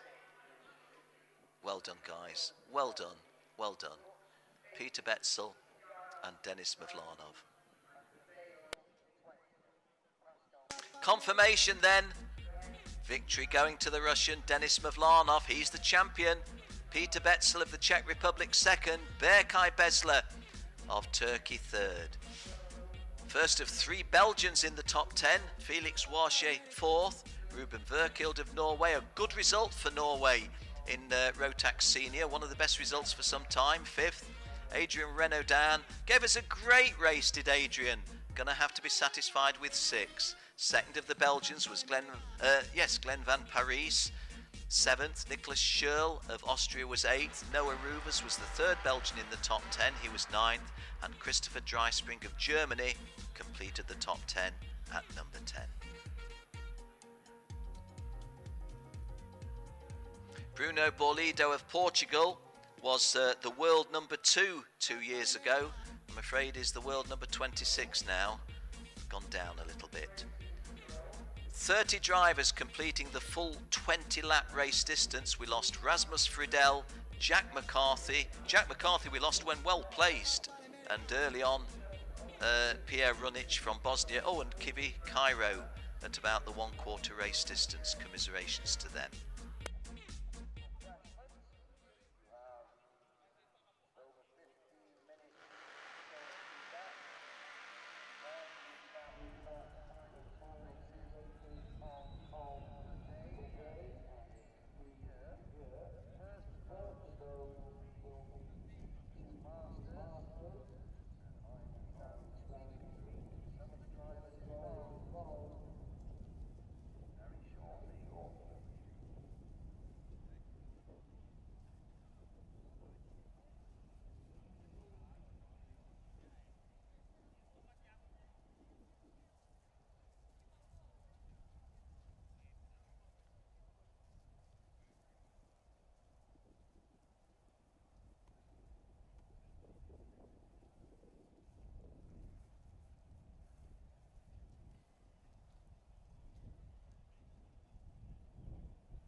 Won, Dennis.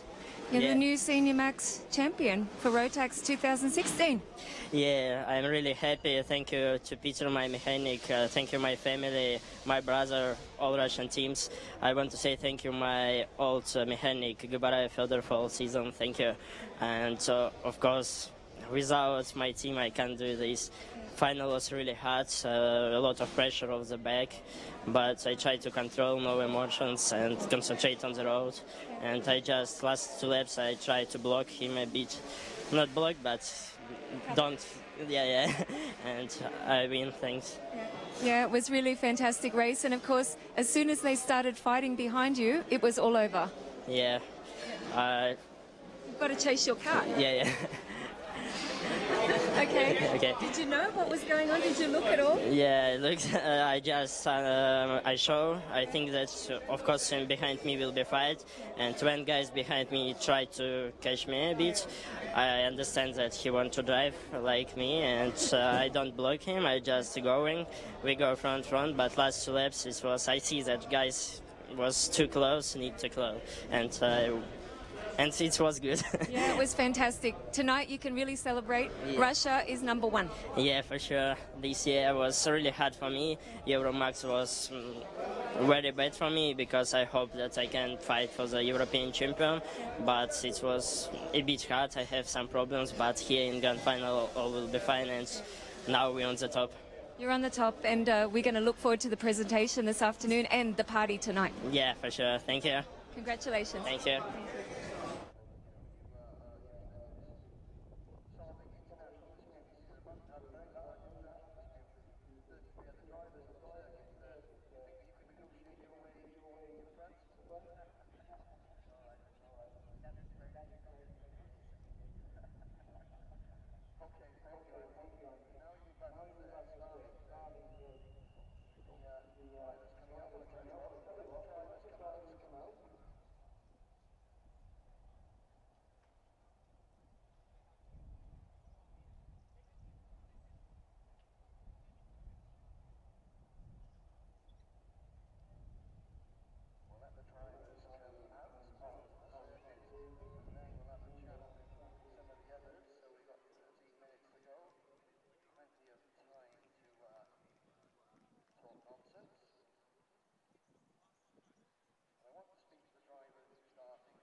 Here we go, Peter, now. What an exciting end to the race.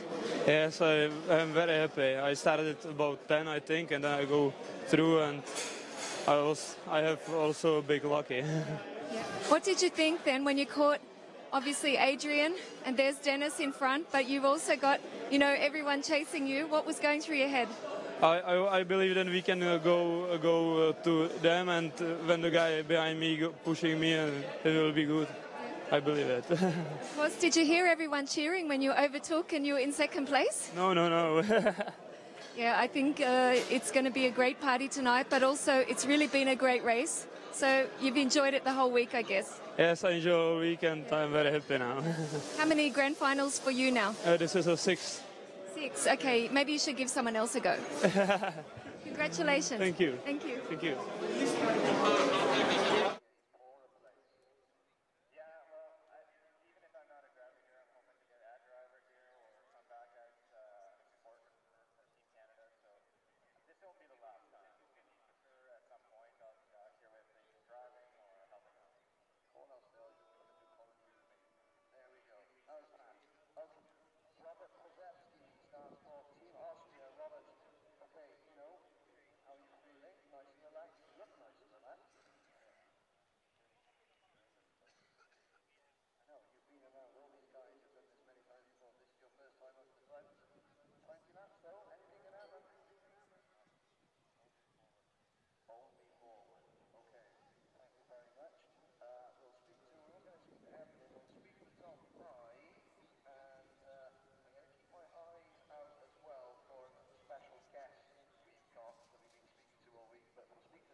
Well, we thank our friends from KART once again for their support of this class. The DD2 Masters coming out now.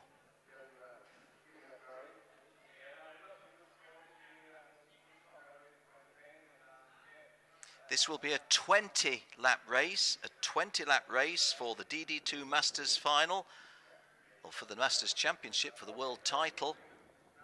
I have said at the very start, before any racing, I do believe this class has got the greatest strength in depth, really believe it, and I think we'll be in for a cracking final.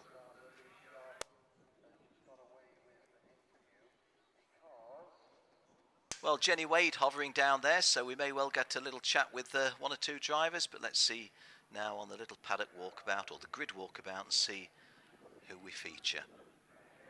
Right at the start is Dennis Kroos, and opposite him, KART 425 that you see is Antti Ollikainen.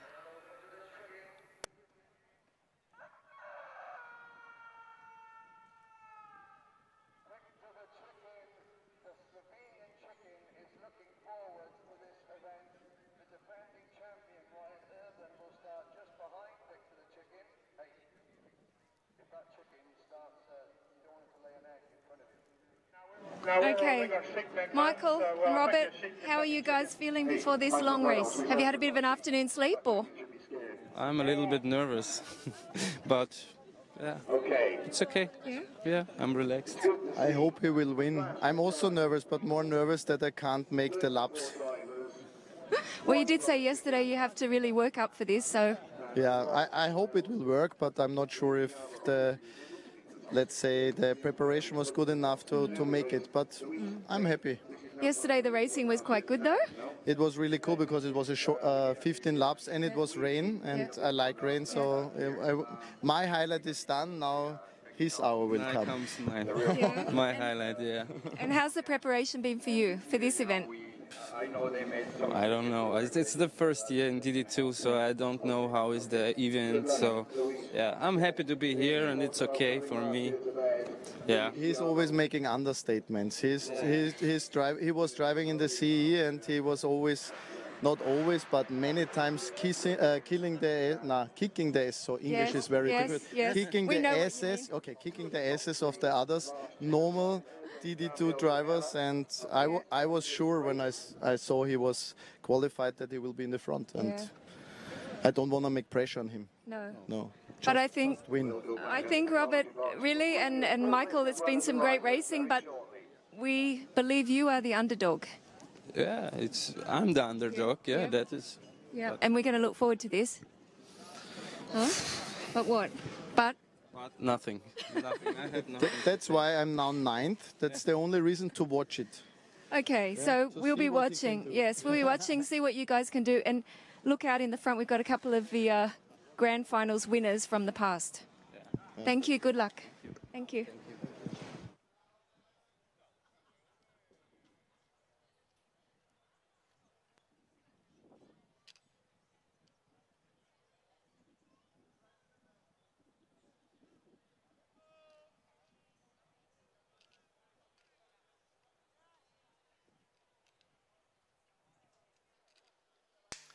Dennis Kroos was a world champion. Dennis in kart number 436. Dennis was the world number 1 in 2008. He won that in Italy at La Conca, and he was the vice champion 2 years later at La Conca also. So when Dennis Kroos comes to Italy in a Rotax World Challenge,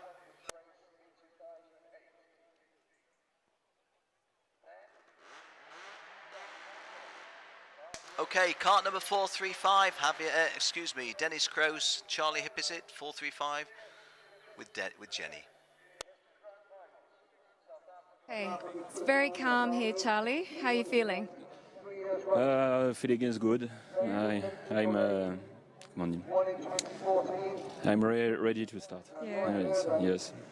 Just the sun is good. It's good the again. sun's great. Yes, the sun great. Rain is good again, but I'm ready. I'm ready. Now, of course, in this class, we've got lots of experienced drivers. Yes. Yeah? The competition is not easy.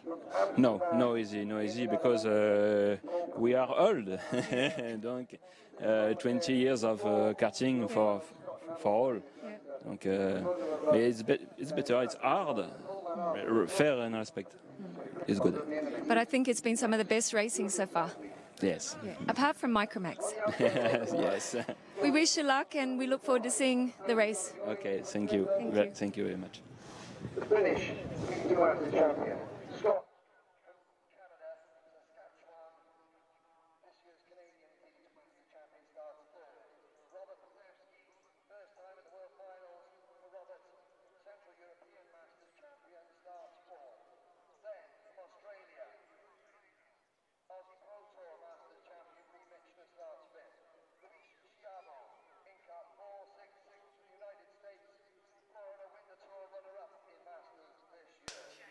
Alessandro Glauser from Switzerland will be starting in kart number 406. A little way back, not as far up as he would have liked. He's on row 8 in P15. Had been starting in third and fourth row in some of the preliminaries, but he's driven well, the Swiss driver. Okay, let's talk with Jenny again. Okay, we're on row 6, Luca. How are you feeling now for the final? Luis, not Lewis. Good. Oh, Luca, Lewis, you know, we're in similar. Italy, so No, that's okay. it's okay? Yeah, it's Right, perfect. let's try that again. Or Lewis? Luigi. Is it live? Third row? Is it live? Yes. Well, I'm Luis anyways, it's fine. Okay, we'll try the Italian version. Okay. Luca? Luigi. Yeah, Luigi. Luigi, okay. And how are you feeling? Good. We'll see this year. I think we had a good chance, you know. We're going to do our best. And we have a good car today. We work very hard to be here, so I think I'm already happy for that. Okay, one of your teammates there. He wishes he was on this row, but he's not. Yeah, thank God he's not behind me. Yeah. No, he's a good teammate. Derek is good, really good. Have you enjoyed being here in Italy for the grand finals? Yeah, it's my dad's town, so I feel like it's second home for me. My wife is in Miami watching this probably, so just want to say hi to my wife, to my kids. I love them very much. And now they know you as Luigi since you've been here? Say that again? Yeah, they know you as Luigi now. No, they didn't know until you mentioned it. Yeah. Thank you. We're going to wish you luck, and it's been great racing, so keep it up. Thank you very much. Thank you. His countryman, Max Horetta.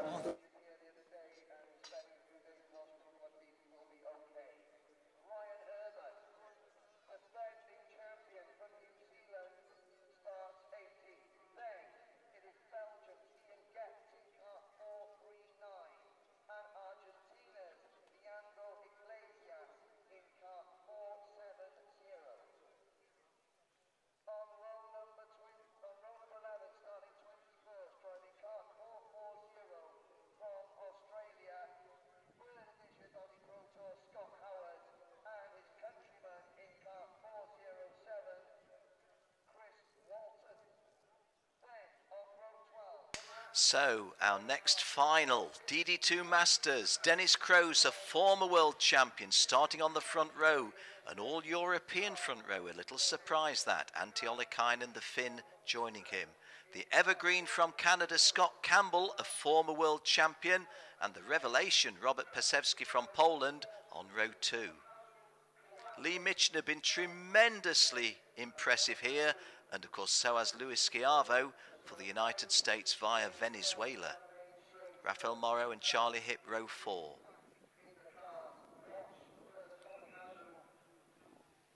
Michael Fiedler from Austria is on row 5, and he is carrying our kart cam. So Michael Fiedler will be giving us good pictures. There is the first of them that we're looking at. He's from Speed World Academy at Brook Anderleiter. Hi to Harold Egger and to Claudia, all of our friends there. Do enjoy our visits to Brook, and Michael doing a good job for you. Derek Wang on row 7 was the American who wanted to give a little kiss to his compatriot being interviewed by Jenny a moment ago. Ryan Urban, the defending champion, starting in P18. In 20 laps he can come through from there and win, but it's going to be very, very hard.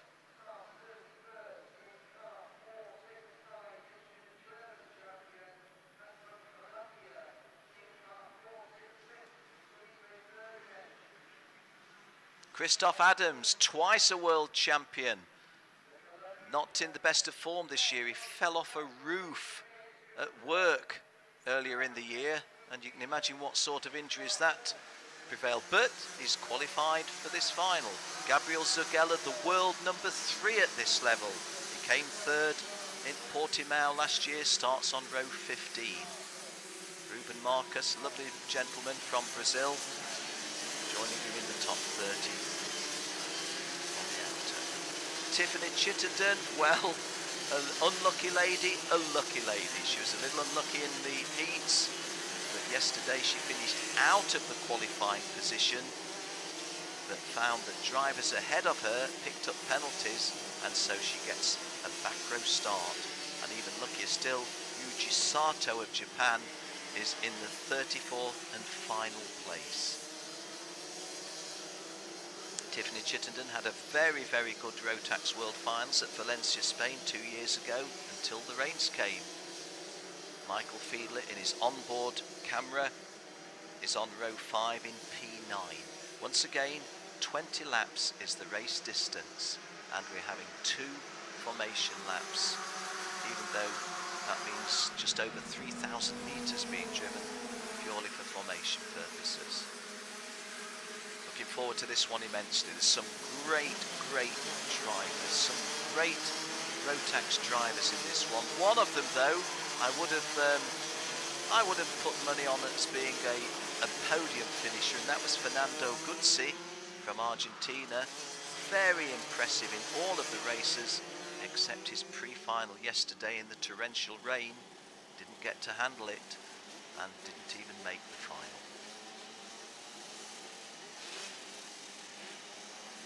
So Ryan Urban, the world number 1, has got to do his work from row 9. Gabriel Zugella, the world number 3, has got to do his work from row 15.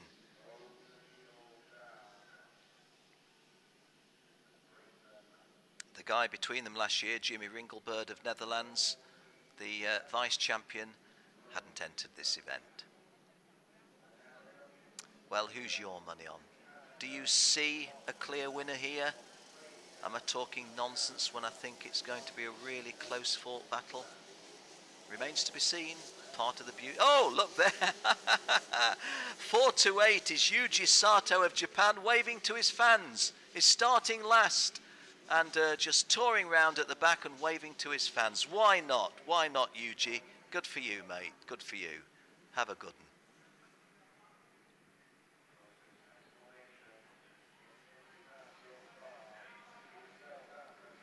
Dennis Kroos, a double world champion and a vice champion at this level. He's on pole position. Antti Ollikainen of Finland. When he's not kart racing, he's a politician back home. Dennis Kroos on the left, Antti Ollikainen on the right. And we're racing, and Dennis Kroos gets a clear start. A fast start for Antti Ollikainen. Very fast from the outside of the front row. But this is Dennis Kroos has got the early advantage. Dennis Kroos, and it's not Antti Ollikainen there, it's Ollikainen, it's Scotty Campbell. So Scotty Campbell behind Dennis Kroos, but Dennis Kroos converted his pole position to an early lead. Michael Fiedler just behind kart number 427, which is Robert Pazewski of Austria. Indeed, Michael Fiedler is from Austria, so Michael Fiedler has made some forward progress, started in P9. Either that or Pazewski's fallen back some. Dennis Kroos in this early advantage from Scott Campbell, kart 443. Antti Ollikainen, I think, slotted. No, he isn't. Antti's running in 4th place. Lee Michener was the driver in 3rd place. Lee Michener, really sharp and impressive. In fact, Lee Michener is the revelation of this class to me as Dennis Kroos leads them over at the end of the opening lap. Dennis Kroos' lead was from Scott Campbell 2nd, Lee Michener 3rd, Louis Schiavo 4th, Antti Ollikainen 5th. And are we with Mike Fiedler? Has there been a change in the front? No, that's still Dennis Kroos in the lead. Can you see the shadow of our camera on the front of the cart of Michael Fiedler? Michael Fiedler, most successful driver for Austria. Dennis Kroos leading, Michael Fiedler incidentally running 8th. Dennis Gross 1, Scott Campbell 2, Lee Mitchiner 3, and these three just pulled away a little bit from the pack, led by Luis Schiavo in 4th place. And here's a bid for the lead by Scott Campbell, and it was a little bit untidy, the challenge, and a little bit untidy the defence, but the net result is that Dennis Gross pulls away a little bit further from Scott Campbell, who gets the close attentions of Lee Mitchiner now. So on to the home straight to complete lap 2 of 20. And there you saw a very clear message, didn't you? Lee Mitchiner and Antti Ollikainen trading places with Scott Campbell. And the point, I interpreted the point as, look at him out in the front. We're going to have to work together to go together and pull him back, because the him is Dennis Gross, and his lead was pretty healthy when I last looked. I think it was 3/4 of a second. Doesn't sound a lot to a non-kart racer. 3/4 of a second in a DD2 class on a fast, long 1500 metre circuit. Cover a lot of distance in 3/4 of a second. So Dennis Gross, Lee Mitchiner, it's Netherlands 1, Australia 2, and Finland 3. The Europeans have struggled in this event in the preliminaries, but Antti Ollikainen from Finland and Dennis Gross from the Netherlands have been a revelation in the later stages, and in the early stages of the final, the Europeans are 1 and 3. Dennis Gross of the Netherlands leads, Antti Ollikainen of Finland is 3rd. Splitting them is the Australian Lee Mitchiner. And coming up from 4th to 3rd is Scott Campbell. Going to get 4th to 3rd, not quite. Antti Ollikainen able to close the door. Well, those chasers have closed the distance, closed the gap. Definitely 3rd to 2nd was Antti Ollikainen, I think. Yep, that's Antti Ollikainen, so it's Europe 1 and 2 now. So that gave Dennis Gross a little bit of a breather, because Dennis Gross, with a lead of about 5 kart lengths, was suddenly being climbed all over. But then when there's a change from 3rd to 2nd, Antti Ollikainen going past Lee Mitchiner took the pressure off the Dutchman a little bit. But what can we say about Dennis? I'm full of admiration for him. He's a personal friend, but he looks like a personal friend under threat at the minute. Coming round to start lap 5. Holding the lead though at the end of 4 laps of 20. The margin was 0.26 of a second, and that's better than no margin. Scott Campbell in 2nd place. The wily old fox is Scott. I'm also a good friend of Scott, but I don't see Scott as often because 1, Canada's a long way away, and 2, Scott doesn't do a lot of racing. He just comes out at the national championships to drive for a ticket, and he loses that place. You saw ever so clearly there Antti Ollikainen squeezing past Scott Campbell, and now Antti Ollikainen is chasing back after Dennis Gross. Dennis Gross is a commercial window cleaner back home. Antti Ollikainen is a politician back home. Right now on a Saturday afternoon at Sarno, they're international racers racing for a world title, and Scott Campbell has been passed by Lee Mitchiner, so Lee Mitchiner goes into 3rd. The 1, 2 and 3 at the moment. Dennis Gross 1, Antti Ollikainen 2, Lee Mitchiner 3. We come to the quarter race distance, 5 laps gone, 15 to go. So a good length of mileage or kilometrage to be raced for. Dennis Gross, who I've always known as a really good driver in the wet, and he has been, and he went well in the wet here, but in the dry he's been a revelation, the best form I've seen him in. The big statistic I always use about Dennis Gross, he and I share a record, which is we both appeared, him on track, me in the commentary box, at the first 40 Rotax Euro Challenge rounds. The first 10 years of the RGMMC Rotax Euro Challenge, neither Dennis nor myself missed one. And there you saw a lovely piece of driving just in the wider distance, but who's got those difficulties there? That's not lovely driving, that's a disaster. Utter disaster at the front of the race. Well, what can you say? Kart number 443 is Scott Campbell. Oh dear, dear, dear. It's I'm not wanting to defend Scott in any way, but it's just a shame that we lose a driver who is a potential winner.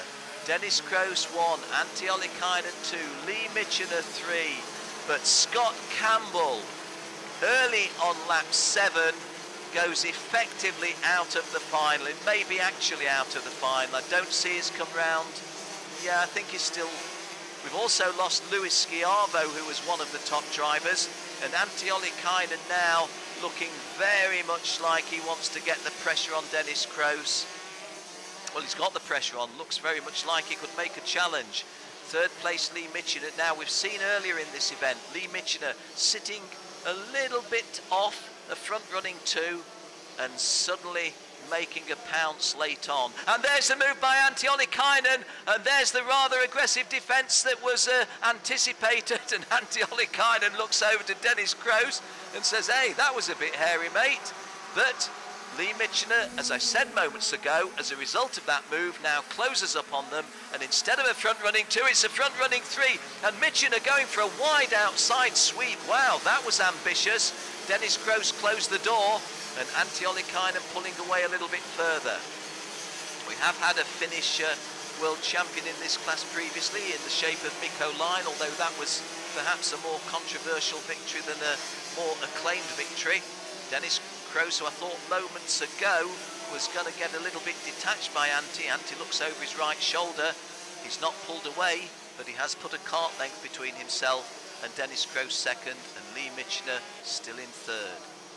Those three a little bit further forward of Robert Pazewski, who's a slightly lonely fourth place runner. You see him in shot now with the red race suit. There he is, Robert Pazewski of Poland. He is in fourth place, and behind him in fifth place is Charlie Hipp, the Frenchman who Jenny spoke to moments ago. We set off on lap 9, 8 of the 20 completed. A good race at the front. Antti Ollikainen, Dennis Kroos, Lee Michener, 1, 2 and 3. And Michael Fiedler is down in 11th place from 8th when we were last visiting on the mounted camera. So Michael just dropping out of the top 10. To be selfish for a minute, we'd like to see him getting a bit further forward. Just in front of him, that's Raphael Morrow. And just in front of Raphael is Ryan Urban. Now Ryan Urban had to start way back in P18, the defending champion.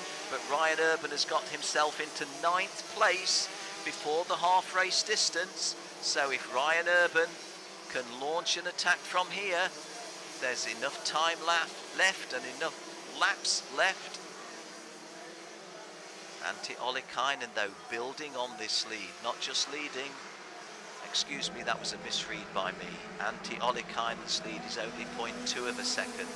Well, it's a lead, a build on the lead in the sense that it was 0.1, but you know what I mean. Dennis Kroos still very close, Lee Michener still very close, and Robert Pazewski now can say, look, this isn't a front-running 3 with me in a lonely 4th place, it's a front-running 4, and I'm just as likely as any of the 3 in front of me to emerge as the leader if we all go into any tight situation. Behind them, after that long gap, 5th place is Charlie Hipp from France. In fact, let me just tell you the top 10. 6th is Jan Andreasen, 7th is Arto Sabinius, the Greek, 8th is Ryan Urban up from 9th, the world number 1 coming forward.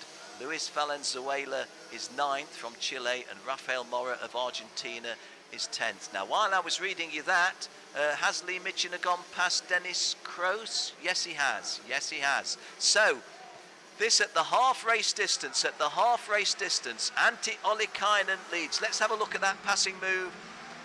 Well, it's just a case of getting the draft, and Dennis Kroos not able to defend and endeavoured to do so, but didn't go chopping across and causing mayhem, and Dennis then slipping back to 3rd. Now, was that a move of significance? Antti Ollikainen, you see there, clearly in the lead, followed by Lee Michener. But who's in 3rd now? Has Dennis Kroos got 3rd place back? No, that's KART. He has. That is Dennis Kroos. Dennis does get 3rd place back.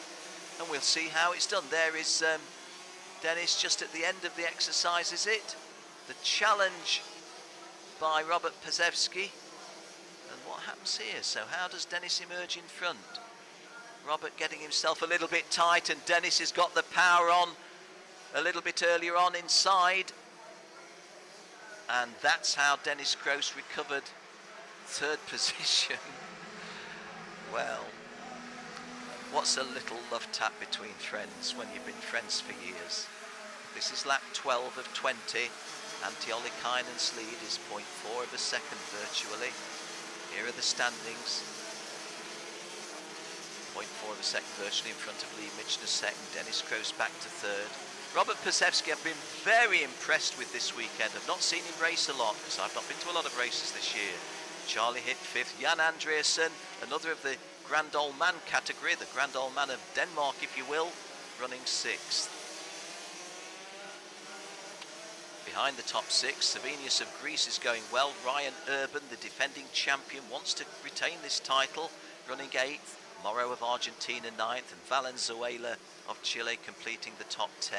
Michael Fiedler with our kart cam had been running about 7th at one time, now in 12th place. So we start lap 13. Antti Ollikainen has got 0.4 of a second on Lee Michener of Australia. Dennis Kroos third. And there is a good graphic look. On lap 10, 0.7 of a second. Lap 11, 0.39. Lap 12, 0.41. So no change on lap 11 and 12, but that was a big margin, big quantum leap from the lap 10 margin. So, as we take a breather, is Antti Ollikainen totally in control of this? Or is Antti Ollikainen leading and Lee Michener having a game plan which is reeling in the Finnish driver? Gonna find out in the next 7 laps. Next 8 laps if we count the one we're on.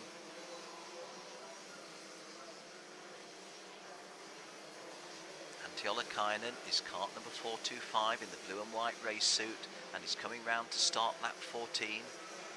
Driving standards flag to the champion. The defending champion Ryan Urban in 8th place has got a warning flag. So the New Zealander who won the title last year, a former World Superkart Challenge champion from Laguna Seca, he lives in New Zealand, that got about 8 places to go to retain his title and is on a warning. Antti Ollikainen still holding this marginal lead, 0.2 of a second. I posed the hypothetical question, is Antti Ollikainen in control of this, or has Lee Michener got the game plan that he needs and he'll strike late when there can't be retaliation? Lee Michener just glancing over his shoulder there. There's nobody within hailing distance of you. 2.5 seconds between you and Dennis Kroos in 3rd place. So if you were looking for a move, a slight error is not going to be punished.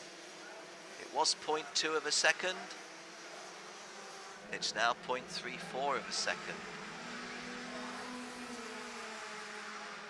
Well, Antti Ollikainen on lap 15 has not got the race won, but he's got himself in a position where if he can resist the challenge of Lee Michener, the other drivers are seemingly getting a little further distant. So it's not a vast amount for Antti Ollikainen to think about. It's just handling this guy in front. These are the 3rd, 4th, 5th, 6th, 7th, 8th, 9th and 10th, led by Dennis Kroos 3rd, Robert Pesevsky 4th, Jan Andreasen 5th, Arto Savinius 6th, Ryan Urban 7th, so the champion gains another place, Rafael Morrow 8th, Charlie Hipp 9 and Chris Walton completing the top 10. The champion, Ryan Urban, is in kart number 401, as befits a champion. Sweeping round. So that's the conclusion of the 3/4 race distance. 15 laps gone, 5 to go. 15 down, 5 to go. And at the moment, this is Dennis Kroos, still holding 3rd place, but a big challenge now to Dennis Kroos coming from Robert Pesevsky. But it looks as if the wily window cleaner from Amsterdam is going to emerge in the lead of this chasing pack. These are 3rd, 4th, 5th, 6th, 7th and 8th. And 8th going up to 6th there, I think that was Arto Savinius of Greece gaining a place that you saw. Onto the paddock straight, on the far side of the long straight, which is the straight between turns 1 and 2. And Dennis Kroos in 3rd place. not looking as if he's particularly ruffled, but the pressure must be quite great on the Dutchman. A former world number 1, a former world number 2, and if it finished here, it'd be a world number 3, but he'd like better than that. Coming round to start the next lap. We're now on lap 17, so 4 to go. Antti Ollikainen's margin over Lee Michener is 0.47 of a second. Oh, and this is what, oh, a lot of clattering there. And that is Ryan Urban, the world number 1, taking on a former world number 1 at this level, Dennis Kroos. Dennis Kroos fighting back and going back into 3rd place. Well, it looks very exhilarating, shall we say that. Ryan Urban, who got himself up into 4th place, has now lost some places on that attempted clatter through into 3rd place. Oh, and a lot of messages there. Look, let's chase that guy in front rather than fight ourselves. There is kart number 440, which is Scott Howard. And Scott Howard is in 10th place. So Michael Fiedler's moved up to 11th place. Michael Fiedler with our onboard camera got a little bit more ground back. Dennis Kroos coming over the line in 3rd place. Rafael Morrow now running 4th. Arto Sabinius 5th. Jan Andreasen 6th. Robert Pazewski down to 7th. And Ryan Urban back down to 8th. In front of that grouping led by Dennis Kroos. Lee Michener is in 2nd place. And Antti Ollikainen is in the lead. So just over 2.5 laps to go, and Antti Ollikainen's lead. There it is, there you see Antti Ollikainen from Lee Michener. It's a great dice behind them for 4th, 5th, 6th and 7th. As you can see, they're not even in sight yet, the chasing, there is the chasing group. But out in front, Antti Ollikainen just looking now behind him. Lee Michener, are we going to get the geometry race finish, or are we going to kick for a fast finish? Race leader then, on to the penultimate lap, and Antti Ollikainen's margin is reduced, as he reduced it a little bit by going a wee bit defensive. Dennis Kroos in kart number 436 after Ryan Urban's attempted clatter through, unless Dennis does something crazy. As well as being a former world number 1 and a former world number 2, he's going to be a current world number 3. However, there's still 1.5 laps to go, and things can and do happen. And of course, my good friend Martin Pearce looked to be, for the 3rd time, DD2 Masters or Rotax Masters World Champion, and things were wrong in technical and scrutineering. And as we've seen in the pre-finals, drivers losing their places. So, last lap, let's stay with this as Antti Ollikainen is looking over his shoulder.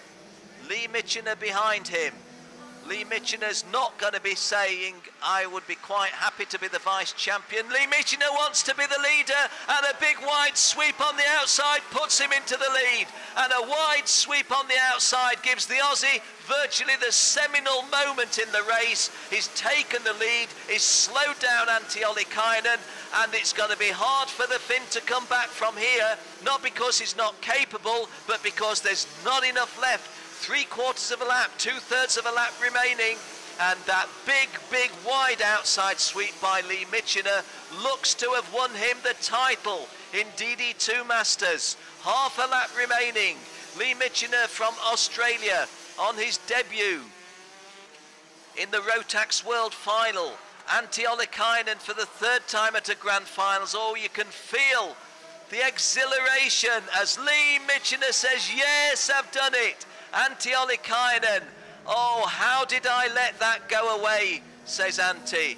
And to come home in 3rd place, I think Dennis Kroos has held it. Yes, he has. Dennis Kroos in 3rd place. So Lee Michener of Australia 1.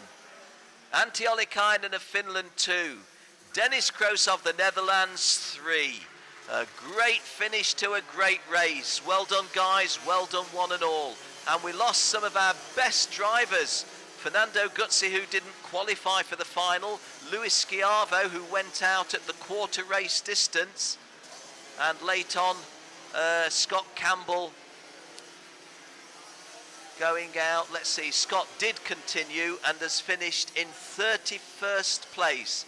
Scott Campbell, in fact, Scott has finished in 31st place. So I'm going to say well done to Scott Campbell. It was all over when he was clattered off the track. There was no way back, but rather than just sit on the grass, Scott's come back and completed the remaining laps. And, well done, Scott. You're still a hero, mate. And in that fabulous race of those 34 starters, only 3 failed to complete the full race distance. One of them, sadly, was Charlie Hipp, who was going really, really well. Charlie Hipp not quite making it. I've not mentioned the lady. I often mention ladies too much, but Tiffany Chittenden from last row to 11th. A great drive by the New Zealander. Congratulations to her partner and mechanic, Matthew Hamilton, who's had good results in Rotax Worlds, and to her 70-year-old father, Mike Chittenden. Lovely man, Mike Chittenden. Still races at 70 years of age. Races BMWs, and tell you what, they're still pretty fast. Well, right at the start, those of you who've been with us throughout, I've suggested that this had strength in depth and was going to be a fabulous final. I just wondered if it was going to peter out into a 2-man finish. Not a bit of it. Lee Michener on the 20th and final lap, sweeping past Antti Ollikainen to be the champion. Antti Ollikainen having to settle for vice champion.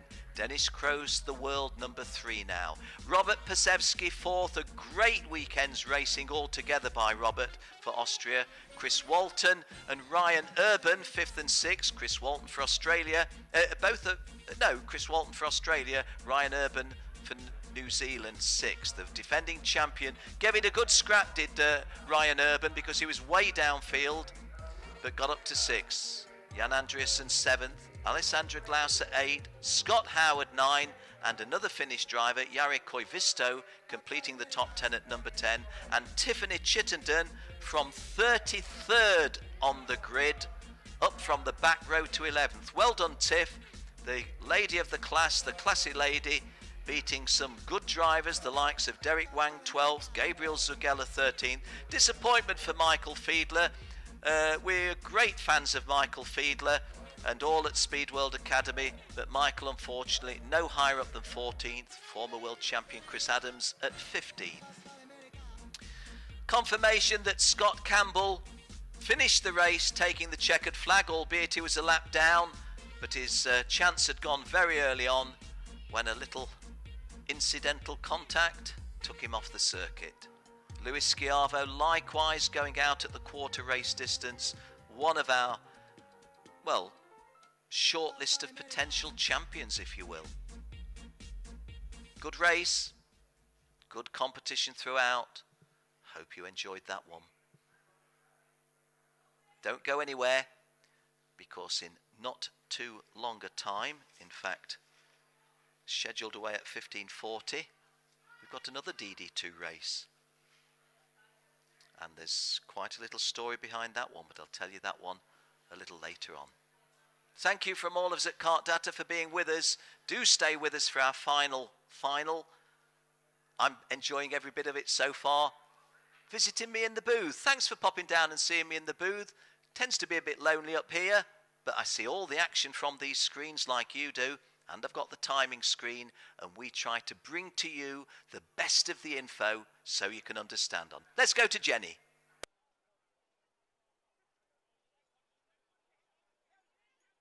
We're going to have to break this up. I know they're excited. What about the finish? Now, maybe you can talk us through what happened in that last lap. Look, I knew that anytime I got near him that he was going to balk, so I tried to give him a bit of space, and then I just knew that he had genuine pace, so just drove my ass off, and I got up there, and because I knew he was going to go on the inside, he had to brake early, so I just outbroke him and got around him. I just don't think he was expecting it, and I pulled it off. So yeah, world champion. I can't get over it. Now, Lee, I don't think anybody expected you to go around the outside anyway. No one does, so that's why I did it. Of course, I saw you guys all having a bit of a team hug there in the Parc Fermé before you weighed in. It's pretty exciting, huh? Yeah, absolutely. So I've raced against these guys hard throughout the whole year in Australia, and now we're racing side by side and we're working together, and just to get that type of recognition is unbelievable. Yep. And did you believe when you came here you were going to be the one standing on the top of the podium? No, but certainly coming to grips with it now. It was fantastic. I think it's going to be a huge party tonight, isn't it? Yeah, absolutely. Yep. And tomorrow and next week and the week after. Yeah, well, back to work next week, so yeah. No, it was fantastic racing and well-deserved win. So, number one. Yep. Thank you very much. This one's for you, Mum.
Okay. I just said to you, I'm exhausted after that race. Yeah, really. I had no tires left. And it was only defending was the only thing I could do. And there were only 3 corners that could overtake, and I took them in the behind. And it was good to see some green flags, so I already knew that was happening something behind me, no? It was really great, really. There was a lot happening behind you, about 12 go-karts, I think. Yeah. I saw, if I saw in front of me a green flag, I knew it was yellow behind me. So, yeah, that was good for me because they were fighting. But it's really, I think I was afraid that I was too light, you know, because I maybe lost 20 kilo during the race, really. Also, there was a little bit of contact with Antti earlier in the race on this last corner. Yeah, okay, but it was nothing. I defended, and he was fast, so I couldn't hold him. Did you see what happened in front of you in the last lap, or was it too far ahead? I was looking, I had no mirrors, but I was looking behind you. You'll be able to look back at the video anyway and check out. It was an unbelievable race. Fantastic. What year did you win, Dennis? Which year did you win the world final? 2008, yeah. 8 years between drinks, so tonight's going to be a big one. Yeah, in 2010 I was second, and I didn't came for third, but third is okay for now because I didn't have the pace to win, and I'm really happy during the race that I could manage to be third. Yeah. But I think coming third for you today after that race is like winning. Yeah, for sure. Yeah. Whoa. So enjoy the party. We will see you there with the lion. Yeah. Thank you. Tiffany. So tell us, how was your race? Because you've had a tough week. Yeah. But it was really, really a close race. Yeah, I think we should do longer races. Yeah. I think another 20 laps, and yeah, I could have been at least on the podium. But yeah, just such a hard week, such a tough week, and I only just scraped through to the final. But I feel like we deserved it because of the weather yesterday. Yeah. But yeah, fantastic. And I just have to say, massive thank you to all my sponsors and everyone in New Zealand. They all bought raffle tickets for me to come here, and I wouldn't be here without them. So yeah, thank you to DJ here at Host Media UK, Armstrong Prestige, and Mike Crystal New Zealand. Is there anyone else? No, but I know Dad and Dad. Oh, and Matt and everyone at WKS Kart Store. Anyone else? No, but no, seriously, it's quite difficult to get here, especially from New Zealand. So yeah, but I just want another go. I'm gutted, really. So we'll see you next year? Yeah, hopefully. We'll work on those longer races. Yeah, definitely. Thank you. Congratulations, it's been great to have you, Tiff, and we hope to see you back next year. Yeah, thank you. Thanks, Rotax.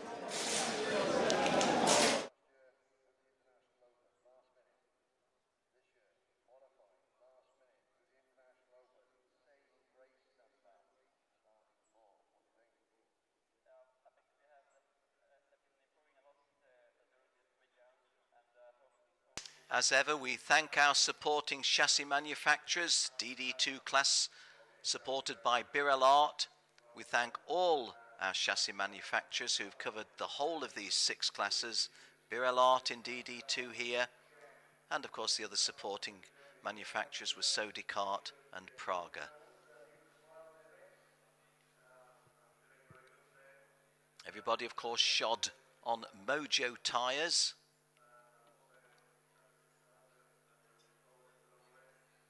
And I'll just mention once more, if I may, your good selves. Thank you ever so much for tuning in. Thank you for tuning in. We do appreciate it.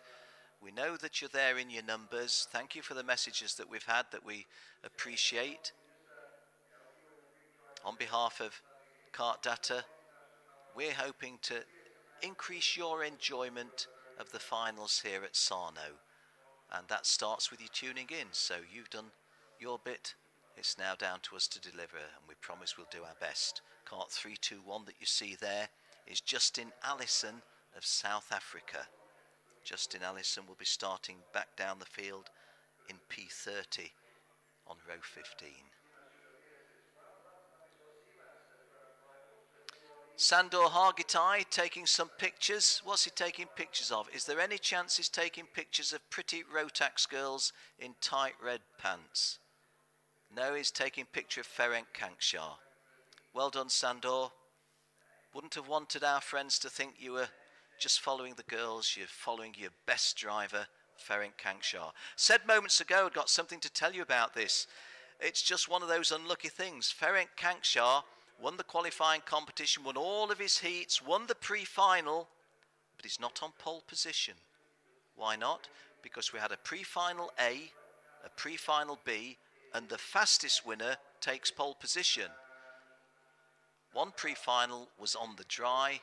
Ferenc Kankshar's was in the torrential rain, so wet that the red flag had to come out.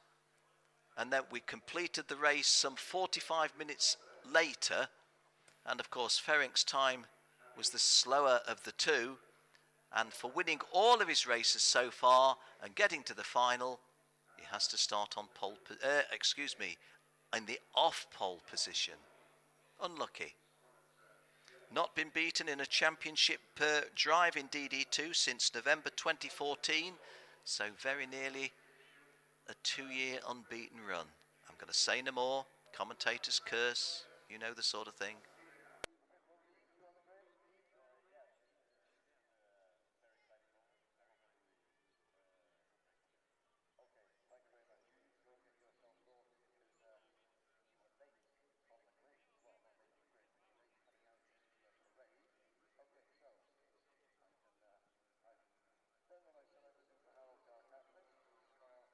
Confirmation that we do have a camera on board here in this final, and it's Jeff Kingsley. Now, Jeff is starting in P32 on the 16th row as we go back to the lounge and the screens in the VIP lounge. So Jeff Kingsley will be bringing us plenty of the action.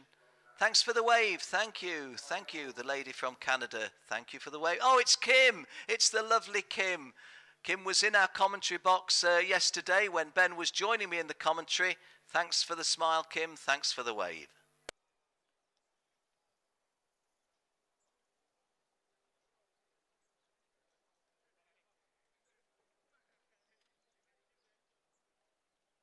See, Monsieur de Vicious, here we are once again on the grid for the final at the Grand Finals. How's it going? It's coming better and better, but it's today's final. I hope everything works very good and I can win first place.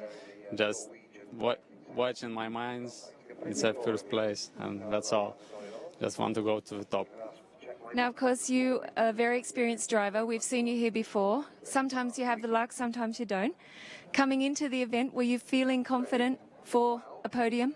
Yeah, always when you come, you just want to be the best one. But, you know, sometimes it's a race, especially when you start from the back. It's quite difficult because it's many drivers, many crashes, and so on. You never know what's happened. But for the moment, everything is going well, and just need to go to the front. Okay, we're going to wish you luck, and we'll see you later. On podium. On the podium. Thank you.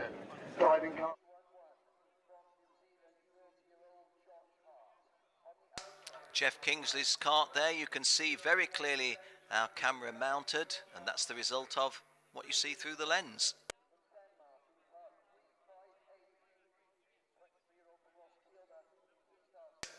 327 there is Jeff Kingsley himself, young man racing for Team Canada.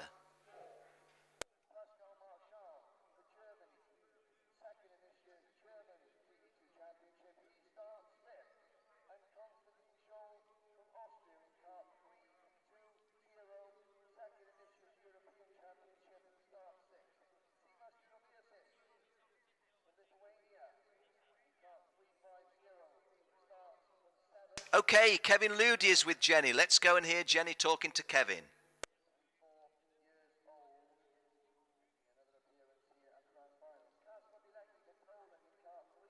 Kevin Ludi, one of the most experienced drivers on the grid today in the DD2 class. What's the plan? Yeah, there's no plan. I need to go forward and win so many positions as possible in the beginning of the race, because afterwards it's going to be, I think, a bit the game with the tires. Who have really good tires left, he can maybe manage in the end to get through. I'm going to do my best and give 100% to get some position back, yeah. Now, of course, this year and many years, but really this year you've been one of the guys to beat in the European Championship for Rotax. How's the level competition here compared to what you've been facing all year, because you've been really always at the front? Yeah, definitely. No, I mean, the guys in the front, like Conchar and the Marshall or Scholl, whatever, they are also in the front in the Euromax. So more or less there is the same package, but always with some other drivers, because there are many good drivers in the world. And are you feeling confident today from this place? Ask me in a half an hour. We will. We will ask you in half an hour, and we'll have that bottle cold. I hope so. Thank you. Thank you.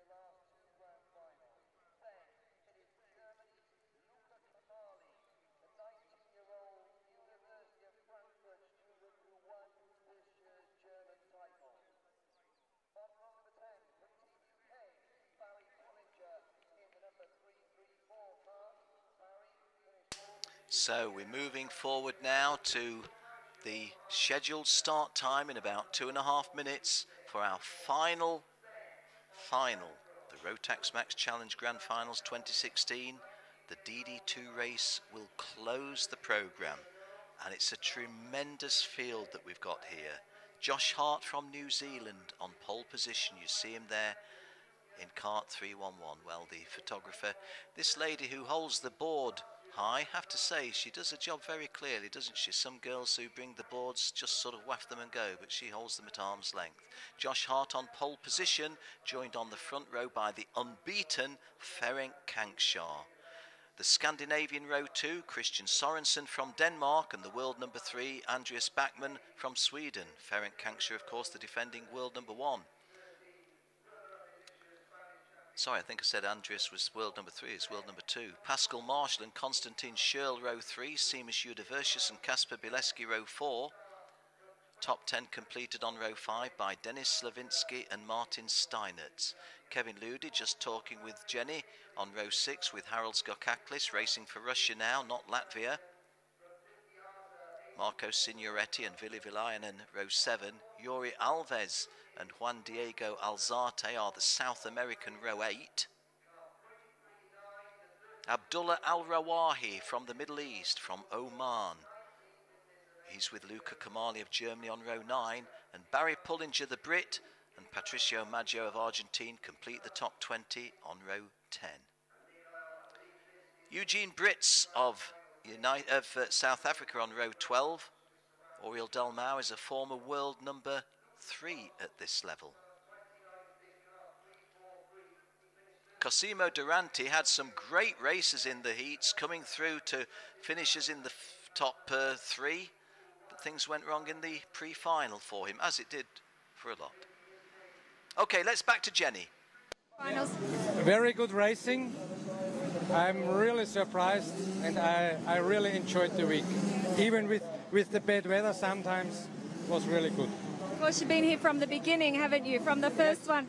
From the very first beginning, yes. It's all your fault this happened. Yes, was my only fault in life. And we love it. Thank you very much. Enjoy the race. Always good to see Manfred Weisgerber. I first met Manfred at the Rotax World Grand Finals in 2003, and I don't see him frequently anymore, but always thought of him as a good friend. And he and Helmut Wolfsgam were the two architects of the Rotax Max World Challenge, and when they pressed the button and got that underway in the year 2000, what a fabulous event they were setting in motion. They could never have imagined that 17 years later you'd have 360 drivers in 8 classes, isn't it? Because, no, 1, 2, 3, 4, 5, 6 classes, 6 classes. In the early days, there were 34, 35, 36 drivers in one class only. Then in the 2003 edition, the junior class was introduced for the first time. And then came the RM1, which is now the DD2 class, and two-speed karting emerged. Okay, Josh Hart on pole position, Ferenc Kankshar joining him on the front row. Ferenc Kankshar, the world #1.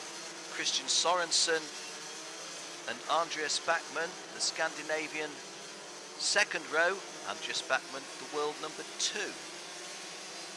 Pascal Marshall and Konstantin Schürl on row 3.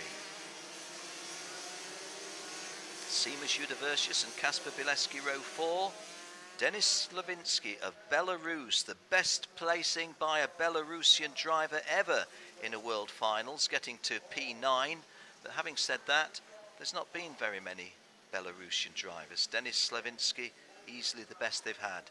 And he's on row 5 with Martin Steinertz of Latvia. So, the lowering sun, just nullifying some of the colours, will make identification just that little bit harder. But as ever, we'll do our best. For my last commentary, here we go with the DD2 final. It's over the race distance of 20 laps as a train goes by heading to Naples. Josh Hart on the left, Ferenc Kankshar on the right. And it's an aborted start. An aborted start, we are not racing.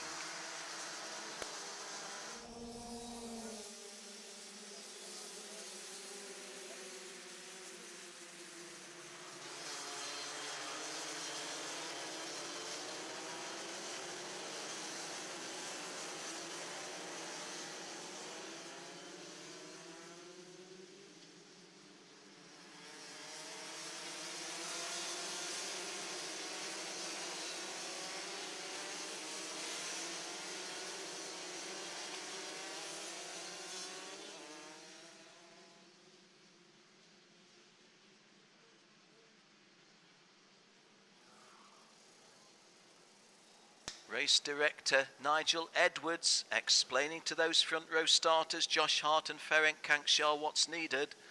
I don't know whether Nigel really needs to do that, because there's vast experience in the hands and heads of Josh Hart and Ferenc Kankshar. Ferenc's only about 22 years old, 23 years old. Josh Hart been around a lot longer, but both got massive experience and brilliant drivers to boot. Looking forward to this one immensely. We try again. When we get the head-on view, Josh Hart will be on the left, Ferenc Kankshar will be on the right, and there they are. And we're racing, and Josh Hart gets the lead. Ferenc Kankshar picked his spot. Oh, that was a lovely piece of driving by Kankshar. He didn't try to race Josh Hart for the lead. He just looked for the gap and dived into third place. Well, Josh Hart leads, Christian Sorensen in second place, but Ferenc Kankshar perhaps got himself a wee bit out of place there. The first time that he's had to start a race not on pole position, and Christian Sorensen trying to get underneath Josh Hart at this early stage. Ferenc Kanksha also delivering a challenge. That is Josh Hart in the lead. 3:04 in second place is Ferenc Kanksha. So Josh Hart and Ferenc Kanksha, and Ferenc just looking behind, pointing forward to Josh Hart, saying, don't let us chase each other, let's catch that guy in front. We had a New Zealander in the shape of Ryan Urban win DD2 Masters last year, but we don't want a New Zealander to win this one because I want to win it. I did last year, I want to defend my title. Josh Hart, the quietly spoken Kiwi, has a margin of 0.3 of a second as we, I think, have got everybody through the first lap. And Josh Hart is about to lose the lead to Ferenc Kanksha and does so. And Ferenc Kanksha, let me explain that the rules were very, very clear in the regs how the pole position would be determined from the winners of the two pre-finals. But Ferenc Kanksha drove a pre-final to victory in torrential rain. Josh Hart drove to victory in slightly less severe conditions. So there was no jiggery pokery, and a little bit of contact there. Gosh, as Josh Hart was caught napping slightly and also physically caught. Just trying to see who, the sun just negating the angles that we've got. It has to be Christian Sorensen. Look for a white helmet, yes it is. Has to be Chris Sorensen. But Chris Sorensen going past Josh Hart like that has given a little bit of a cushion to Ferenc Kanksha. Let's have a look at that again. So Josh Hart in second place, and all of a sudden Chris Sorensen dives through and definitely gives Josh a clip, doesn't it? May have been that Chris Sorensen saw the move by, I think it was Pascal Marshall, thinking, well, I'm going to have to defend this or else he'll come underneath both of us. Anyway, we're all friends, we all love each other, and we never raise our voices at each other about anything that happens in racing. Don't really know why we need stewards, for example. Ferenc Kanksha leads, Chris Sorensen of Denmark second, Josh Hart of New Zealand third. In fourth place, that looks like Pascal Marshall, yes it is. And tight for fifth, isn't it? 1, 2, 3, 4. Oh, and we've got contact at about fifth and sixth levels. Now, is one of those Martin Steinerts? Can't say for sure, but all the people behind them have had to slow. Not that they were front runners, but that's a crying shame because they were well to the fore. And, 337 that you see there is Marco Signoretti. 365 is Abdullah Al-Rawahi. I wondered if it was Abdullah Al-Rawahi. Now, are we going to leave kart 337 on the track? The best you can say is it's not on the racing line, but confirmation officially that that was Abdullah Al-Rawahi going out. Oh dear, never mind. These things happen. Ferenc Kanksha being pursued strongly now by Christian Sorensen. Josh Hart, I think, has lost third place. Josh Hart has lost third place to Pascal Marshall. Well, that is unfortunate because those drivers were going well. Abdullah Al-Rawahi, and I think it was Marco Signoretti, the Canadian. He was 337. Abdullah Al-Rawahi was 365. So a good race for them. In the final was over before we even got to the quarter race distance. That happened on lap 3. This is lap 5. Well, Ferenc Kanksha's got the lead, but he's about to lose the lead. And kart 354 going through, as 358 going through into the lead. And Ferenc Kanksha in kart 304 losing the lead. Now, try to identify just when we lose them. Chris Sorensen has the white helmet. He's kart number 358. Ferenc Kanksha. Well, Ferenc Kanksha was annoyed that he couldn't start on pole position, but he quickly worked his way into a lead. So you'd have to say that Christian Sorensen, who started on the second row and was actually passed by Ferenc Kanksha, has earned this lead. It wasn't a case of, well, the red-hot favourite and defending champion had it on a plate. He didn't. And Christian Sorensen leads as we set off on lap 5. Just let me give you one little anecdote, a true one. Never, never give up. Christian Sorensen went out in qualifying practice and something was immediately wrong and he had to pull on the grass. Anything that needed to be done had to be done without outside assistance. And Marshall was wanting to pull the cart clear to a place of safety. Chris Sorensen waved him away, fiddled around with the cart, got the problem solved, went out for the remainder of the qualifying practice, which was only an 8-minute session, so I think he only had about 4 minutes, but set a lap time that got him a decent position in his heats, and as a result of that got a good position for the pre-final. And where is he now? Well, actually he's leading the final, so never give up. Easily capable of just kicking the cart and saying, oh, that's my misfortune.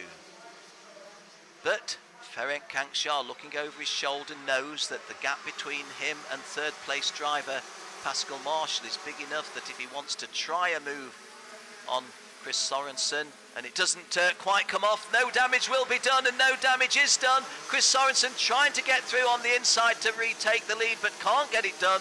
So Ferenc Kankshar of Hungary, the defending world #1 at this level, retakes the lead on lap 7. We're in the second quarter of this DD2 final.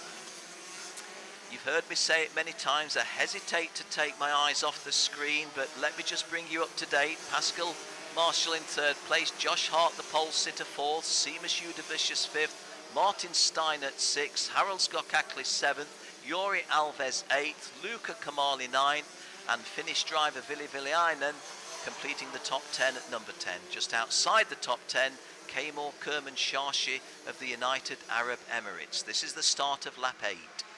The lead by Ferenc Kankshar is 0.37 of a second. He has had leads of 5.6 and even greater, I think, at one point. Well, he's not got a lead of that size now. But the driver who's been on fire here, well, he wasn't on fire when he was racing in the deluge that was red flagged because the track became unraceable. But you know what I mean when I say on fire, beating everyone that he raced.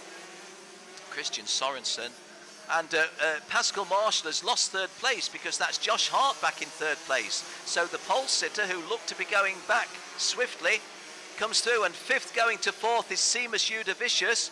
So all of a sudden things have gone wrong for Pascal Marshall. He's gone from 3rd to 5th with Josh Hart 1st and Seamus Udavicius in a separate passing move going through. So Ferenc Kankshar 1, Christian Sorensen 2, Josh Hart 3, Seamus Udavicius 4th and Pascal Marshall 5th. Setting off on lap 9. Well, Chris Sorensen is certainly not fazed by the world #1 in front of him, is he? He's taken a pass move on Ferenc Kankshar and is sticking to him very, very closely. If there's going to be an error forced by the close attention, then Christian Sorensen is going to do that. Christian Sorensen is from Denmark. Seamus Udavicius on our graphic with those Lithuanian colours, unusual colours really, yellow, green and red. The first ever Lithuanian driver to win a CIK European Championship. He'd love to win a Rotax one. He's raced regularly in the Rotax Euro Challenge promoted by RGMMC until he left to go in a different direction. Chris Sorensen's margin over Josh Hart in third was virtually 1.5 seconds. I think it's probably maintained. It was 1.45. Increased even, 1.65, with Josh Hart having got past Pascal Marshall. And now again, is this Christian Sorensen? Look, well, it is. It's a silly rhetorical question. Is he looking for a way through Ferenc Kankshar? Of course he is. And Josh Hart and Seamus Udavicius have trade places. So Josh Hart, the pole sitter, is back to 4th. There you see the 2-metre tall Lithuanian now in 3rd place. 6 feet 6 inches or 2 meters, call it what you will. That's very tall for a kart racer. In fact, it's very tall for anybody, except perhaps a professional basketball player. Now, what was that flag that we saw there? Was that, wasn't a slippery surface flag, was it? It was a yellow flag, an ordinary yellow flag, looking a little bit as if it might have been a yellow and red stripe flag. So, coming up to the half race distance, 10 laps gone and 10 to go. And at the half race distance, the defending champion is in the lead by a margin of 0.21 of a second over Christian Sorensen of Denmark. Seamus Udeversius of Lithuania third, Josh Hart of New Zealand fourth, Pascal Marshall of Germany fifth, Harold Kaklis from Latvia, now racing for Russia, in sixth. Taimur Kermanshah is still knocking on the door of the top 10 in 11th place. Kevin Ludi going to be a bit disappointed if he doesn't get a top 10 finish here. I was talking to Spirit Racing colleague Ken Alleman earlier this morning and talking about Kevin's time out here, and he said it's difficult to work out. There's been times when we've got things absolutely perfect, everything was where we wanted it to be, and then part of the circuit delivering a challenge we weren't expecting and catching us out and not sure what we should be doing. Don't want to change anything when we're on song for the whole, for the bulk of the circuit, but when it's not the whole of the circuit, there's always a vulnerability. Well, when you're leading a race, there can be a vulnerability. When is that? When you've got somebody as good as Christian Sorensen right on your tail, as Ferenc Kankshaw has at this moment.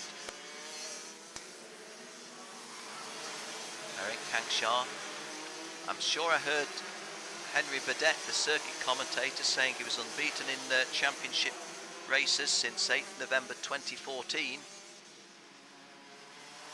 Well, he's been no slouch here, but he's leading this final. He's leading it at half race distance, but Christian Sorensen is giving him a fabulous scrap, no question of that. On lap 12 of 20, so 9 to go, including the one that we're on.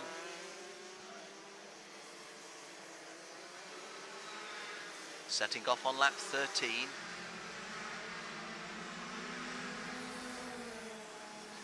Ferenc Kankshaw, the low-lying sun now. I don't know if this is a challenge to some of these drivers. Christian Sorensen trying to keep the pressure on.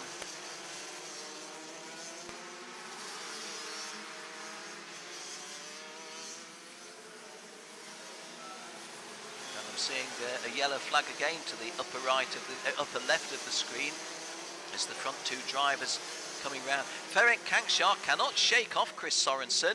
Chris Sorensen's not going past him, but it's a fabulous scrap, no question. Ferenc Kankshaw, the defending champion, in a lead of about a whisker. Well, let's say 18 inches, shall we?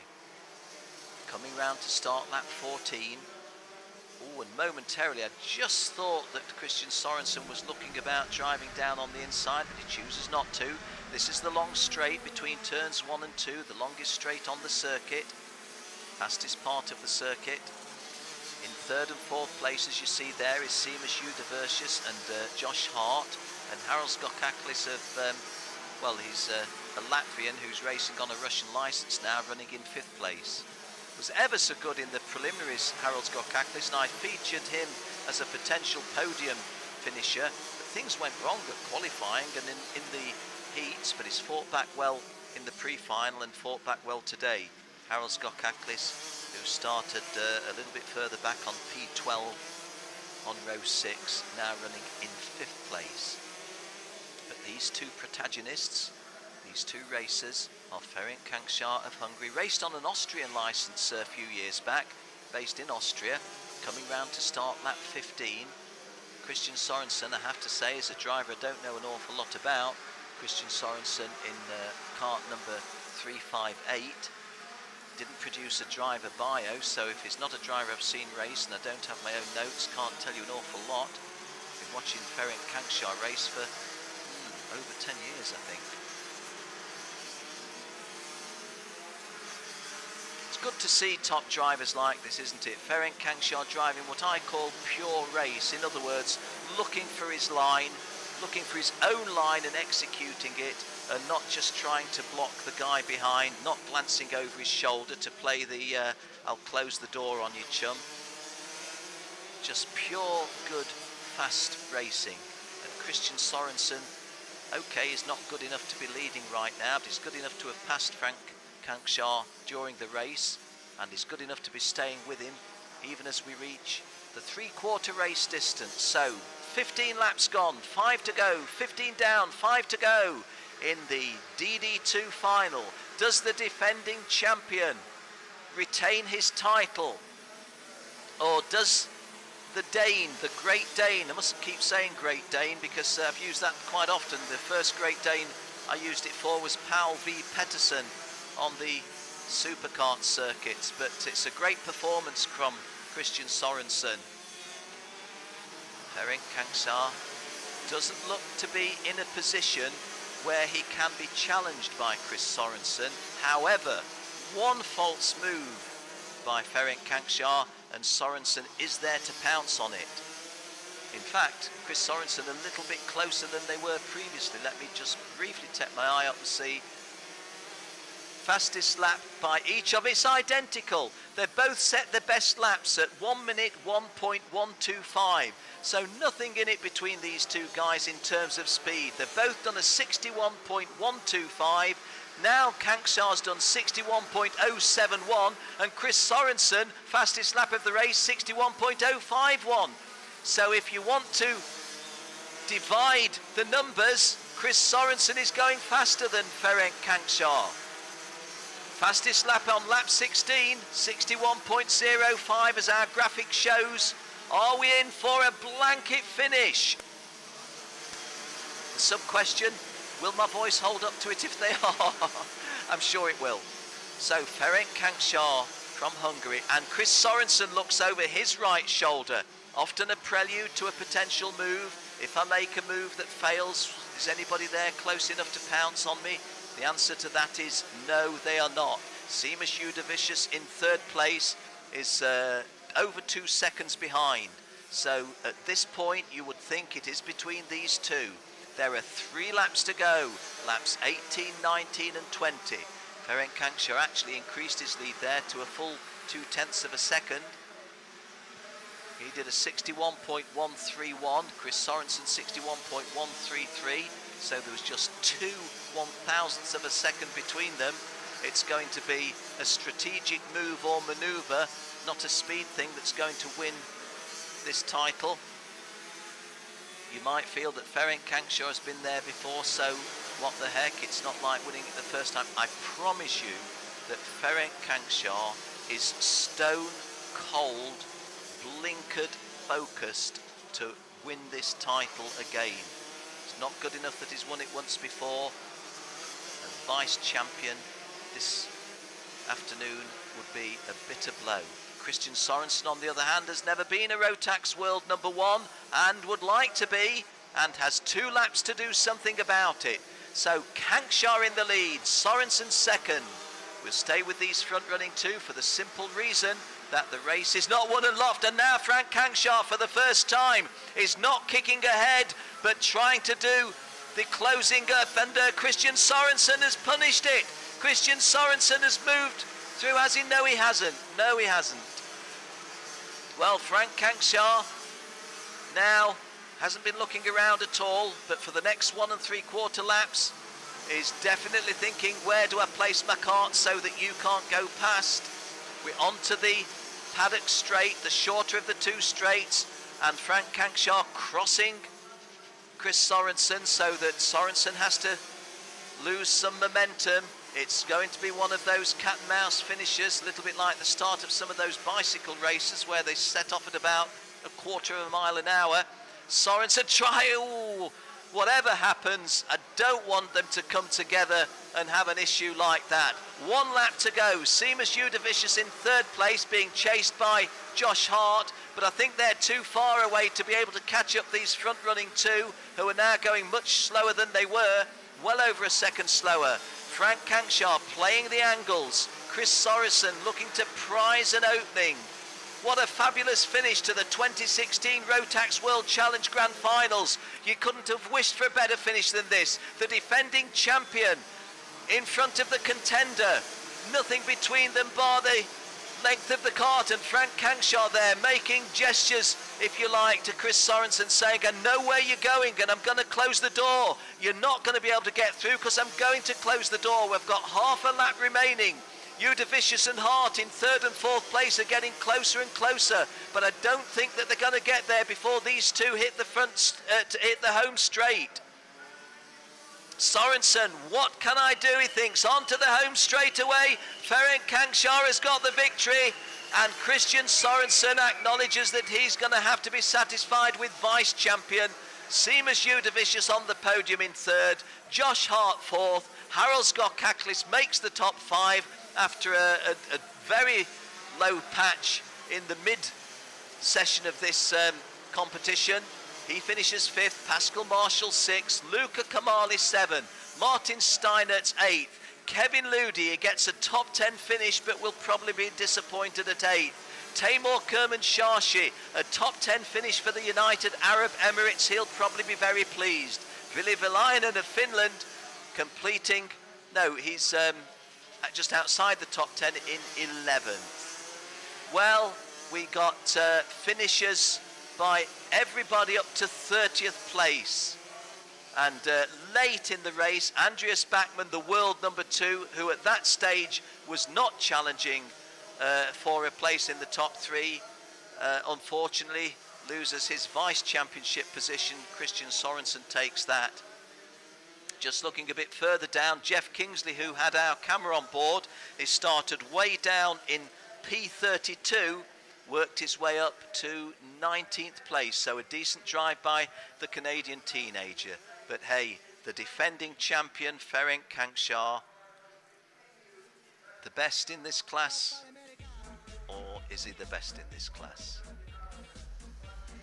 Confirmation of Ferenc Kangshaw's defence of his title being successful over the really, really hard-pressing Christian Sorensen of Denmark. Stunningly good drive by Chris Sorensen. Seamus Udavicius as good as ever in third place. Josh Hart, a good performance to finish fourth in the final, although from pole position he would have hoped for better. Harold Skokaklis, the Latvian now racing for Russia, in the top 5 at number 5. Pascal Marshall has driven well all weekend, the first of 2 Germans, because he was 6th and Luca Kamali was 7th. Martin Steinertz of Latvia 8th, Kevin Ludi of Switzerland finished 9th, and Teimur Kermanshahshi from the United Arab Emirates completed the top 10.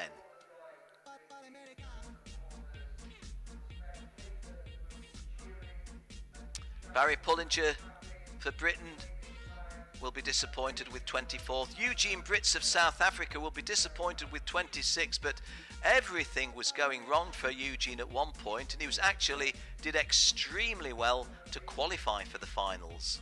I say hi to all my good friends in South Africa, especially multi-world champion Cristiano Magado and his father Ree. Sorry you're not here, guys. I would love to have seen you, but think about you often.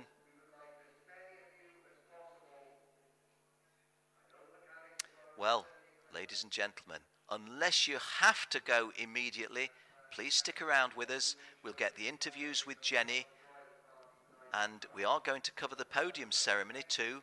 Have to tell you that there may be some changes to finishing orders because there have been judicial decisions, and the drivers who finished 1, 2 and 3 in these finals, who I've called home as the podium finishers, may not be featuring on the podium.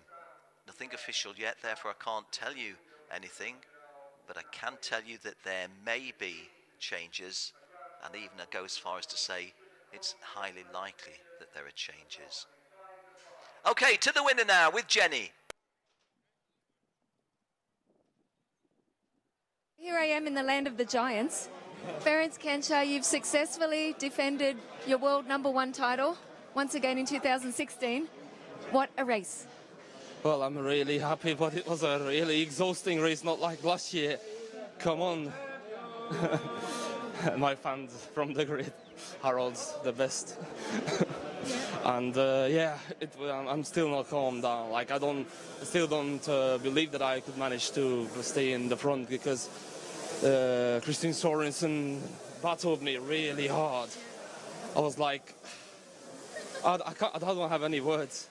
I'm really tired. Of course, it was such a good race and a really long race, and now it's really hot as well here in Sarno. So all those things put together, the end of a big week, you didn't have it so easy. But did you have this strategy that you'd stay in the front when he was so close? Because at one point he got you. Oh, well, I tried to stay in the front because behind him, when he overtook me, I felt my engine overheated a little bit. Maybe there was a little missing water in it, or I don't know, or just basically the weather is so warm. So I went back on front when I had the opportunity. And then he just didn't fight me because we didn't want to get the other boys in our back. So at least we had guaranteed second place. So for me, he did it really smart, and he battled me really hard at the end. And of course, right behind you was Seamus Yodavicius, pushing Josh Hart behind him, but they couldn't quite fill that gap. Oh, well, I don't know what happened there. I just had so much confusion staying at the front. Yeah. No, it was fantastic, Ferenc. We have to say congratulations once again. Tonight, I'm sure Hungary is going to be celebrating, and you're going to have a really cool time at the party. Yeah, hopefully, because we also have a second place in the junior class, so hopefully it's going to be a fun night today. Okay, congratulations. We let you go to weigh in.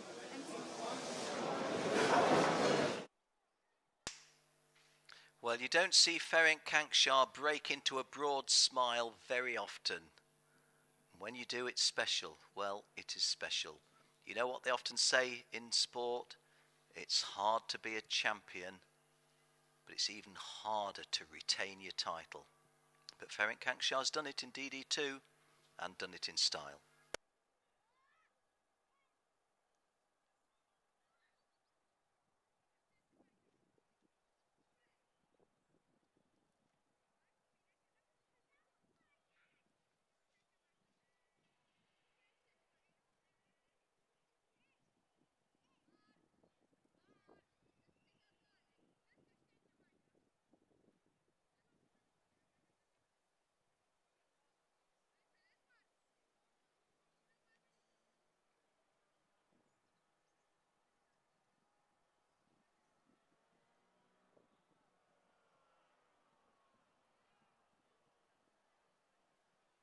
Yes, it is really hard.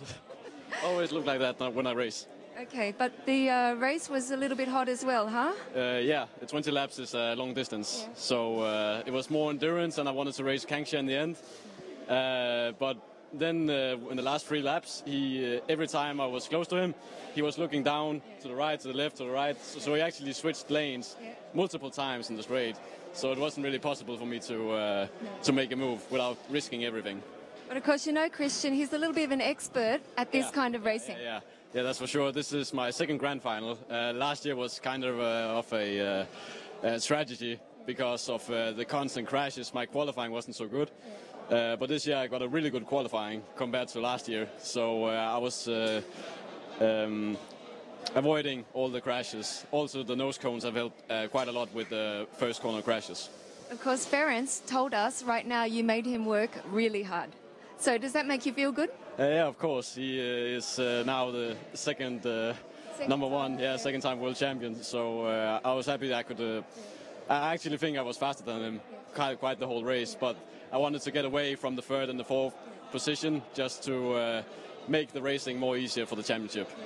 It was a really great race. Vice champion in DD2 now, 2016. Yeah, definitely feels good. I'm really happy to get that title. Anyone you'd like to say thank you to? My dad, of course. Without him, I wouldn't have been there. And all my friends at home. And this is a place I started karting. Okay. Jan Magnussen, Jason Watts, these kind of drivers started right here. So if it wasn't without them, I wouldn't have been here. So they'll be having a celebration tonight, tomorrow? Hopefully, I hope so. And waiting for you to come home? Yeah, definitely. They were having a training camp this week, so I think they've been following the whole week. And that motivation now for all those young drivers to be the world number 1 or 2 or 3 also? Yeah, I hope so. Congratulations, fantastic race, thank you. Thank you. Oh, I'm just going to climb out of here. Now, stay tuned because soon about, let's see, 5 minutes before 5, we start the prize giving, and we'll see all these guys on the podium with the champagne and all their fans and everything. So please be there and join in. Also, we will see who won the Nations Cup, which is always really close. I don't know who it's going to be because everybody, Canada had some bad luck, the Aussies had some bad luck, so it could be a surprise. We have to count up the points and see who's going to win. In any case, it's been great racing, and of course now we have to crown all our champions. So please join us at the podium 5 minutes before. So get there 5 minutes early, so make it 10 to 5, and we'll see you there. Thank you.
Why do we put so much effort into engineering the Can-Am Defender? Why do we equip it with tough Rotax engines featuring best-in-class torque? Why do we give it industry-leading towing and hauling capabilities? And why do we make it clever with versatile cargo solutions and much more? Well, why do you put so much effort at everything you do? Because a job worth doing is worth doing right. Can-Am Defender. Tough, capable, clever.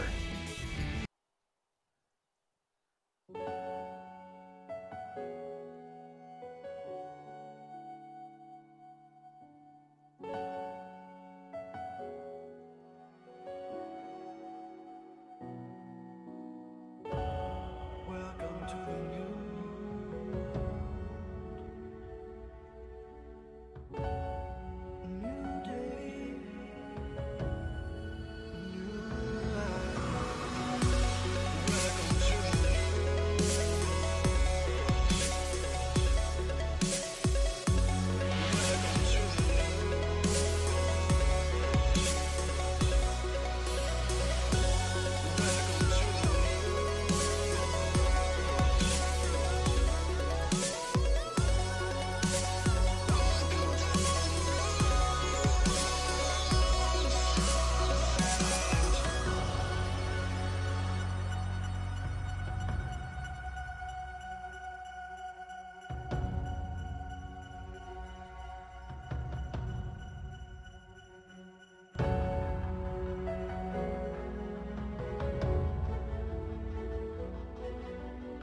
Rotax E-Tech engines in Ski-Doo snowmobiles are known for their excellent power, efficiency, reliability, and smooth running.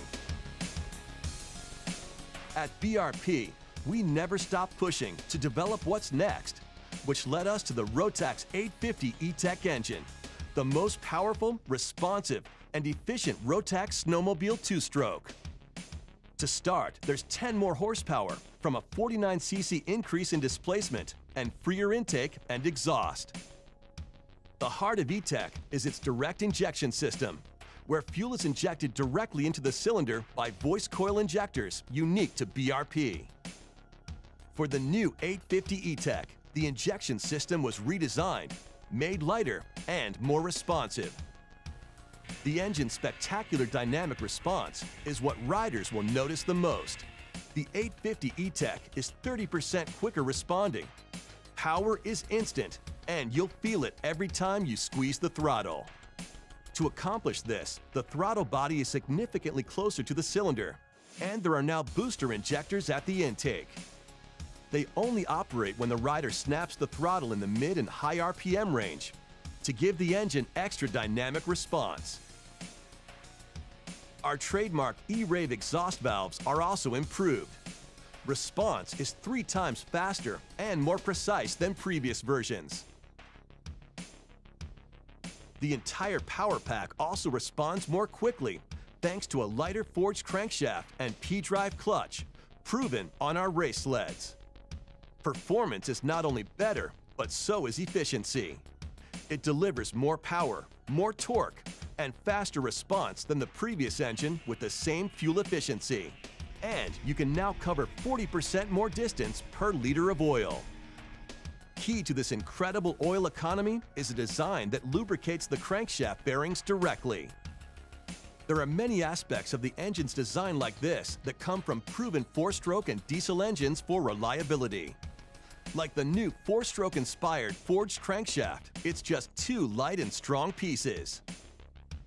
Derived from diesel engines is a small cast iron insert in the aluminum piston surrounding the piston ring. This new piston ring carrier ensures a tight seal throughout the life of the piston. It also controls micro movements and resists pressure better than aluminum, and matches the heat expansion of the steel cylinder coatings, which is sprayed on in a plasma coating process. The 850 E-Tech was designed along with a P-drive clutch.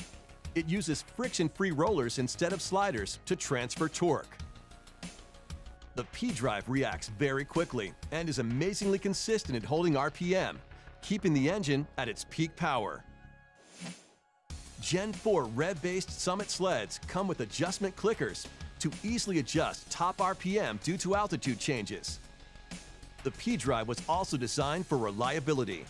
It has a shaft-on-shaft design, rollers with needle bearings that reduce wear. It is so reliable that it is maintenance-free.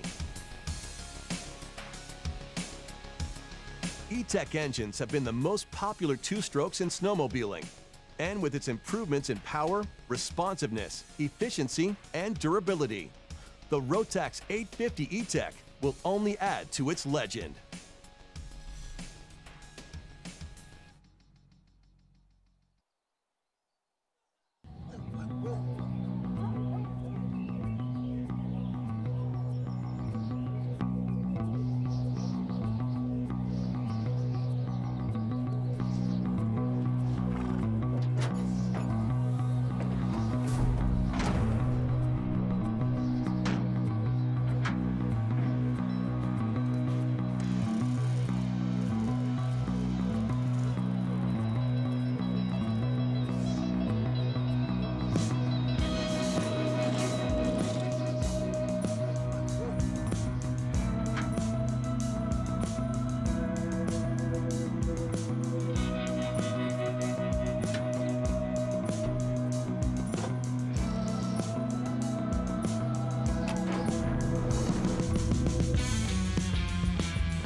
This machine, it's a game changer. Come on, come on, come on, hey, come on, come on, come on. Come on, come on, come on, hey, come on, come on, come on. Come on, come on, come on, hey, come on, come on, come on. Come on, come on, come on, hey, come on, come on, come on. This really caught my eye from the first time I saw it. The first time I got on it, I was super comfy. It was handling well. It was perfect.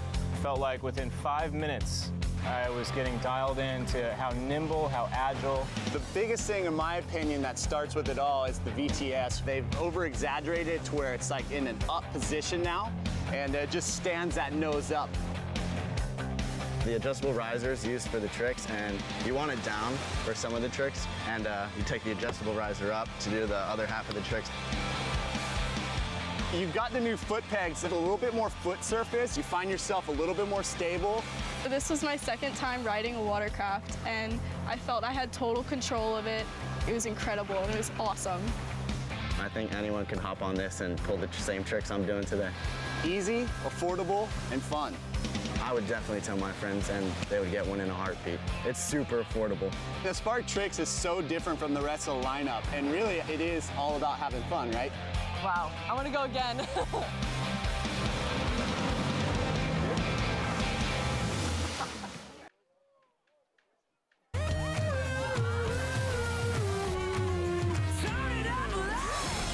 Here comes the fun with Sea-Doo.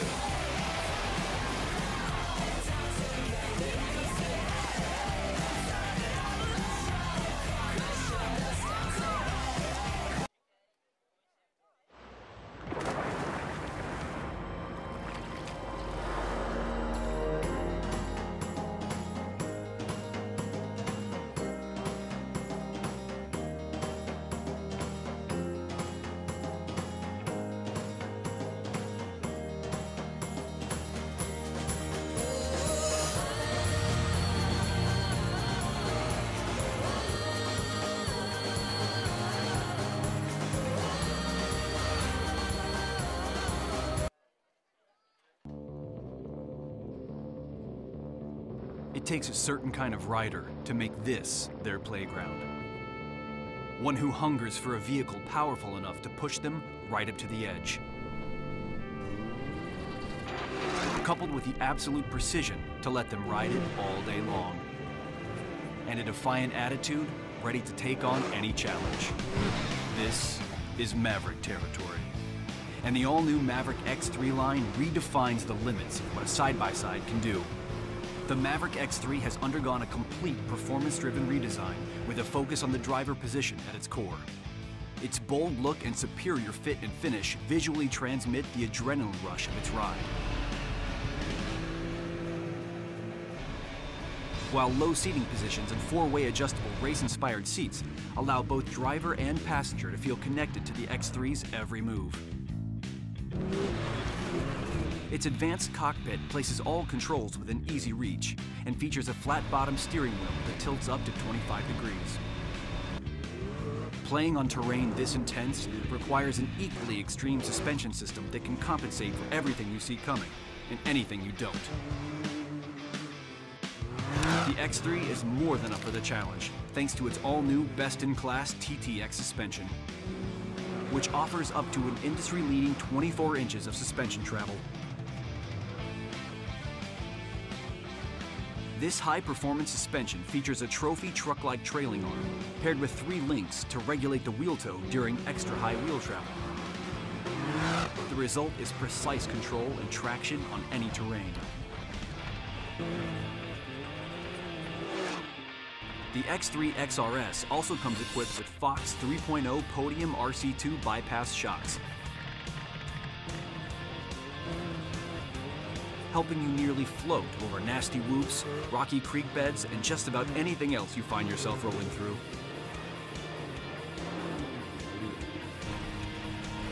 These already impressive off-road capabilities are enhanced by a 102-inch wheelbase, up to 15 inches of ground clearance, and optimal weight distribution to deliver a more capable and comfortable ride.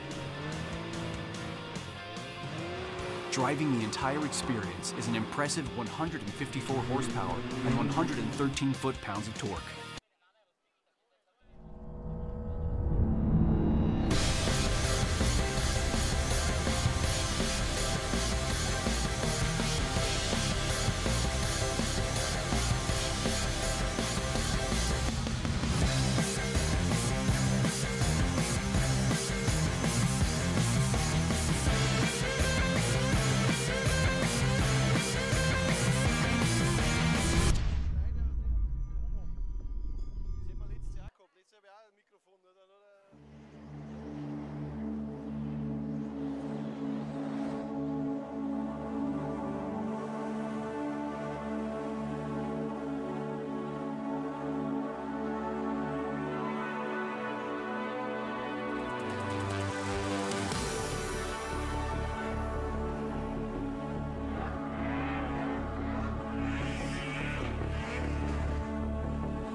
Why do we put so much effort into engineering the Can-Am Defender? Why do we equip it with tough Rotax engines featuring best-in-class torque? Why do we give it industry-leading towing and hauling capabilities? And why do we make it clever with versatile cargo solutions and much more? Well, why do you put so much effort at everything you do? Because a job worth doing is worth doing right. Can-Am Defender. Tough, capable, clever.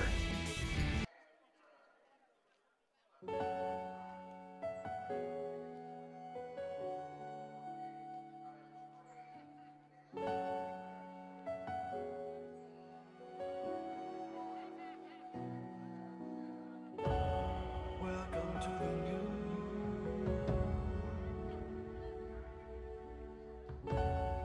new day, new life.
Rotax E-Tech engines in Ski-Doo snowmobiles are known for their excellent power, efficiency, reliability, and smooth running.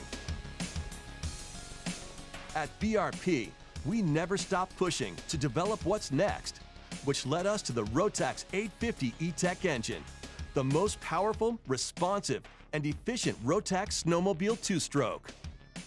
To start, there's 10 more horsepower from a 49cc increase in displacement and freer intake and exhaust. The heart of E-Tech is its direct injection system, where fuel is injected directly into the cylinder by voice coil injectors unique to BRP. For the new 850 E-Tech, the injection system was redesigned, made lighter, and more responsive. The engine's spectacular dynamic response is what riders will notice the most. The 850 E-Tech is 30% quicker responding. Power is instant, and you'll feel it every time you squeeze the throttle. To accomplish this, the throttle body is significantly closer to the cylinder, and there are now booster injectors at the intake. They only operate when the rider snaps the throttle in the mid and high RPM range to give the engine extra dynamic response. Our trademark E-Rave exhaust valves are also improved. Response is 3 times faster and more precise than previous versions. The entire power pack also responds more quickly thanks to a lighter forged crankshaft and P-drive clutch, proven on our race sleds.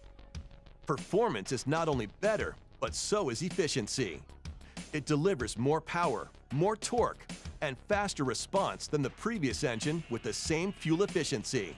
And you can now cover 40% more distance per liter of oil.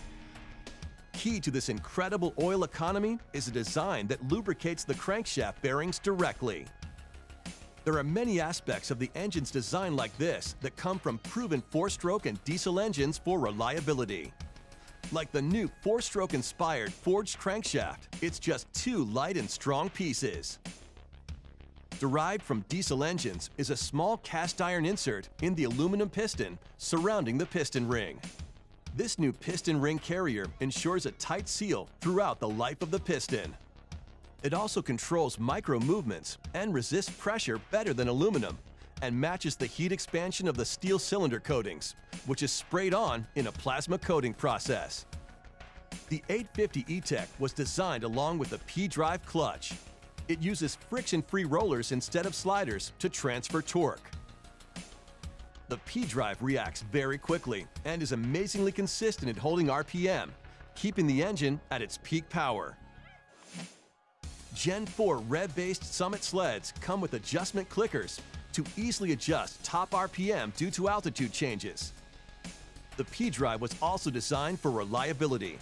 It has a shaft-on-shaft design, rollers with needle bearings that reduce wear. It is so reliable that it is maintenance-free.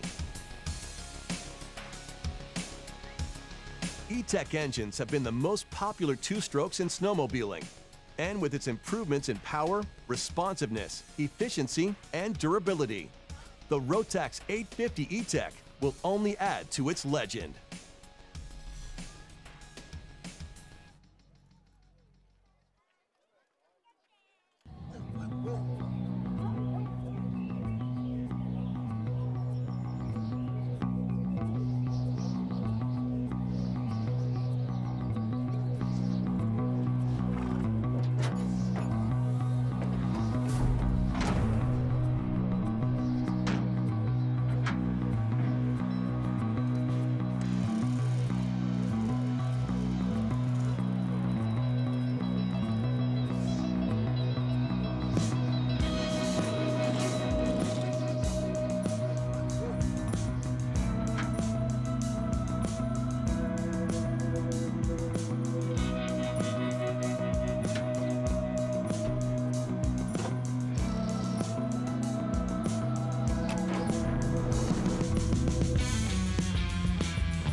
apologise for.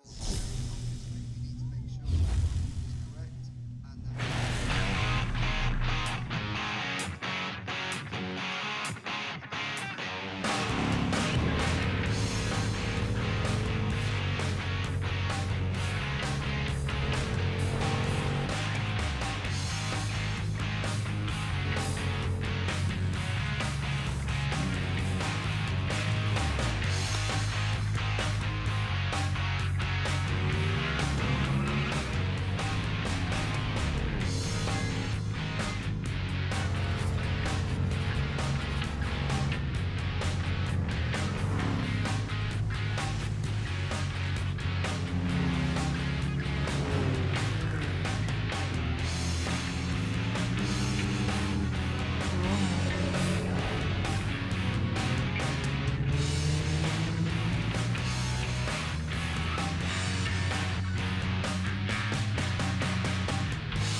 This machine, it's a game changer. Come on, come on, come on, hey! Come on, come on, come on.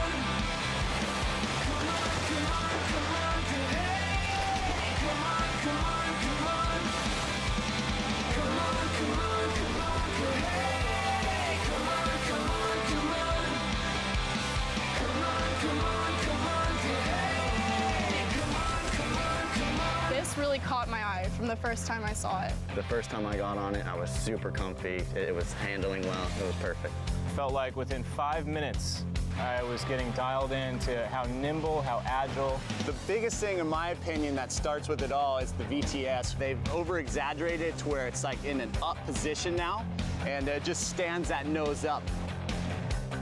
The adjustable riser is used for the tricks, and you want it down for some of the tricks, and you take the adjustable riser up to do the other half of the tricks. You've got the new foot pegs with a little bit more foot surface. You find yourself a little bit more stable. This was my second time riding a watercraft, and I felt I had total control of it. It was incredible, and it was awesome. I think anyone can hop on this and pull the same tricks I'm doing today. Easy, affordable, and fun. I would definitely tell my friends, and they would get one in a heartbeat. It's super affordable. The Spark Tricks is so different from the rest of the lineup, and really it is all about having fun, right? Wow, I want to go again.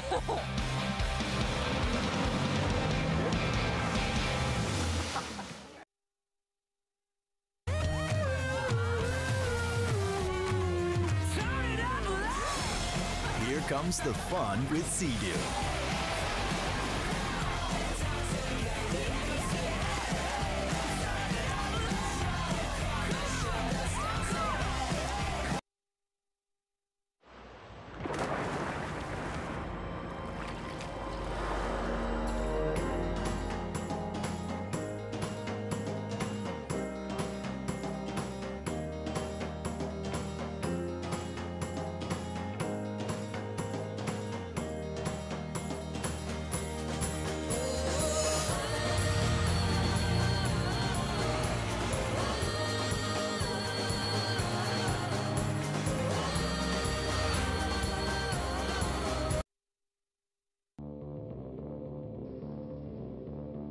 It takes a certain kind of rider to make this their playground.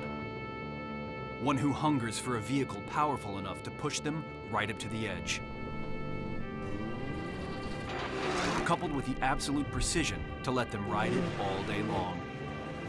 And a defiant attitude ready to take on any challenge.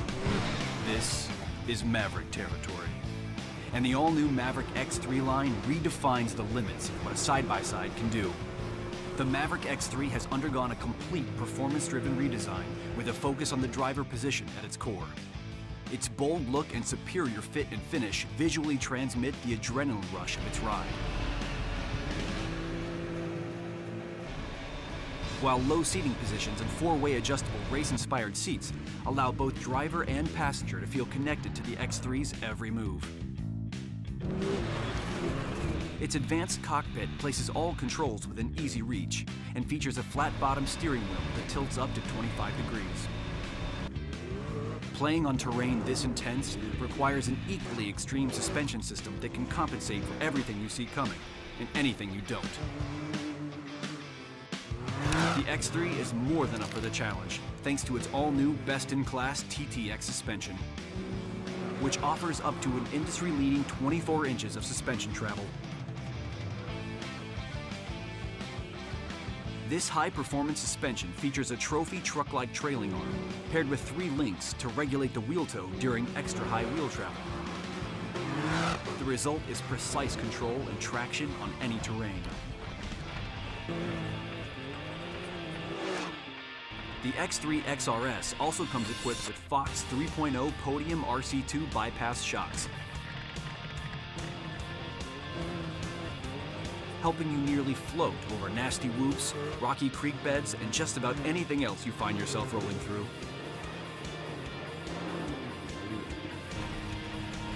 These already impressive off-road capabilities are enhanced by a 102-inch wheelbase, up to 15 inches of ground clearance and optimal weight distribution to deliver a more capable and comfortable ride. Driving the entire experience is an impressive 154 horsepower and 113 foot-pounds of torque.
Why do we put so much effort into engineering the Can-Am Defender? Why do we equip it with tough Rotax engines featuring best-in-class torque? Why do we give it industry-leading towing and hauling capabilities? And why do we make it clever with versatile cargo solutions and much more? Well, why do you put so much effort at everything you do? Because a job worth doing is worth doing right. Can-Am Defender. Tough, capable, clever.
Rotax E-Tech engines in Ski-Doo snowmobiles are known for their excellent power, efficiency, reliability, and smooth running. At BRP, we never stop pushing to develop what's next, which led us to the Rotax 850 E-Tech engine, the most powerful, responsive, and efficient Rotax snowmobile two-stroke. To start, there's 10 more horsepower from a 49cc increase in displacement and freer intake and exhaust. The heart of E-Tech is its direct injection system, where fuel is injected directly into the cylinder by voice coil injectors unique to BRP. For the new 850 E-Tech, the injection system was redesigned, made lighter, and more responsive. The engine's spectacular dynamic response is what riders will notice the most. The 850 E-Tech is 30% quicker responding. Power is instant, and you'll feel it every time you squeeze the throttle. To accomplish this, the throttle body is significantly closer to the cylinder, and there are now booster injectors at the intake. They only operate when the rider snaps the throttle in the mid and high RPM range to give the engine extra dynamic response. Our trademark E-Rave exhaust valves are also improved. Response is 3 times faster and more precise than previous versions. The entire power pack also responds more quickly thanks to a lighter forged crankshaft and P-drive clutch, proven on our race sleds. Performance is not only better, but so is efficiency. It delivers more power, more torque, and faster response than the previous engine with the same fuel efficiency. And you can now cover 40% more distance per liter of oil. Key to this incredible oil economy is a design that lubricates the crankshaft bearings directly. There are many aspects of the engine's design like this that come from proven 4-stroke and diesel engines for reliability. Like the new 4-stroke inspired forged crankshaft, it's just 2 light and strong pieces. Derived from diesel engines is a small cast iron insert in the aluminum piston surrounding the piston ring. This new piston ring carrier ensures a tight seal throughout the life of the piston. It also controls micro movements and resists pressure better than aluminum and matches the heat expansion of the steel cylinder coatings, which is sprayed on in a plasma coating process. The 850 E-Tech was designed along with a P-drive clutch. It uses friction-free rollers instead of sliders to transfer torque. The P-drive reacts very quickly and is amazingly consistent at holding RPM, keeping the engine at its peak power. Gen 4 rev-based Summit sleds come with adjustment clickers to easily adjust top RPM due to altitude changes. The P-drive was also designed for reliability. It has a shaft-on-shaft design, rollers with needle bearings that reduce wear. It is so reliable that it is maintenance-free. E-Tech engines have been the most popular two-strokes in snowmobiling, and with its improvements in power, responsiveness, efficiency, and durability, the Rotax 850 E-Tech will only add to its legend.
This machine, it's a game changer. Come on, come on, come on, hey, come on, come on, come on. Come on, come on, come on, hey, come on, come on, come on. Come on, come on, come on, hey, come on, come on, come on. Come on, come on, come on, hey, come on, come on, come on. This really caught my eye from the first time I saw it. The first time I got on it, I was super comfy. It was handling well. It was perfect. Felt like within 5 minutes, I was getting dialed into how nimble, how agile. The biggest thing, in my opinion, that starts with it all is the VTS. They've over-exaggerated to where it's like in an up position now, and it just stands that nose up. The adjustable riser is used for the tricks, and you want it down for some of the tricks, and you take the adjustable riser up to do the other half of the tricks. You've got the new foot pegs with a little bit more foot surface. You find yourself a little bit more stable. This was my second time riding a watercraft, and I felt I had total control of it. It was incredible, and it was awesome. I think anyone can hop on this and pull the same tricks I'm doing today. Easy, affordable, and fun. I would definitely tell my friends, and they would get one in a heartbeat. It's super affordable. The Spark Tricks is so different from the rest of the lineup, and really it is all about having fun, right? Wow, I want to go again.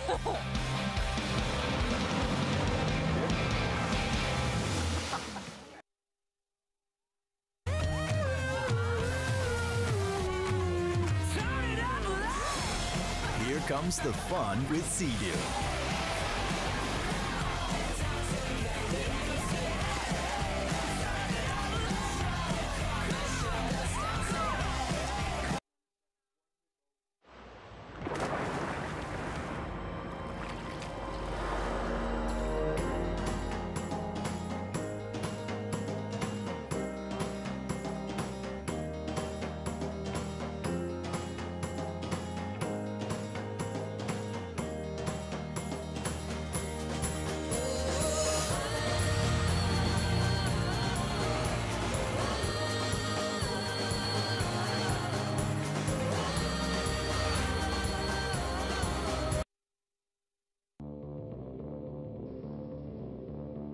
It takes a certain kind of rider to make this their playground.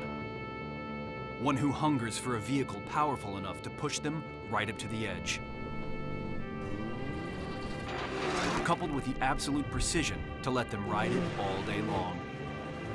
And a defiant attitude ready to take on any challenge. This is Maverick territory. And the all-new Maverick X3 line redefines the limits of what a side-by-side can do. The Maverick X3 has undergone a complete performance-driven redesign with a focus on the driver position at its core. Its bold look and superior fit and finish visually transmit the adrenaline rush of its ride. While low seating positions and four-way adjustable race-inspired seats allow both driver and passenger to feel connected to the X3's every move. Its advanced cockpit places all controls within easy reach and features a flat-bottom steering wheel that tilts up to 25 degrees. Playing on terrain this intense requires an equally extreme suspension system that can compensate for everything you see coming and anything you don't. The X3 is more than up for the challenge, thanks to its all-new best-in-class TTX suspension, which offers up to an industry-leading 24 inches of suspension travel. This high-performance suspension features a trophy truck-like trailing arm, paired with 3 links to regulate the wheel toe during extra-high wheel travel. The result is precise control and traction on any terrain. The X3 XRS also comes equipped with Fox 3.0 Podium RC2 bypass shocks, helping you nearly float over nasty whoops, rocky creek beds, and just about anything else you find yourself rolling through.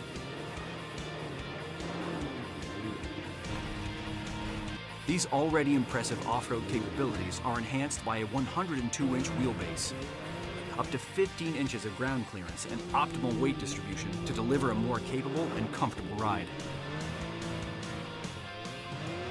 Driving the entire experience is an impressive 154 horsepower and 113 foot-pounds of torque.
Why do we put so much effort into engineering the Can-Am Defender?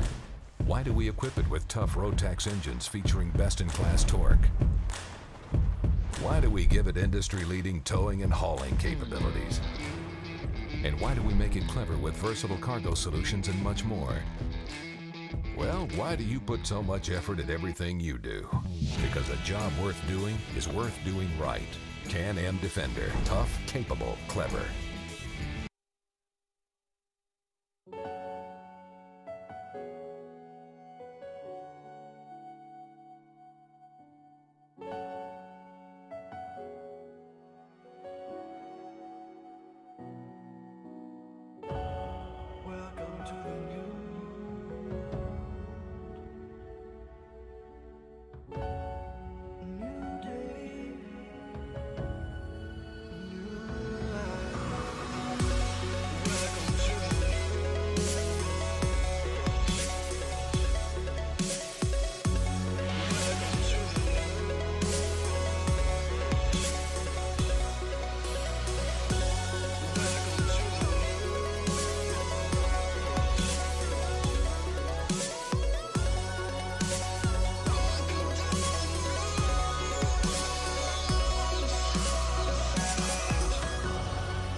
Welcome back to Sarno. As you can see, our cameras have moved round to the podium area. I'm told that we are very, very close to the podium ceremonies now. Podium ceremonies for 6 classes.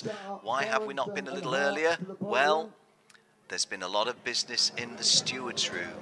And I have to tell you that 1 of 2 of the classes are going to have the podium 1, 2 and 3 different to how they pass the line at 1, 2 and 3.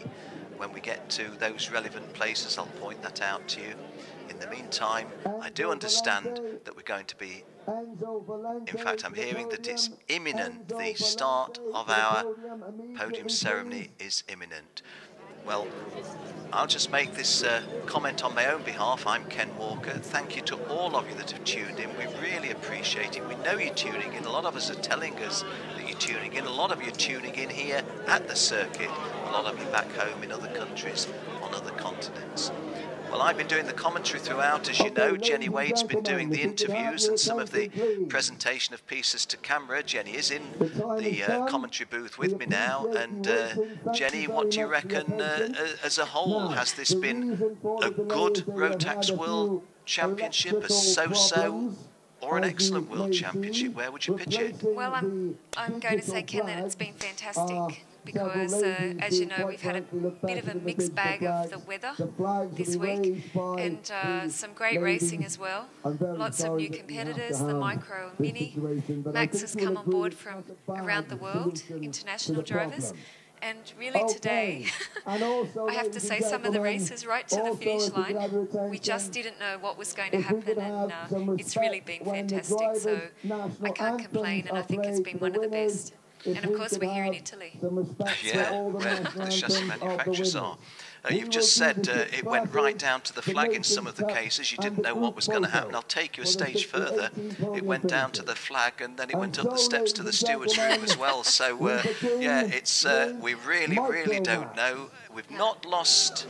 We have folks back home. Let me tell you. I won't say it presently. I'll wait till wait to see it unfold before us. But one of the quotes winners unquotes after the stewards have heard what was said, one of the winners is not a winner. So there's a change in one of the classes. But as soon as that comes up, some applause here, and this looks like the Micromax presentations of Mr. Helmut Volskamp there. Yeah, in 3rd place in Micromax is Chris Harnan. He's from the Netherlands. I wonder if that's alcohol in that box. Chris Harnan, who was on pole position, was on the front row. The fellow Dutch driver, Robert de Haan, who was on pole position. And it's a Dutch handshake between them. And those 2 Dutch, both flying Dutchmen, but you know, there's somebody from North America who beat them. It's this little lad here, Diego Larocque. Diego Larocque holding the lady's hand. He's the American champion, and he's now the world #1. So there is your Micromax podium. And aren't they small? They're 8, 9 or 10-year-olds, these youngsters. As Helmut Volskamp goes first to Chris Harnan of the Netherlands, then shaking hands with Diego. Here's Arnaldo Frias of Corridas Company. I was just wondering if that was Arnaldo. Yes, it is, without a shadow of a doubt.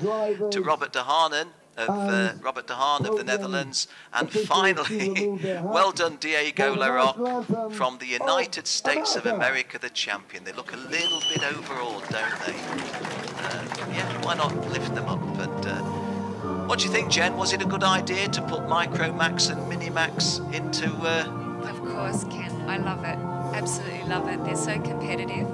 And speaking with Nigel Edwards earlier as well, these kids really, boys and girls, are going to be the future of karting. And some of the DD2 drivers perhaps yesterday could have taken a leaf out of their book watching the racing. Really fabulous racing, very competitive, good sportsmanship, a few tears there at the end, but lots of cheering, and it was really, you know, for me it was fabulous to have them here, and they love racing against each other. They meet some new friends as well. Well, that does look a happy podium, doesn't it? You wouldn't expect a podium to have too many sulks on it, but hey, are we going to have a fizzy water fight? Well, Robert de Haan was getting ready. Not sure. I'm not sure if second place driver. There's Robert de Haan and Chris Harnan. Yeah, I think Chris is happy enough. I was not 100% sure, but there in the middle, Diego Larocque certainly is. Well done, Diego guys. said he was very, very proud to be the winner and to be here at the grand final. So I'm told that people have enjoyed your interviews with the guys, Jenny. Unfortunately, I've seen them but not heard what you've said, so... they've really done a great job this week. Honestly, I only had one run away from me and I managed to get in, but it was really a great week, and I'm happy also for them that they have a chance to thank their supporters. Tell you what they're not too good at, though, is uncorking the fizzy water. Yes, maybe they normally have this already done for them. That's right, yeah. And this time, So who's going to win this one? yes. It's the champion, Diego Larocque. Is it? No, not quite. Well, guys, don't worry. We've got a good 10 minutes. Does anybody ever think of drinking it instead of doing this? Only the masters. Only the masters. Ah, there you go. It's Robert de Haan, the vice champion, who says, I'll tell you what I'll do to Diego. I'll give him a good squirt. Well, actually, he isn't. Hey, what a great thing to do. Have a drink instead.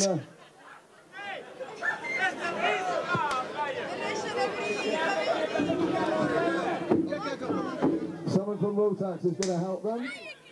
Well, guys, those of you tuned in online, just sticking up for these youngsters. They're 8, 9 and 10-year-olds. And I guess getting a cork out of it. So we've got Thomas there, head of research and development, and yeah, he's given them a little bit of a hand. Yeah, well done, Thomas.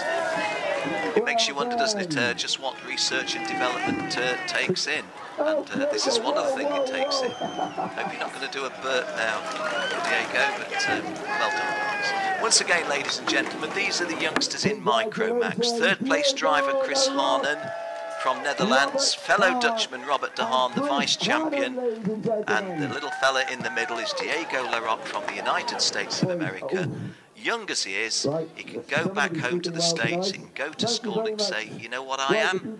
I'm a world number one, a world title holder. Trophies, helmets and bottles to remove from the stage. Thank you very much. Brilliant stuff. Oh, gosh. Oh, did you really have to do that to him? Oh, it's in his eyes as well, and that doesn't... yeah, I think the lovely ladies can encourage them to come away now. Well done. The girls cleared off, didn't they, when the fizzy water started? Don't blame them either. The trophies. Well done, guys. Not sure what sounds off you're picking up.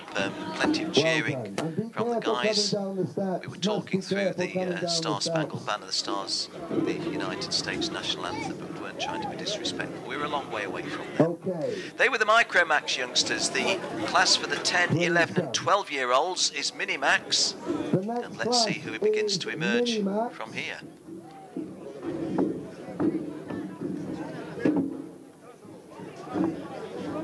And I've seen the Finnish flag.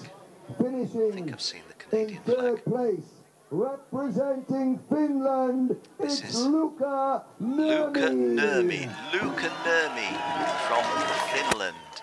Now, a lot of the Finns in motorsport don't smile. They do the Kimi Raikkonen thing, but well done, Luka. Do it something differently.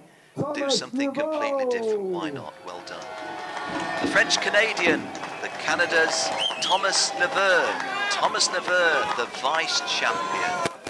And I'm going to tell you again for the final time, this little lad here, as well as being a kart racer, he wants to be a public speaker. He does public speaking. Well, he did some public speaking to Jenny Wade on the microphone. He's the champion, he's from South Africa, and it's Jaden Els. And as I said in commentary at the time, out of all of the first 5 world finals, South Africans won it. They've never won a Minimax title because they've never had a Minimax title before this year. And the first time they run it, hey, a South African wins it. Arnaldo Frias of Corridas and Compere doing the honours.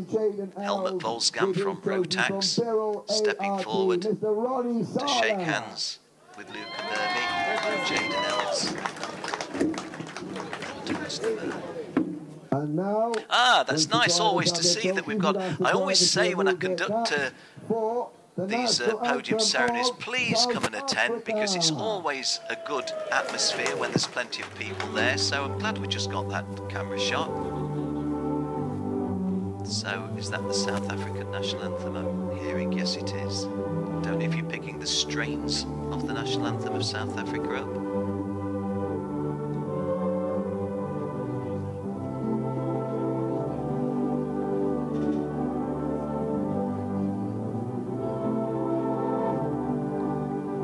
Well, slightly solemn when you play your company's national anthem, but when you're the world title holder, you're entitled to have a little smile. Well done, Jaden.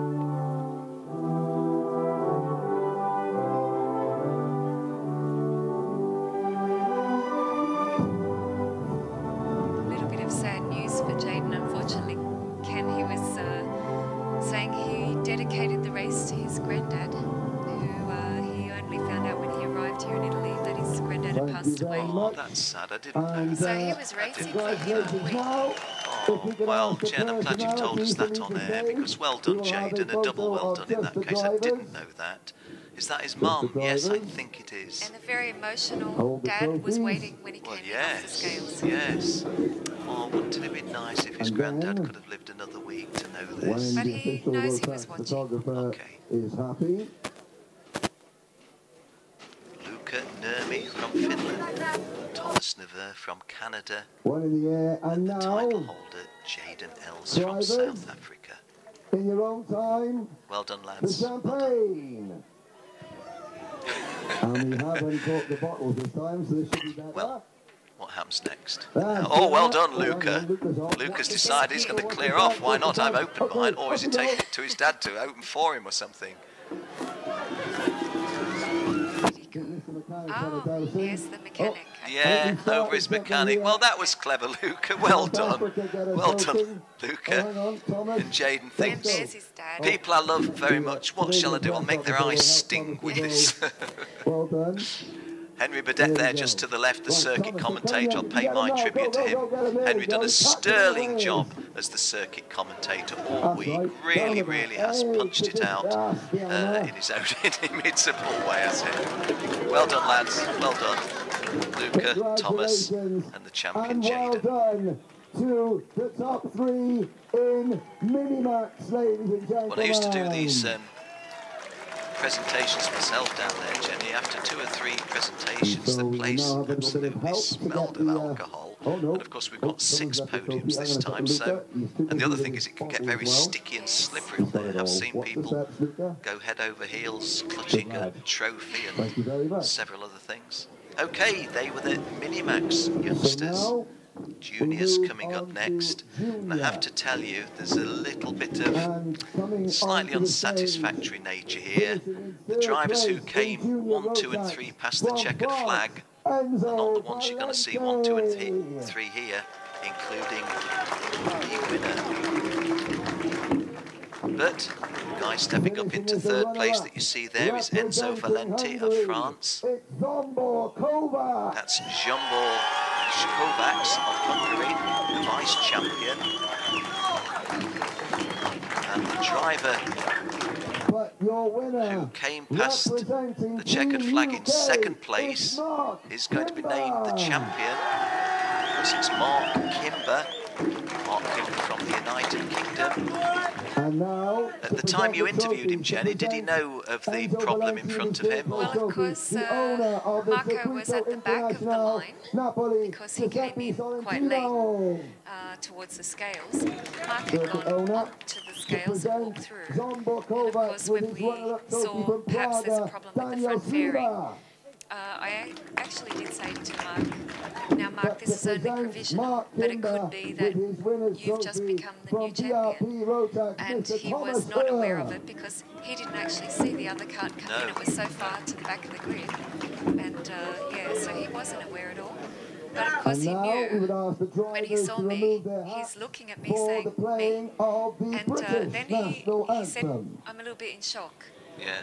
So he wasn't sure if it was real or not, and then of course he knew it was provisional. I did look a bit in shock when you, I think I hear the strains of the national anthem of the United Kingdom. Certainly see the Union flag behind Mark. The lady on the right thinks it's hilarious, whatever it was. But why not have a good laugh? Why don't we all?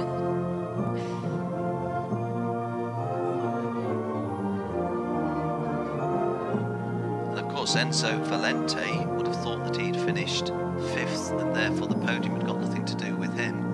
But with Jonathan Hoggard, who finished 3rd on the track, also found the stewards. But let me tell you, of those 3 on there, there's nobody that can deny that they were worth their places because they've all gone really well. And I have to say, Jean-Paul Kovac really improved throughout. I thought that he's not a guy I've ever seen race before anywhere, and I thought he improved immensely, and I would think that he's got a strong future. Big lad, isn't he, for a junior? And of course, I know him from the CE, Central Eastern European Championship, and he's worked very, very hard also with his fitness and everything to be here this week. And for this to happen, I guess for him, is a dream come true that he's talking about. But he wanted to be there in the end. That's what his goal was. Well, he made it, Jen, and he made it to the top step of the podium. We're getting better. Hiding behind now, the champion. Look, you guys do what you do. This guy having a little bit of a struggle is Enzo Valente of France. And wouldn't you think that, I was going to say that coming from France, you'd know all about opening wine bottles, but of course they won't be alcoholic, will they, for the junior classes? It's just... It doesn't have that punch either if it's Sprite or something. Oh, well done, everybody. I know you can't hear me saying this, but those of you that are here, those of the people that are here, as I've said before, it does make it a colourful occasion, and there's been a long delay because of stewards' decisions, and that's a nice finale for these youngsters. Of course, when I say youngsters, they may be 13 years of age in the junior class. Yeah, so not as young as some. He's a bit tiny, isn't he? So once again, folks, Enzo Valente in 3rd place from France, Jean-Paul Kovac of Hungary, the vice-champion, and Mark Kimber from the United Kingdom, the champion. Okay, if they were the juniors, we know that the seniors are coming out next, and we did have, well, the mother and father of a tremendous battle here. For a long time, Denis Mavlanov of Russia, and there's the lovely Henry. Why do I say the lovely? Because I'm so full of admiration. So full of admiration for Henry, the circuit commentator here. We had a great battle for a long time between Denis Mavlanov of Russia and Adrien Renaudin of France, and there was nothing between them, and it was only late on that one of them was broken, and unfortunately the other protagonist, Adrien Renaudin, was well off the podium. But stepping up now onto the podium in 3rd place, Berkay Besler from Turkey. He was perhaps one of the guys we would have given some favouritism to in chances of the podium early on, but things went wrong mid-session. Peter Betzel from the Czech Republic, we know from the very small lad, don't we? So no surprise there. Yeah, but just look at the guy on the right there. The smile's been on his face. You've interviewed him 3 or 4 times this weekend. The champion in seniors from Russia is Denis Mavlanov, and he well deserves that, doesn't he? Because he drove brilliantly, not just in the final, but throughout. No, he really, I think this is the best performance I've ever seen from Denis. Yeah. He's always been there, or he's had bad luck, or made some decisions that perhaps didn't go his way in the end, and today he really came through. But you know, he told me he was using his head, which I said before. Use your head, and I said yes, but he was so determined, and he said, I didn't want to give up. I was very careful, because he wanted to finish.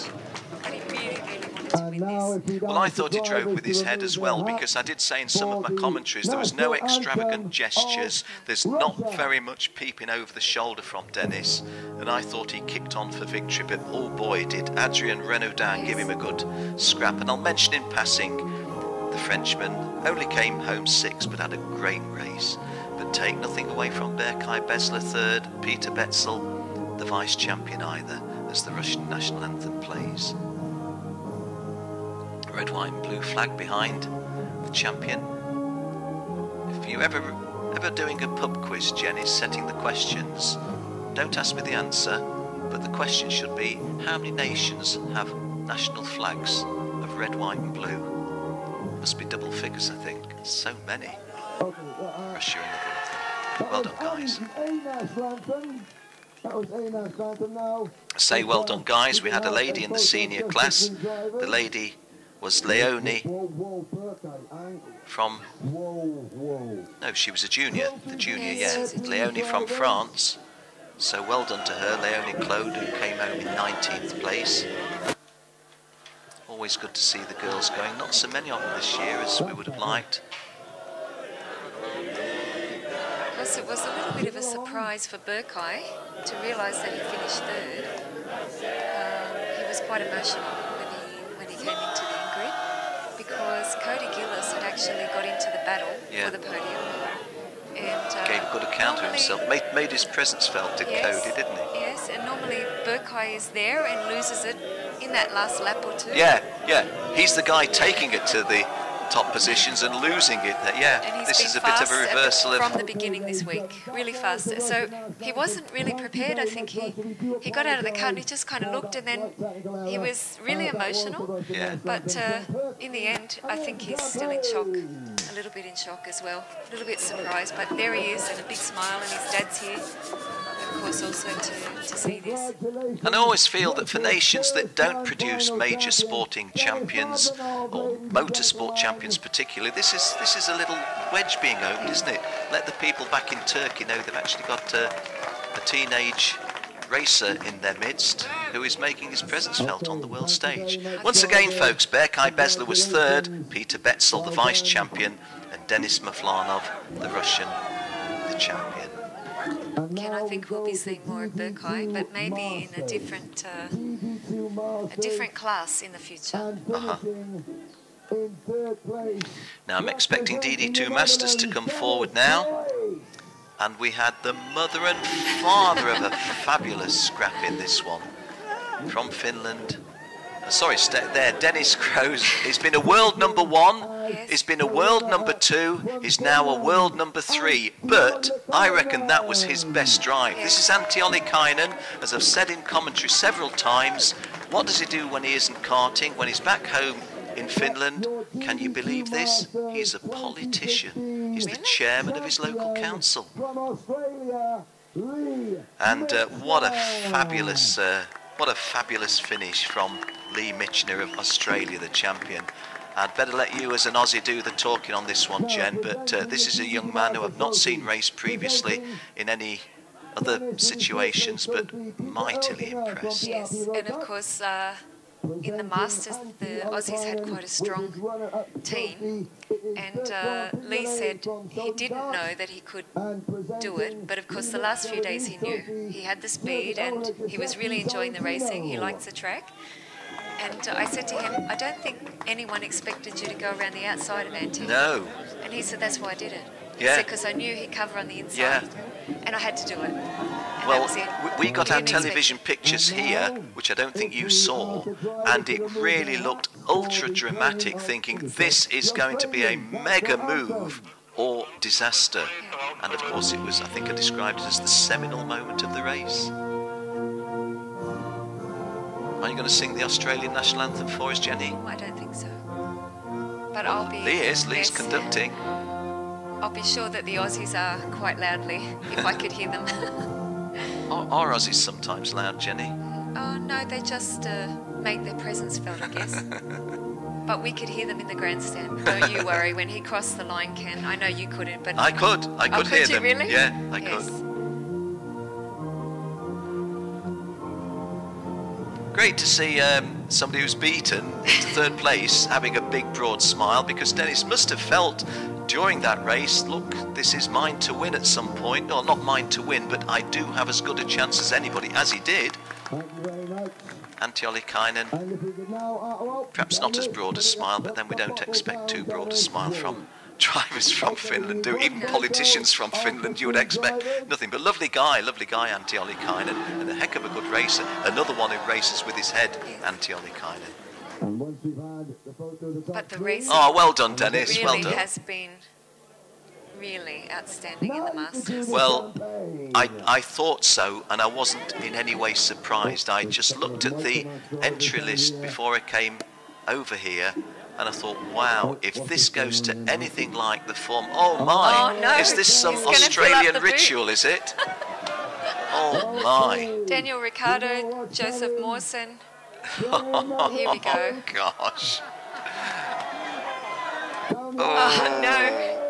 Folks, I have to tell you, those of us that are not Aussies, we think that the Aussies like to feel that they're a little bit tougher than everybody else, and drinking champagne out of your boots. Yeah, Daniel Ricciardo has treated He's us to going to share that. that boot around too, don't you worry.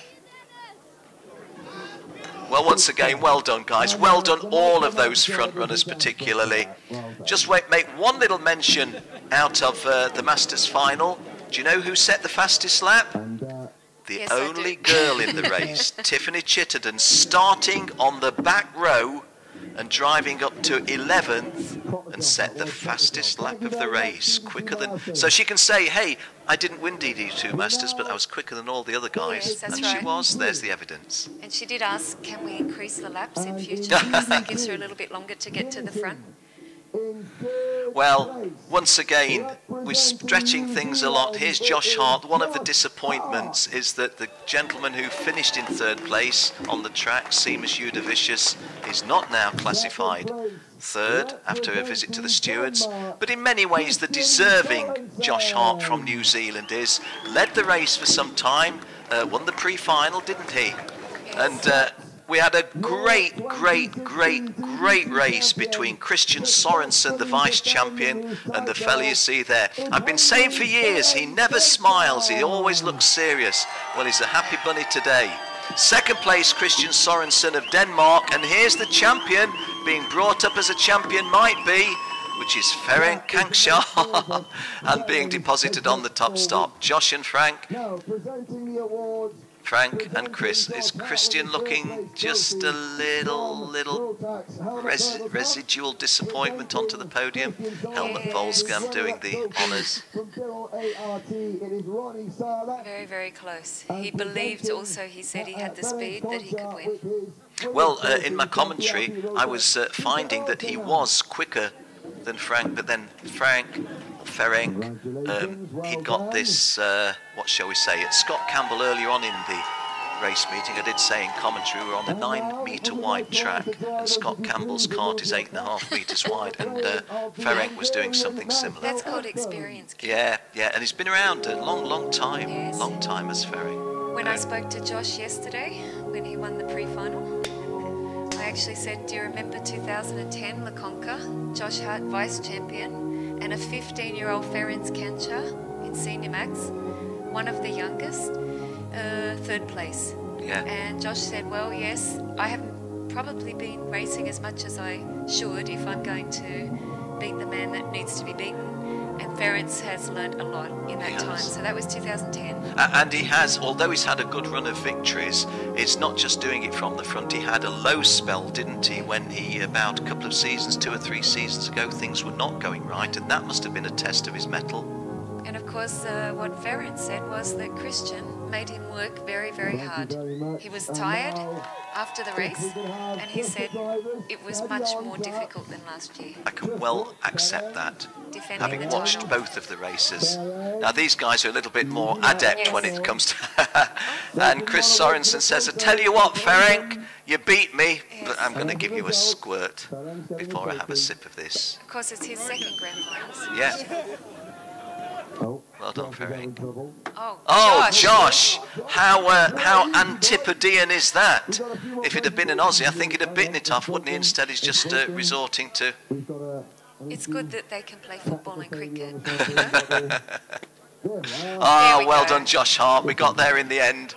And just in case Ferenc Kankshaw hasn't had enough fizzy stuff down his back and into his pants, Josh giving him a little extra. Of course, we might see Josh in the Masters in the next 2 years. Well, yes. His 30th birthday this year. So. Is it 30th this year?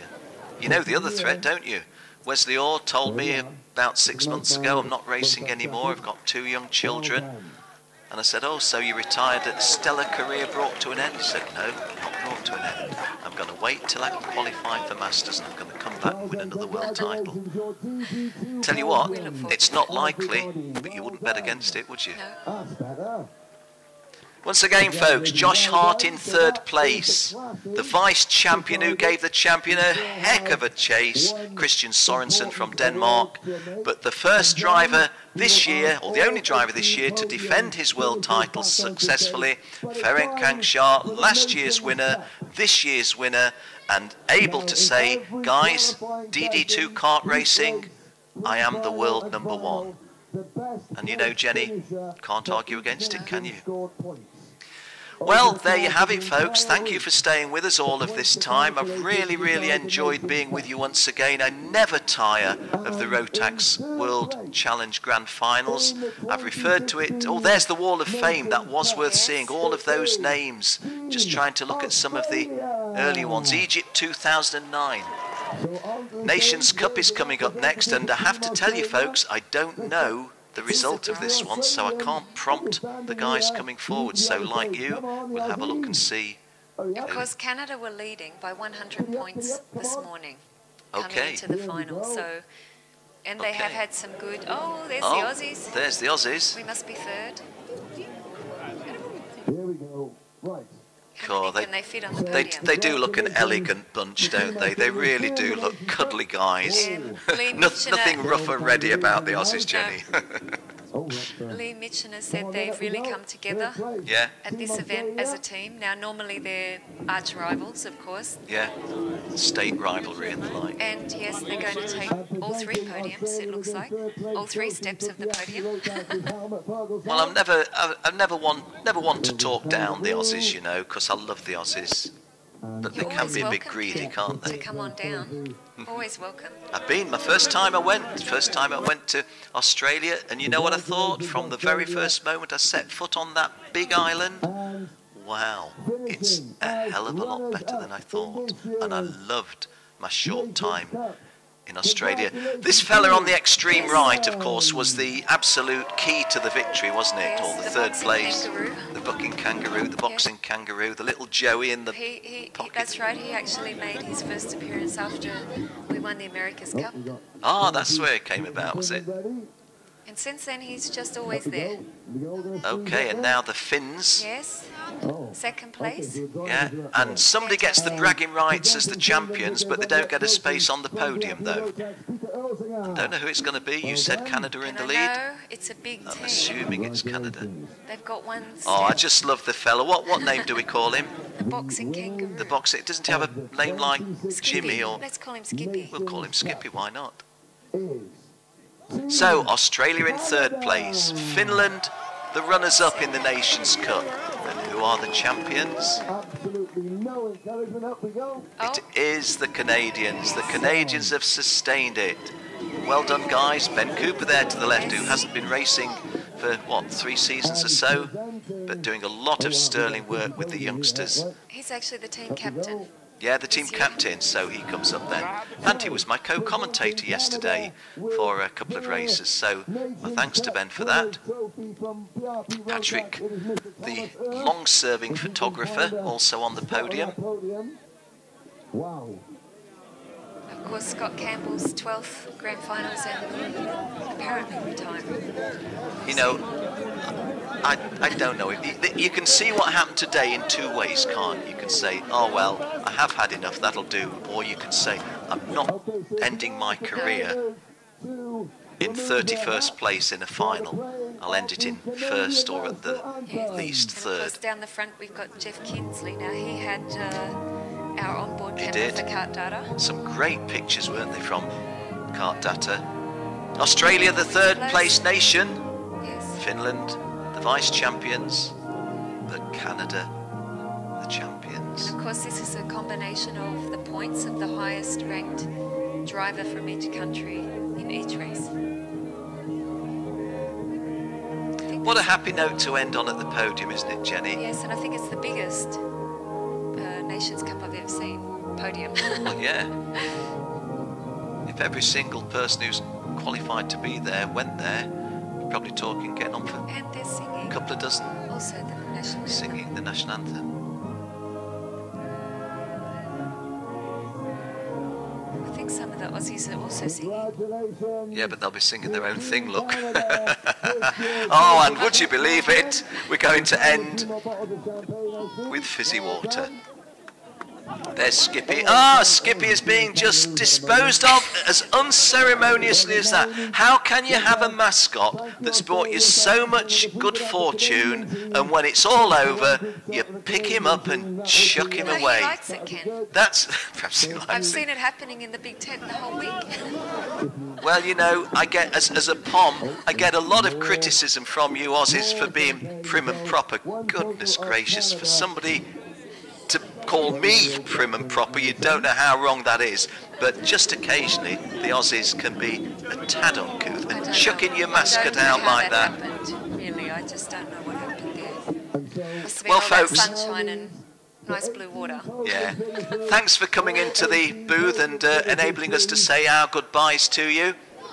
I don't know if this has been my last Rotax World Challenge Grand Finals. We'll see what happens in the intervening 12 months. I've had a wonderful time in these last 13 years, is it? That we've done it, 14 years. I've certainly had a great time this time. And Jenny, I agree with you. I think we've seen some of the best racing at a Rotax World Grand Finals ever. Yes, we have, and I don't doubt that it's going to get better and better.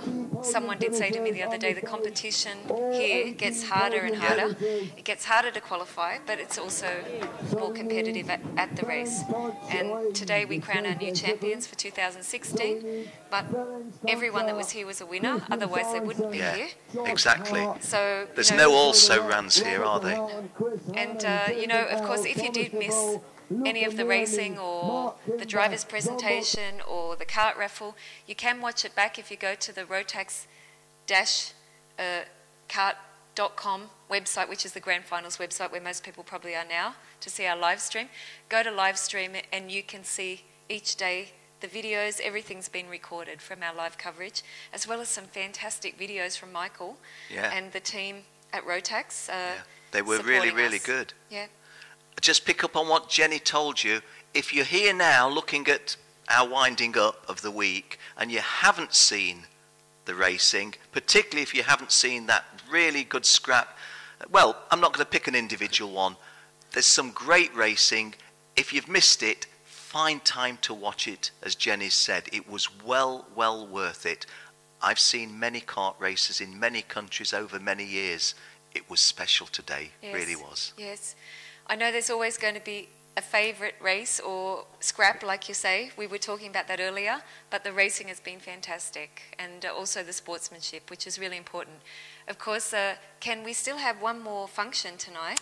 The party tonight. The winners' party, and we won't know who's won the team event, the cup. Just update us who the front runners there were, Jenny. Well, it was, we had Latvia yeah. at the top there, and of course Finland as well. It would be great for Latvia to get some sort of recompense after the awning burst in on them in the torrential downpour. And of course the Aussies were up there, so we have to have a look. I haven't had a look today, really, because I haven't had a chance to go on Facebook and have a look. But it's not only Facebook that they judge this on. No, I think it's as simple as, did you leave the awning and your dedicated space tidy? Did you throw your rubbish away, or did you just leave a mess? If you left a mess, there's points knocked off. If you kept it really smart, pat on the back and more points. And also, Henry was working hard, and yourself, you were involved looking at the driver presentation or the driver picture, one of two of the teams we told didn't come as a team, just drifted in ones and twos. They are down marked. Teams who came in looking well badged, well branded as a team and looked and felt like a team, getting the points. There was always someone watching, you know, but also we saw once again the Lion from the Netherlands, so they may have had a strong today on Facebook, we don't know. So all these points added together. Of course, 1,000 tulips also turned up. Yes, they did, with the didn't Dutch they? ladies. Yeah. That was a nice way to top it off. Yeah, the tulips from Team Amsterdam, Netherlands. folks, spread around liberally. Even had some here in the commentary booth. Yes, so we don't know, and of course what I'm waiting for is to see who's going to win the World Championship tyre changing competition from Mojo, because I was there for the heats. Yeah. There were around 30 different mechanics, and once again Wes Boswell. Wes Boswell, who 10 seconds faster than the next I was going to competitor. say, it's like in a different league, wasn't he?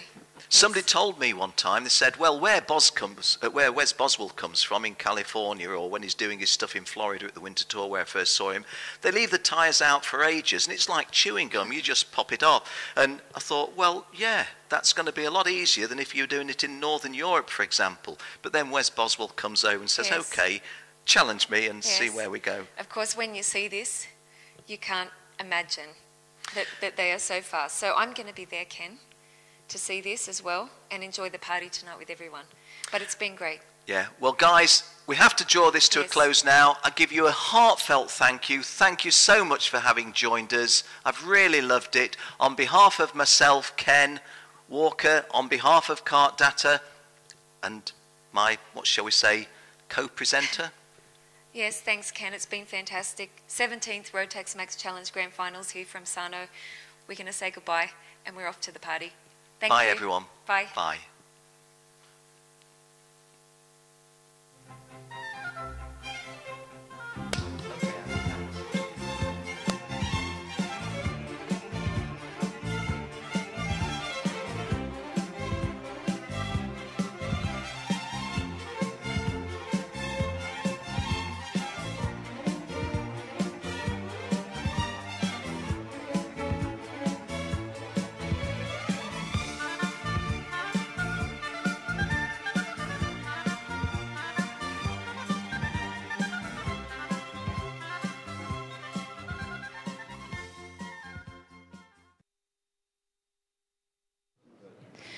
Welcome to the 17th edition of the Rotax Max Challenge Grand Final.